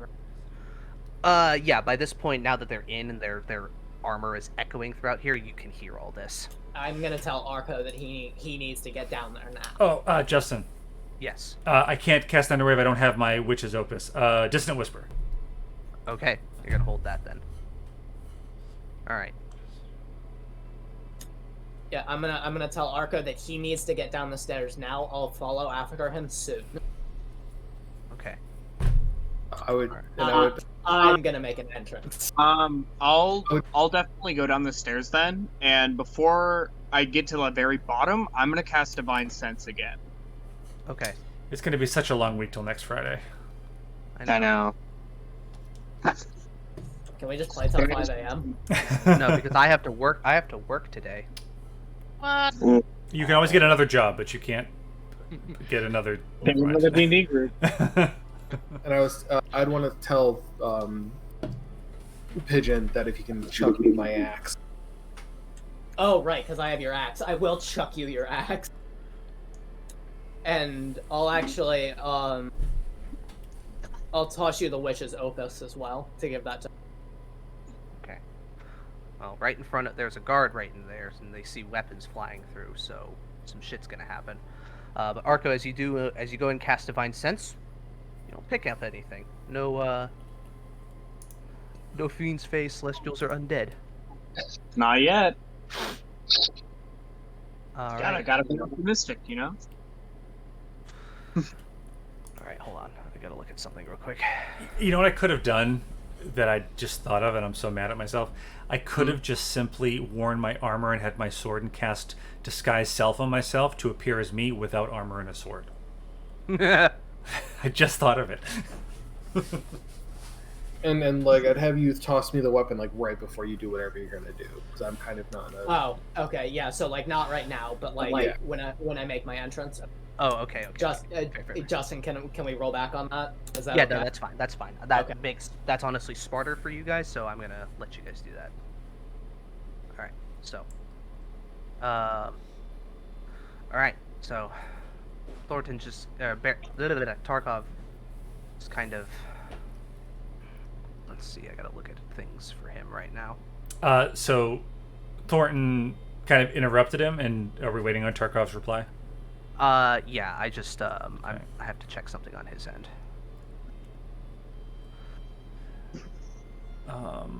Let's see. Thornton, I'm disappointed in you. All attempts that I have made to bring you into the fold have failed. I do not know if it is because you are ignorant or simply, well, daft.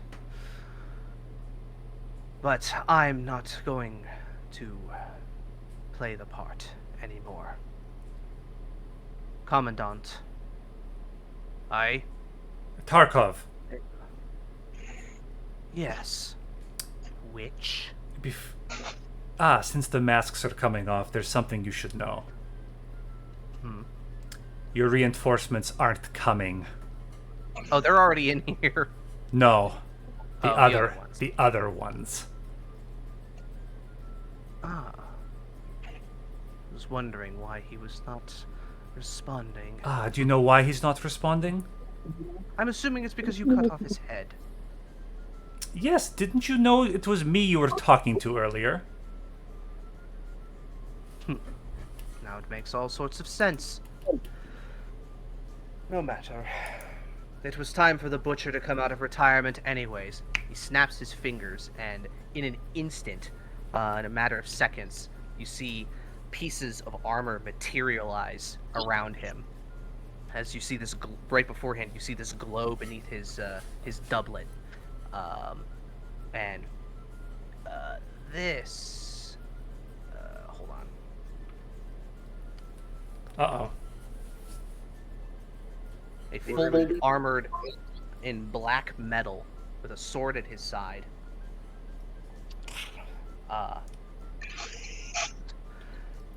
It is now time for a new age of Marduk. And when he says a new age of Marduk, I'm gonna throw Madcap his weapons. I'm gonna jump off the balcony and I'm gonna cast Featherfall and land on my feet. Behind him. As Pigeon's doing that, I would just use No, wait, please. Sorry. And I'm gonna throw out Hostile, and Hostile, while he's like flying out of my pocket, will shift back into his full form and land on his. Okay. We'll land and on that age, he'll land on his feet. Okay. Like, I'm throwing him out as a snake, and he'll land as like his full form. Okay. It's like Bakugan.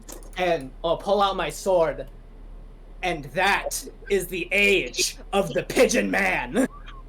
And that is where we are going to end for now. Okay.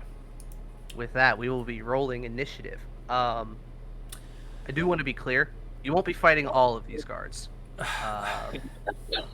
That's why you brought these people. They will definitely be helping. Just the one thing I just want you to consider. Mm-hmm. Just while Pigeon was falling, what Quen would have been doing was pushing Barris behind her, like shielding him with her own body, like trying to get him out of the way. That's fine. I will do this. I don't know why I'm protecting this guy. I don't know why. He's a freaking gambling addict, freaking useless idiot. I know. I don't know why. All Well, the tide has turned. All right. Boss rush mode. One boss Dave. fight to another.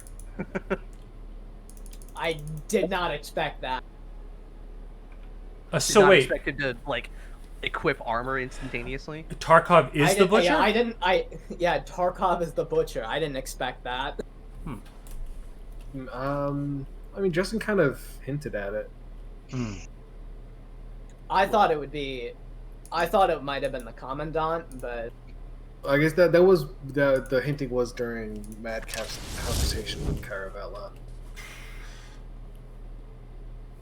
Interesting. yeah, that's kind of why I thought it would be the commandant. Yeah. Potentially a thing to save for the wrap up tell all.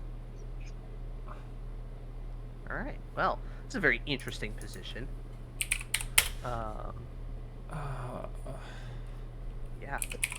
The age of the pigeon man. It's a good thing you have all that gold and stuff in your bag of holding, otherwise you'd have just fallen. Like all the money spills out. Yeah. It's like when you die in Minecraft.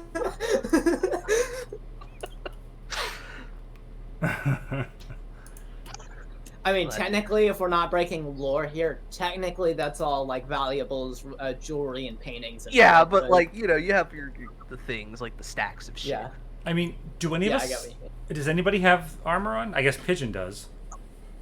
I do. Yeah, Arco definitely does. I don't. Yeah, I was just. Play yeah. But you don't need it. Yeah. Now, like the money you got, did you keep that separate from your current money so you know how much to split between everyone? Oh no, I'm keeping all of it for myself because I'm a selfish asshole. My AC is 13. Also for positioning, I have a feeling Cobra, Madcap would like just jump off the ledge and like land on the hors d'oeuvres, I imagine, right? I mean, it would, like, when it gets to initiative, yeah. Yeah. Well, for now, I'll put you here. Just you landed the spinach puffs. The And I'm probably gonna land on someone's head. land on the marquee. Would that actually line up? Yeah, you could absolutely Goomba stomp the fucking marquee if you wanted. I'm not gonna stop the marquee. I mean, Saying. honestly, if any, like I'm hoping I roll good initiative because I will land on the commandant's head. Okay. Yeah, so we'll just kind of put you here for like initial positioning, but you're above. So yeah. That. All right. Well, very interesting. This is going to be interesting because I don't think I've dropped like any hints to what Tarkov is capable of. No, none. Knowing he's the butcher is gonna give some hints. Yeah. Just as a note, when we pick up next time, would my held action go off? For the Dissonant Whispers. Yeah, I mean, I feel like as soon as he's got the armor, it would be like, psh, I don't know. Up to you. I said make an aggressive move towards Thornton, so up to you. I'll say reactionary, like when you see that happen, you'll cast it on him, and we can start on that. Okay. Just make a note to do that. I'll probably forget. I'll put something on the GM layer. Give me a second. I don't know. For some reason, I thought he was gonna just cut Thornton's throat. I was just like trying to get right in there. He still may. He could. He could.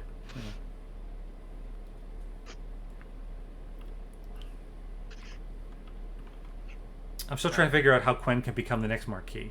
I'm not sure how to. I'm not sure how to finagle it. The real end game. Yeah. You should just like change your figure and completely turn into a different person. You have to do it every single day. Hold up the costume in every 10 minutes, I think. Yeah. Every 10 minutes, recast it. Yeah, just do like major illusion for like the other counselors, and I'm just like, I am the Senate. Just get to level 17. Just get to level 17. Learn true polymorph and turn yourself into the actual marquee permanently. Yes, exactly. Or, wait. Actually, better question. How small can you make yourself in D&D? Well, I think it's the smallest size, and that kind of covers a lot of different things. Pigeon was just I was gas saying- going through a keyhole. if you can find a way to make yourself like microscopic, you should plant yourself into the ear of another Marquis, and you control whatever they do by whispering things into their ear. You'll be the voice inside their head as they go crazy. Guys, It's look. genius. If Ant-Man just shrunk himself down and put himself up Thanos' butt. There it is. There's the joke. I was waiting for it. So, your fairies are about 6 inches tall, and they can cast enlarge and reduce. Yeah, but I think as per reduce, like it goes off of the size category, so they can't go smaller than tiny. They just get Dang more it. tiny. They can just be tiny. Also, Perfect. technically they're UA. So, Yeah, that's true. But still. so the smallest race in official D&D are technically grungs and kobolds. Yes. Grungs. Those are the little like frog species. Yeah, guys. the Yep. frog humanoids. Yeah. Also, Is there any way that anybody wants to do a campaign of just grungs? That'd be really funny. That would be so much fun. What were you You gonna know, say? It's I'm scared of being the dungeon master, but if you guys would play it, I would run a grung only one shot. If somebody does it, can we please do it? We can call ourselves the Battle Toads. We'll have the people to play. Can we fight like that? You're frogs, not toads. That's great. I love that. Okay, Cobra, what were you trying to say? I just want to ask, was I the only halfling at the party? Yeah, because I think Mernig is a gnome. Let me double check. I mean, like all the other guests, all the guards. They're all like they're bigs. Yeah, Mernig is a gnome, so he's like in your size category. Everybody else is mediums.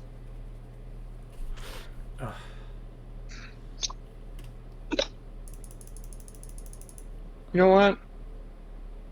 I'm gonna plan a D&D campaign for grungs only. I don't know what I'm gonna do. I'm gonna need to play through Battletoads and learn all of the lore because I played through it a couple times. You need to play Battletoads NES, and then like I'll play Battletoads NES, right? Because we couldn't play that multiplayer because you live on the other side of the country. And then we both need to buy Battletoads Remastered on Steam and play online multiplayer Battletoads Remastered.